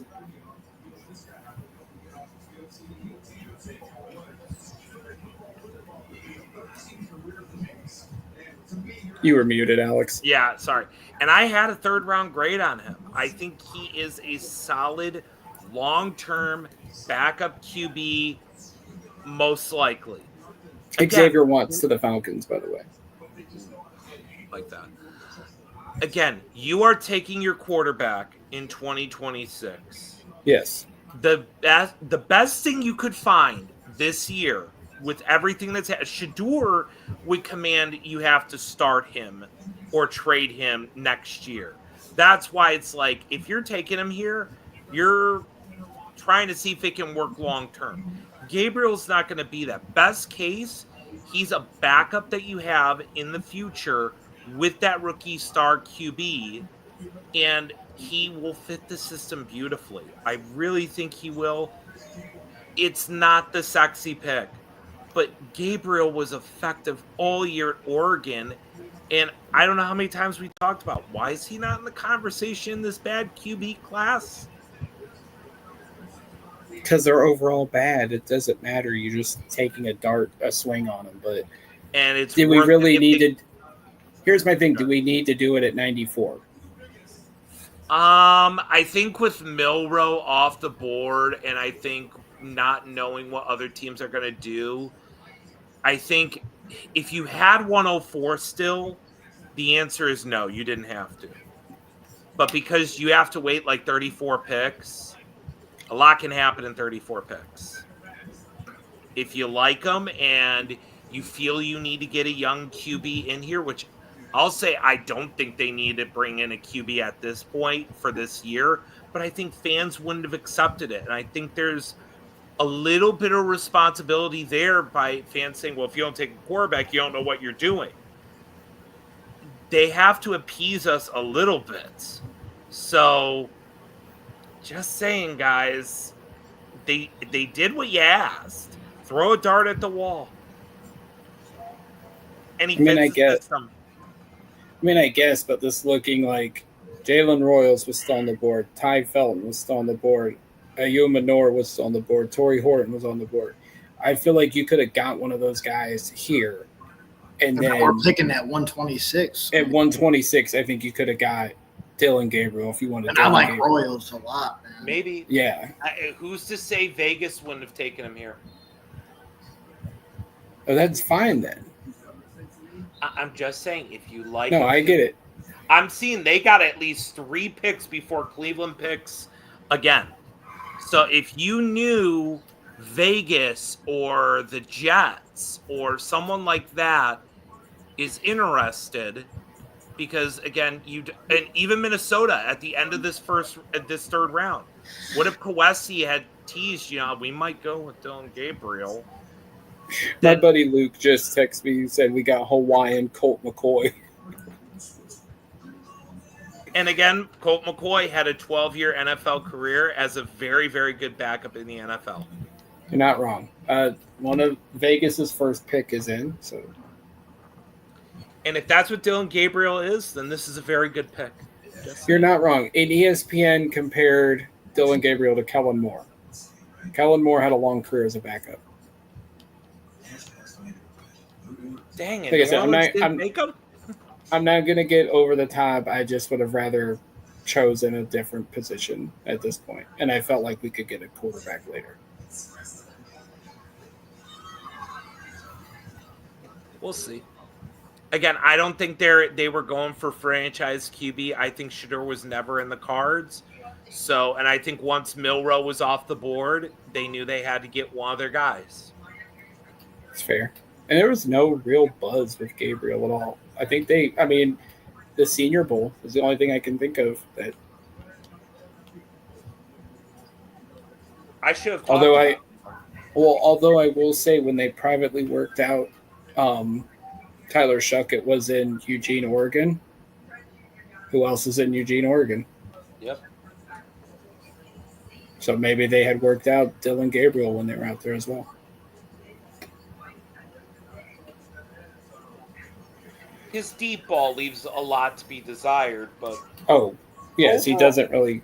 Yeah, I don't. Well, what I saw at the combine, it dies in the air. But so did some of Shedeur's passes. So, but his overall short to intermediate, it's there, which is what Kevin loves. So, why not? Anthony, we really haven't heard from you on this. How do you feel about Gabriel? Completely shocked, for sure. I still would have. There are a couple of defensive guys on the board that I would have gone with here. Yeah, I felt like you could probably get Gabriel next round. But wow, I kind of said briefly. I don't think this is more than he's going to be the third guy on the depth chart, the emergency quarterback all year, and you're going to have Pickett and Flacco out there, and you're going to position yourself with the first round pick that they acquired yesterday to take somebody in the top of the draft next year. I would really have a hard time seeing that this guy is going to be the guy. But yeah, without using a third round pick, it makes you wonder. Maybe you take that flyer in the 4th, 5th, 6th round, but a top 100 pick on Dylan Gabriel, they must really believe in what he can do. Yeah, and I'm curious, what did Stefanski's role play in this? We do know that Stefanski said that, or was it Stefanski or Andrew Berry said that Jim Schwartz played a role in the QB evaluations? He probably asked the quarterbacks when they met, what would you do against this coverage? What would you do against that kind of coverage? So yeah, I'm interested to see what AB and Stefanski say about this. I mean, Caleb Rogers, guard, Texas Tech to the Raiders. Zach Jackson already posted some quotes from Andrew Berry. Hold on one second.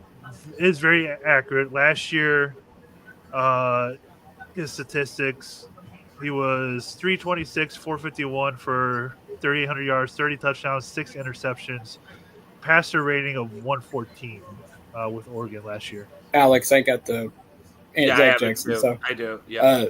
Barry on Gabriel. This is courtesy of Zach Jackson. Very accurate, very poised, throws with anticipation, good mobility, really well-rounded game. He doesn't have ideal height, but that's not something we thought showed up in his game. And remember who they also had a top 30 visit with? Tez Johnson.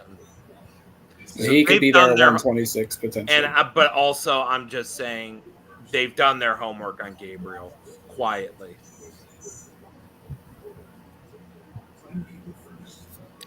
Didn't they bring in the tight end from Oregon too? Yeah, Ferguson. Yep. They So- did their homework. I liked Ferguson a lot. That'd have been cool. But I guarantee you they talked a lot about Dylan Gabriel. I'm sure. Yeah, they definitely did their homework on that. So. All right, here comes the next Raiders pick, and then I got 3 more to go after this. Charles Grant, tackle, William and Mary. Screw it, trade up for the first pick in the 4th round, take Shador. Make everybody happy. It sure feels like there's Anthony, click on offensive right back, tackle real fellas. quick. Yeah, you got it, Jake. With what click on what I'm sorry. Offensive tackle. I just want to see who's left at this point because I don't even. Cameron Williams, Chase Long, Jake. I love him. Jalen Rivers. No, Jack Well- Nelson hasn't been drafted yet either. So Johnny Cornelius, I like him. but we only have 2 picks tomorrow. Yeah. Now here's the other thing, right? You have a left-handed quarterback. What position is important? Right tackle. Yes. So Cameron Williams. Again, I wouldn't read too much into that with Gabriel because, again, I think they're aiming he is their future backup.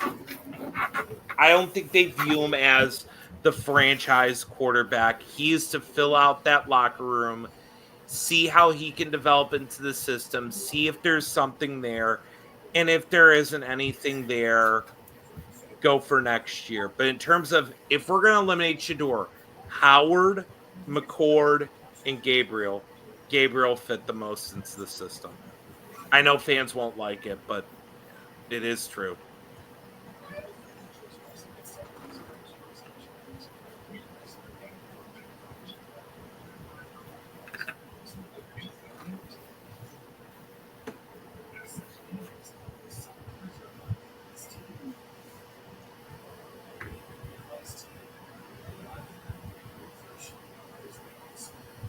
still got a couple strong running backs as well.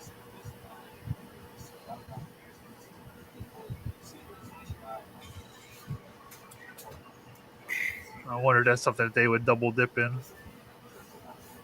I do wonder if Seattle had not taken Milrow, was he going to be the It was going to be Milrow. Yeah. That's why I think it's a shocker, because I think they expected Milrow to be there. And then when Milrow was taken, I think Gabriel was the last of the quarterbacks they liked, so they had to take him.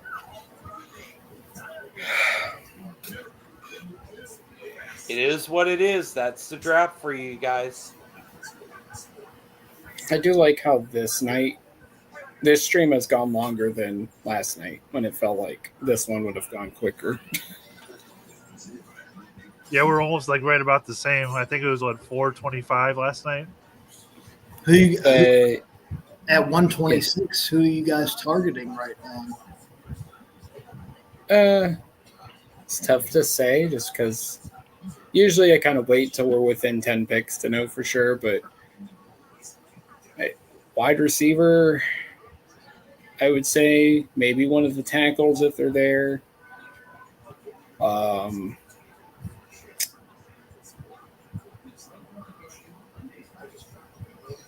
Yeah, I don't know. I mean, I do like the fact that Ransom and Sawyer are there. I mean, I feel like those are two good players that you can get. Yeah, I would definitely be. I wouldn't be opposed to either one of them. I think I would go Ransom just because. I mean, we need safety help, man. Yep. But I do think post draft we're going to sign a safety in free agency. Sure. And I mean, dude, the way that this draft's going, I mean, there could be guys that don't get drafted. I'm just like, wow.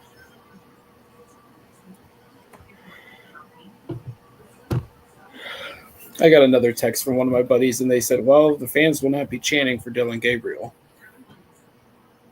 I mean, I'll cheer for the guy. He's a Brown, of course. Now, man. So He is a Brown now. give me until 10 o'clock tomorrow and get some tape in, and I'll be saying Dylan Gabriel's our savior at this point. I'll be honest. Where he is right now as a player, I'd have Dylan Gabriel's QB2 over Kenny Pickett. I'm not even going to argue with that because I'm not going to sit here and lie. There was things about Dylan Gabriel that I do like. I didn't like his height, but and I learned this a long time ago when I was evaluating Russell Wilson. I asked the question: if he's 2-3 inches higher, where am I picking him? I asked this with Gabriel. I said he's a top 50 pick. The only question is arm strength. San Fran takes Upton Stout, corner, Western Kentucky. Wow, he went really high, man. For some stout defense. Yes. I saw that name like 3 days ago, and I'm like, I'm going to use that pun at some point. Denver hopped up with the Eagles, so they're on the Ewing being there is crazy to me, man. I never expected him to be there. I wouldn't expect Denver's coming up for Shador. Book it. How would you feel, Jack, if that's what they did? Is Bo Nix available for trade? I would just be like, why? And Bo Nix just got traded to the Browns for some reason. One dysfunctional franchise for another, baby. Wait, did Denver take a running back yet? No. Devin Neal. They took Harvey. They took Harvey. Oh, yeah, that's right. Yeah. So many picks, and I can't even keep track. What does Denver need? The receiver? No, they took. Oh no, they took one. Yeah. What tackles are on the board right now? None. Membo. Membo's not on the board. Nah, the guy from Purdue. Oh, okay. Yeah, I know what you're talking about. Is what's that kid from Kansas? Tyler, right? Oh, Logan Brown. Logan. Yeah, is he still on the board? Yeah, he's on the board. I wouldn't hate that at 126 if he came down to us. I liked him leading up, but man, I just didn't see the tackles going like this. Like they really went on a little hot streak there, and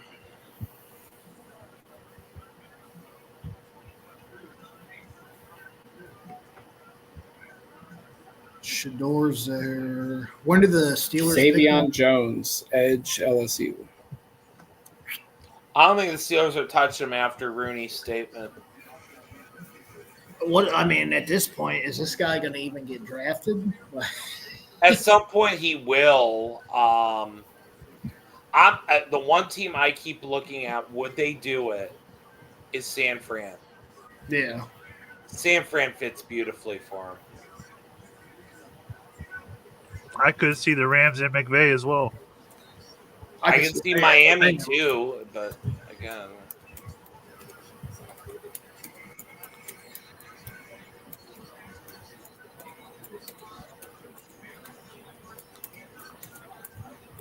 I mean, Jets too. That's what I keep saying. Like, I know everybody's like, well, Justin Fields is there. Like, they need a.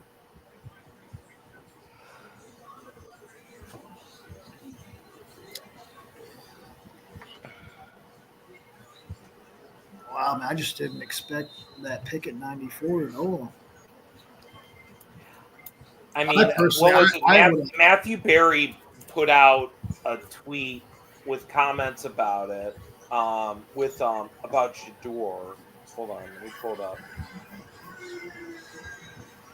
he said on March 4, 2025, I wrote my 25 most interesting things I heard at the combine.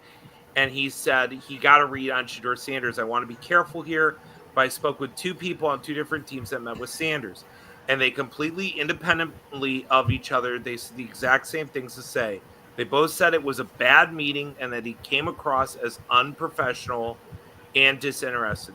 Both also said after the meeting they had a lesser opinion of him than prior. These same people both met with Cam Ward as well, and both said they loved Ward and it was a great meeting. I mean, he must have just bombed it, man. I mean, And I'm going to bet one of those people is from Cleveland. Ty Felton to Minnesota. I Good like way to end day 2. Ty's a solid pick. I like that. All right. They love Maryland receivers in Minnesota. They took Stephon Diggs, remember. He's good. So yeah. All right. Let's Swinson. take a quick look at the board here at each position, minus quarterback, I guess, before we head on out of here.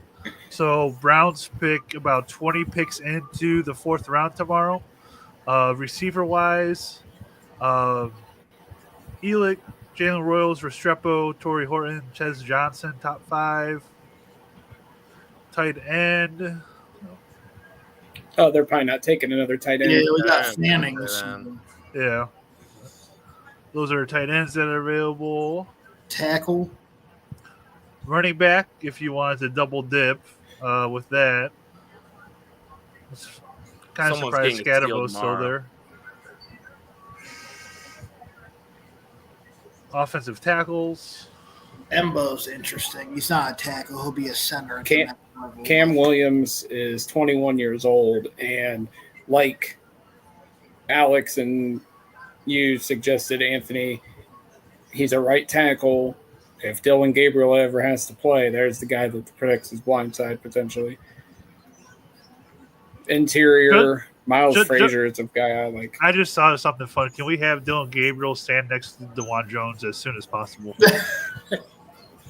Actually, I got something funnier to say.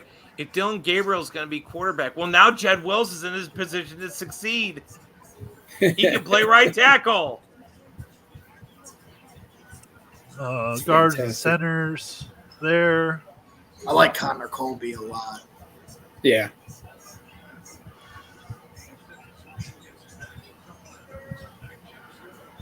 At corners, longer beam is good. Roz. I like Kobe. I like Strong, but I think I actually prefer Kobe Bryant over Strong. You would like Kobe. I promise you it's not just because of the name. Ransom would be interesting. Ransom or Mickens. And also, what's his name? Malachi Moore's still down here, too. Yeah, I mean, D-Line. Do it. Go get him. Oh, yeah, go to edge rushers, Anthony. CJ West being available, that shocks me a little bit. There are some good edges, though. Like, it's Kyle Kennard, Jack Sawyer. Move up. Please give me Captain Jack. Like, I actually think out of them guys right there, I would prefer Sawyer. I like Kyle Kennard, too.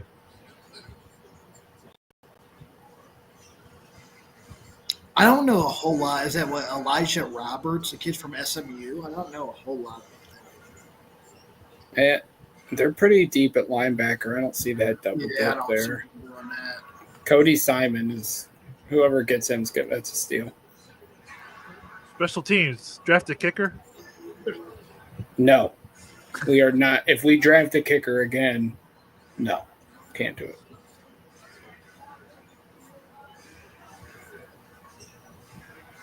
Oh. I won't be watching closely tomorrow, but obviously we'll see what the Browns can do ultimately. So I only got 2 picks tomorrow, so I'll be hanging around just so I can do the graphics when they pop up tomorrow. Starts at noon. Yeah, Yep. it'll be on at noon tomorrow, so I think I'll be able to catch most of it, honestly. But All right. Quickly, Jake, if you want to start with your final thoughts for tonight, before we get on out of here.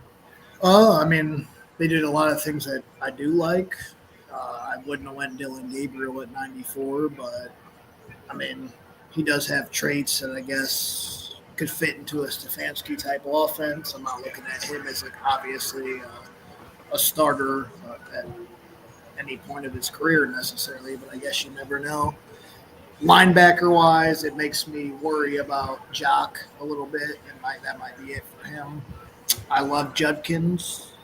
I was a big fan of Fanning, so I mean the only nitpick I really have is about Gabriel, but I guess we'll just let things play out and go from there.